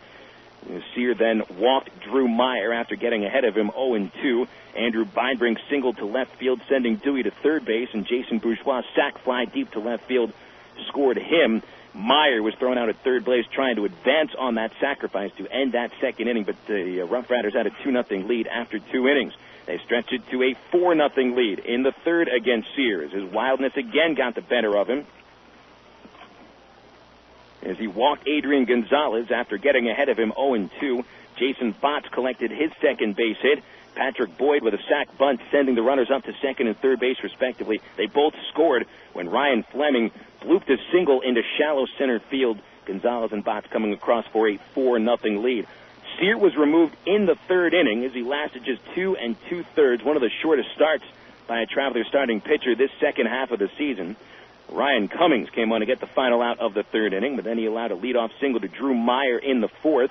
Meyer stole second, took third on a poor throw by Ryan Buddy that skipped into center field, and after 1 out, Jason Bourgeois singled up the middle for the final RoughRider run. That was also the final RoughRider base hit. They were up 5-0 after that fourth inning, but Ryan Cummings, Dusty Bergman, Brian Rogers, and Joel Peralta combined for 5 innings of no-hit baseball, allowing just 1 runner on an error. Too bad that was not the kind of performance the Travs got from Eric Sear. Mario Ramos was pitching very well for the RoughRiders, allowing he allowed 4 base hits to the first 9 batters he faced, but he got a double play and struck out 3 men, leaving 3 men on base. Ramos struck out 2 batters in a scoreless third, whiffed another one in a scoreless fourth inning as the Travs left 2 men on base. Ramos set the Travs down in order in the 5th inning before he got touched in the 6th. Junior Zamora struck out in 2 consecutive at-bats before leading off the 6th inning with a grounder to third baseman Andrew Beinbrink. He kicked it for an error, allowing Zamora on base. After an out, Zamora stole second and scored on Dallas McPherson's first double-A hit, a single to right field, putting the Travs on the scoreboard, a 5-1 score at that point with Frisco ahead. Brian Speck then sent a high fly ball deep to right center field, hit the top of the fence for a triple. McPherson scored the second run, and then after Ramos was removed following the triple, on came Travis Hughes. He walked Ryan Buddy and allowed a sac fly to Kenny James, bringing home Speck for the Travs' third run. Another walk to Nathan Haynes put the tying run on base, but Casey Smith struck out, leaving 2 men on. Travs left a man on in the 7th inning after Jake Weber's leadoff double. Neither Zamora, O'Keefe, nor McPherson could bring him home. And then the Travs go down in order the 8th, load the bases with 2 outs in the 9th inning against Spike Lundberg. 2 singles from Weber and Zamora, a walk to O'Keefe loaded him up for McPherson. But Dallas struck out for the 4th time in his first double-A ball game, leaving the tying and winning runs on base. McPherson with the 4 strikeouts, leaving a total of 4 men on base in the ball game. But again, he did drive in the Travs' first run in the 6th inning, and it does take quite a bit of the ability to adapt, to step right into a Double-A game for your first game at Double-A after getting off the plane about an hour and a half before you get onto the field for the first time. So that is certainly a very odd way to come introduce yourself to Double-A. And McPherson finishes 1 for 5 with 4 strikeouts, and the Travs lose 5-3. Really, tonight, you could saddle the loss on, I would say, Eric Sear and Ryan Buddy, not to pass blame around, but when you lose a ball game, there's a reason for it. Sear, very wild outside of the strike zone. Ryan Buddy, a drop past ball for a strikeout, and also the poor throw allowing Meyer to get to third base after the steal. You could say that none of those runs would have scored without those errors. So if you go by earned runs, Travs would still lose today, but still. I would say that Sear and Buddy were the culprits defensively and pitching-wise. The Travs offensively didn't have it today. Struck out 13 times against the Rough Rider pitching staff, and Arkansas leaves a total of 12 men on base. A bit back to we visited, it looks like today, about 3 or 4 weeks ago when the Travs were struggling a little bit, but this is just one game, and the team did come back towards the end of it, so not all things are gloomy tonight. We'll take a look at the Southwest Airlines out-of-town scoreboard after this break. Again, the final score tonight, Frisco 5, Arkansas 3. This is FM 101.1, The River. Hey, what's up? This is Lala, and welcome to Coke FM, bringing you the hottest new sound. The real can be bought and sold, taught and told. The boy tried to keep it, but he lost his soul. On the road to the riches, he lost control. About the eye of the needle, I was often told. If you never not to live off the goal, in your actions, all is told. Gotta make it real, This is Lala at Coke FM, keeping it real with the cool taste of Coca-Cola. It's no wonder Sonic's burgers taste so great. It's how we build them. We make them when you order them, just the way you like them, with all the freshest ingredients. Right now, get our famous number 1 or number 2 Sonic burger with a large order of golden tater tots for just $2.49. It's a great deal on a classic meal, only at participating Sonic drive-ins. And while you're there, don't forget to try our absolutely decadent strawberry cheesecake shake, the taste of real strawberry cheesecake in a cup, only at Sonic. The biggest event of the baseball season is back. The Arkansas Travelers present Clunker Car Night. Tuesday, August 12th at Ray Winder Field. More cars than ever before will be handed out to lucky fans. In fact, there will be a used car given away every single inning. Stop by and pick up special $2 tickets at any of these locations. Chenal Parkway Buick, Waukee Chevrolet, North Point Nissan, Vail Honda, and Landers Ford North. But wait, there's even more $2 tickets at Russell Chevrolet, Little Rock Dodge, North Point Ford, Crane Chevrolet, Sherwood Pontiac, Northland Hyundai, Riverside Acura, North Point Toyota, Pinnacle Ford, Fox 16, Kickin' Country, and Magic 105. It's Clunker Car Night at Ray Winder Field, Tuesday, August 12th at 7:10. Call 664-1555 for more information or get us online at www.trav.com. Welcome back here to Little Rock on the Travelers postgame report. Final score from Ray Winder Field. The Frisco Rough Riders 5, the Arkansas Travelers 3. Travs lose a 5-game winning streak, and Frisco gets back on the horse. They had lost 5 in a row. And with a 2-run win over the Travs, Frisco pulls to within 2 games of Arkansas for second place in the East Division. Phil Elson here with you. Let's check out what happened in the Texas League today. They're all final scores. And the game we're paying attention to in Tulsa, win by the Wichita Wranglers, 7-6. 2 homers from Chad Santos, propelling the Wichita attack. He's got 9 homers on the season. Corey Hart hit his 3rd. Eric Thompson, the winning pitcher, moves to 6-3. Mark DeFelice took the loss. He drops to 4-5. Jorge Vasquez saved at his 13th. Tulsa getting home runs from Jack Joffrion and Corey Sullivan. The Drillers' 6-game winning streak is history, and they will stay 3 games ahead of the Travs and the Wranglers, who are now tied for second place with identical 21-20 records.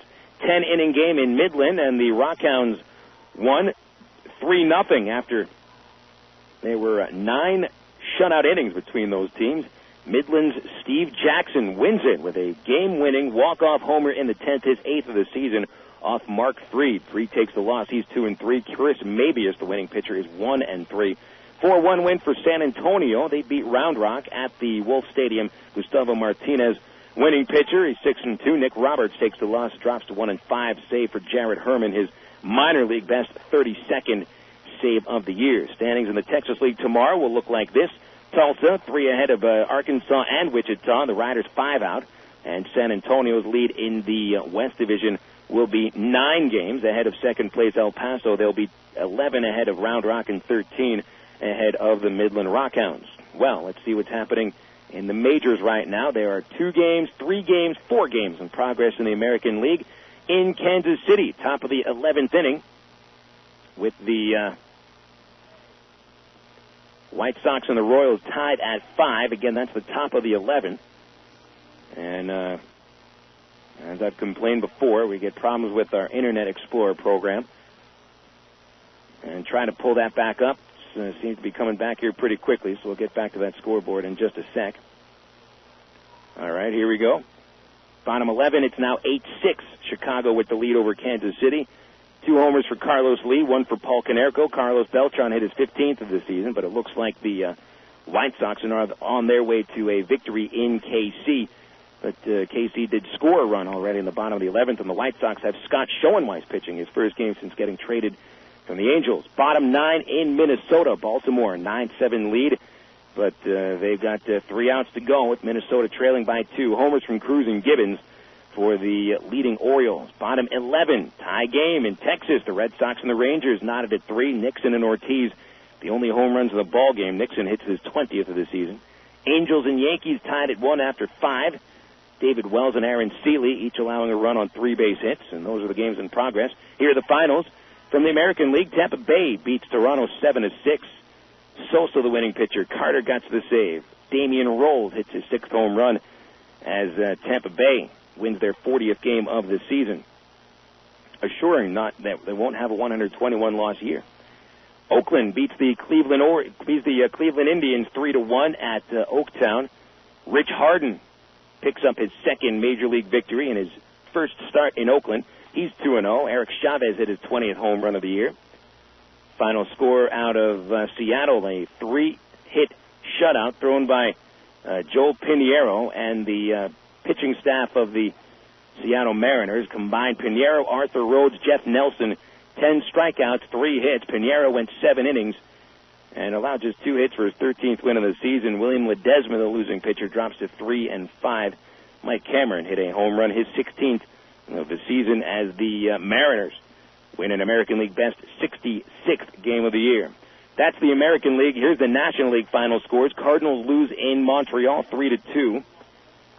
Losing pitcher Woody Williams allowed a home run to Vladimir Guerrero in the 3rd inning, a 2-run shot. Williams drops to 14-4. Zach Day, the winning pitcher, 6 innings, 1 run. He's 5-4. Rocky Biddle, a perfect night, his 26th save. Guerrero finished 2 for 3, knocking in all 3 Montreal runs. Final out of Pittsburgh. San Diego beats the Pirates 10-7. Hernandez, Stairs, and Wilson home runs for the Buccos. Gary Matthews Jr. hit his 4th for San Diego. Adam Eaton, the winner. Rod Beck saves his 14th since coming up from the Cubs AAA team. Don't you think the Cubs could use Rod Beck these days? That's for sure. Milwaukee beats the Mets 4-2 at Shea Stadium. Mets lose their 64th game of the season, 5th in a row. Matt Kinney, the winner. Aaron Heilman, the loser. Danny Kolb notched his 4th save. Final out of Wrigley. Cubs 9, Giants 4. Winning pitcher Carlos Zambrano 9-8. Sammy Sosa hit his 23rd home run of the season. Sammy finished with 2 hits, 4 RBIs. 2 RBIs for Moises Alou. Kenny Lofton 3 for 4 and a couple runs scored. Zambrano 8 strong innings, scattering 9 hits and 5 walks, 4 runs. Borowski pitched a perfect 9th. No save for him. Here is a score out of Philadelphia. The Phillies beat the Dodgers 7-3. Brandon Duckworth beats Dallas Perez. Homers for Perez and Polanco for the Phillies. Adrian Beltre hit his 9th for the Dodgers, and could be supplanted by Robin Ventura, who was traded over to L.A. from the Yankees. 10-inning game in Cincinnati, and the Reds beat the Rockies by the final of 5-4. Preston Wilson hits his 28th home run of the year for the Rockies, but Branyan and LaRue with home runs for the Cincinnati Reds. LaRue a walk-off home run in the 10th inning, and long day for Cincinnati baseball fans. Lose one of their favorite ball players, Aaron Boone, traded to the Yankees today. And a final score out of Atlanta. The Braves scored 6 runs in the first inning and beat the Astros 7-4. Shane Reynolds the winner. John Smoltz gets to the 40-save barrier. And it looks like he could even get 60 saves, to be quite honest. Javi Lopez cracks the 30-home run mark. Jeff Bagwell hit his 24th. Houston loses ground to the Cubs, now 2.5 games behind the Astros. The Cards failed to pick up a game on the Astros. They will stay 2 games and back. Now you're up to date across the majors in the Texas League, thanks to the Southwest Airlines out-of-town scoreboard. Don't forget you can always log on for low fares online, www.southwest.com. We will come back for a final word and a post-game interview with Jason Bourgeois, the second baseman for the winning Frisco RoughRiders. Your final score tonight from Little Rock, Frisco 5, Arkansas 3. We'll wrap it up after this on FM 101.1 The River. Miller time. It's time to tuck the sun in and give it a good night kiss. Miller time. It's time to put the 9 to 5 back on the shelf. Miller time. Time to wear the knife like a cape and break out the Miller Lite. It's time for real time. At a place called Miller Time. Miller Lite, Miller Brewing Company, Milwaukee, Wisconsin. Live responsibly. Hi, Orkin Man here with a little advice about home maintenance. Keeping bugs out is part of it. Yep, somewhere between cleaning the gutters, mowing the yard, and defrosting the refrigerator lies me, the Orkin Man. Glamorous, I know. See, 83% of ants, roaches, and other pests get in from the outside. Before they ever reach your welcome mat, call me at Orkin. I'm trained to put down a protective barrier to help keep bugs from ever getting in the first place. This is the Orkin Man saying, if it bugs you, bug me at 1-800-ORKIN-MAN.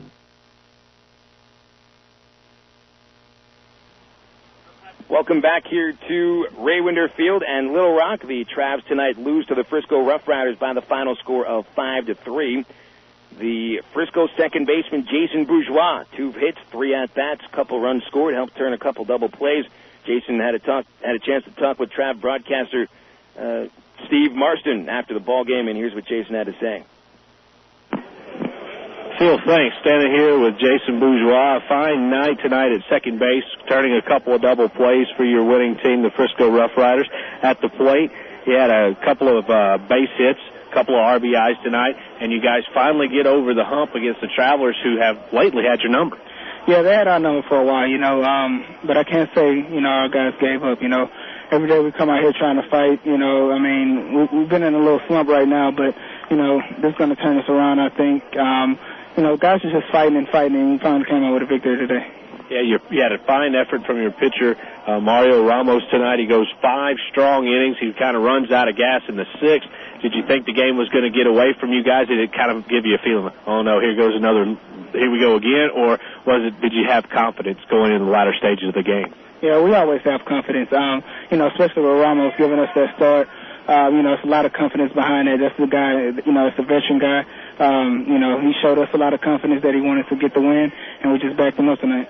How key was it to get 5 runs on the board before the Travelers even get on the scoreboard in the bottom of the 6th inning? Yeah, it's always important to jump out first, That's something that we strive to do, and tonight we did it. You have a very young team that is a lot different from the one that won the first half championship. Has it taken a little while for you guys to gel? Do you feel comfortable playing along with one another? As it looks like the roster is about 75% different. Yeah, it is actually. But this is a good group of guys, and it's a lot easier for guys to come in when they're good guys like this. It helps the team chemistry connect faster. We're not used to playing with each other, but it's going to be easy to do. How much longer do you starting to feel comfortable? Or you think or is still a work in progress? Oh yeah, like the guy today, Drew Meyer, I've been playing with in the Cal League, so it makes it a lot better up the middle. But it is starting to come together, starting to gel together very quickly. Jason, thanks for your time. Thank you. Back upstairs to Phil. That's Jason Bourgeois after a fine game tonight, with Frisco winning over the Travs by a final score of 5-3. Well, Jason Bourgeois has shown against the Travs that I think he belongs up here at Double-A. He's pretty quick over at second, good bat, good eye at the plate, and very quick as well. Knocks in a couple of runs at opportune times, and as we bring Steve back onto the broadcast here, really getting ahead 5-0 was key because Frisco's bats went silent against Arkansas's bullpen.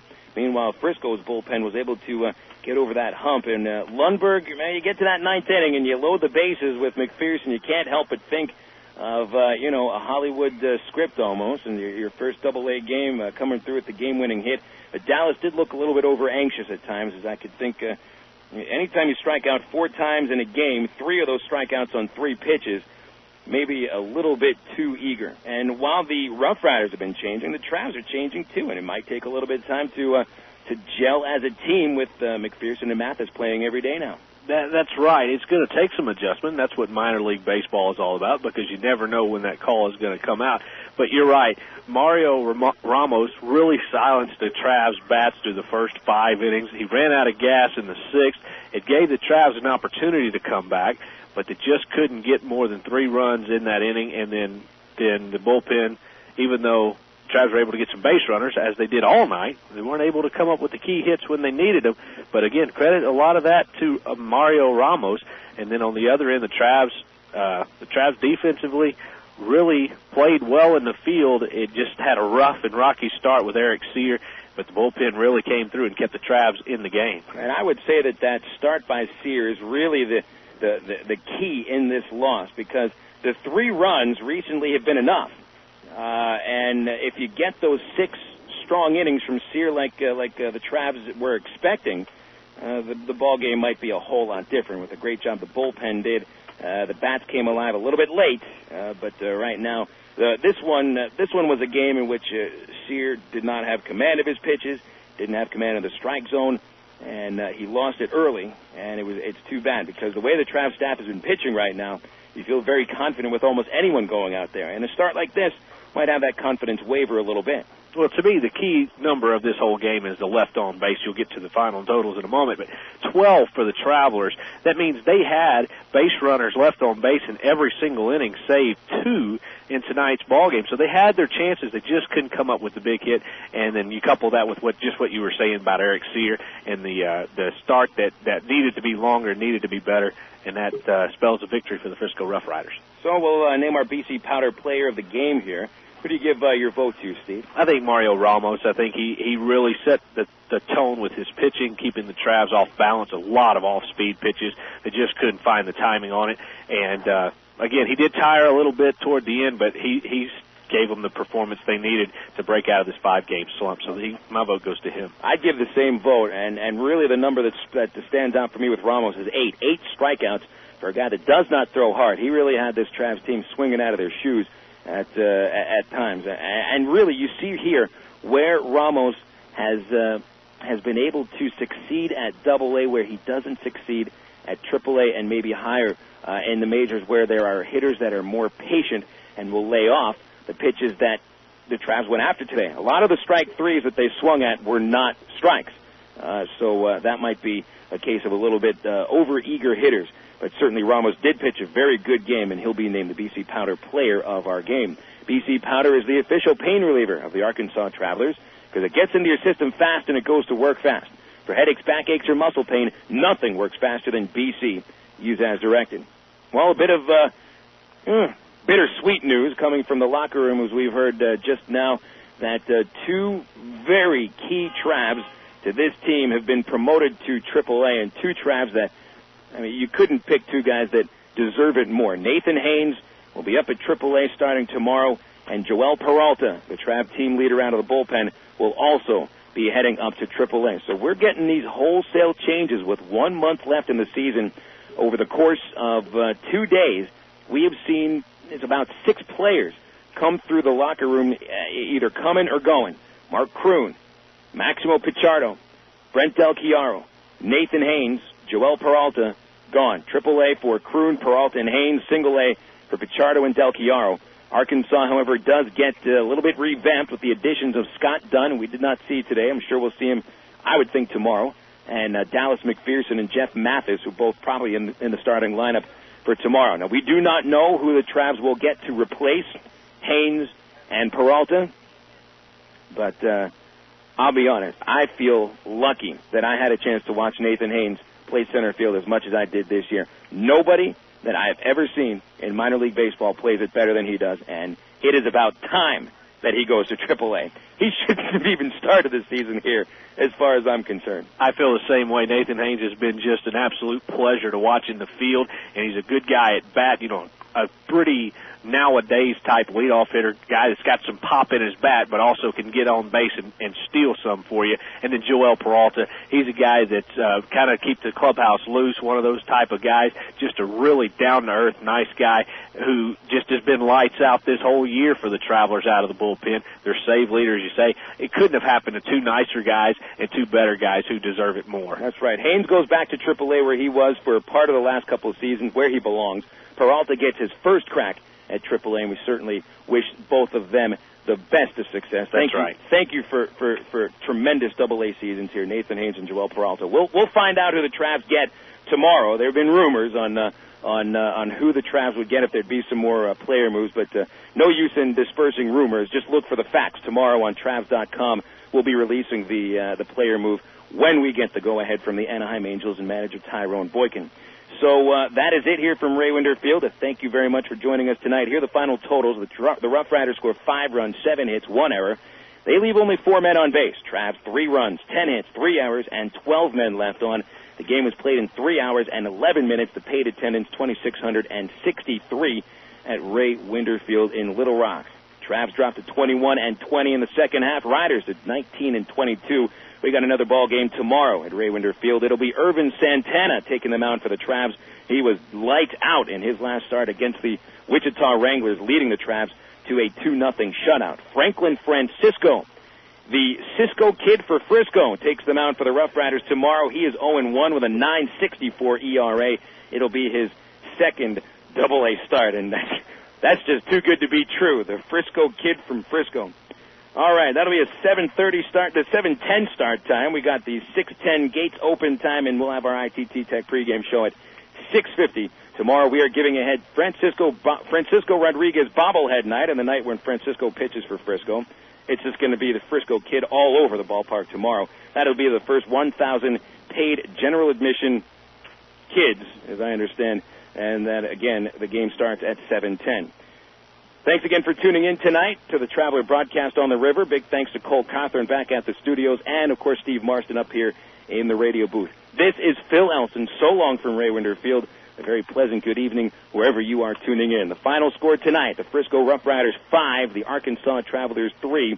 Even when you lose a 5-game winning streak, folks, it's just a game, and we'll be talking baseball again tomorrow night.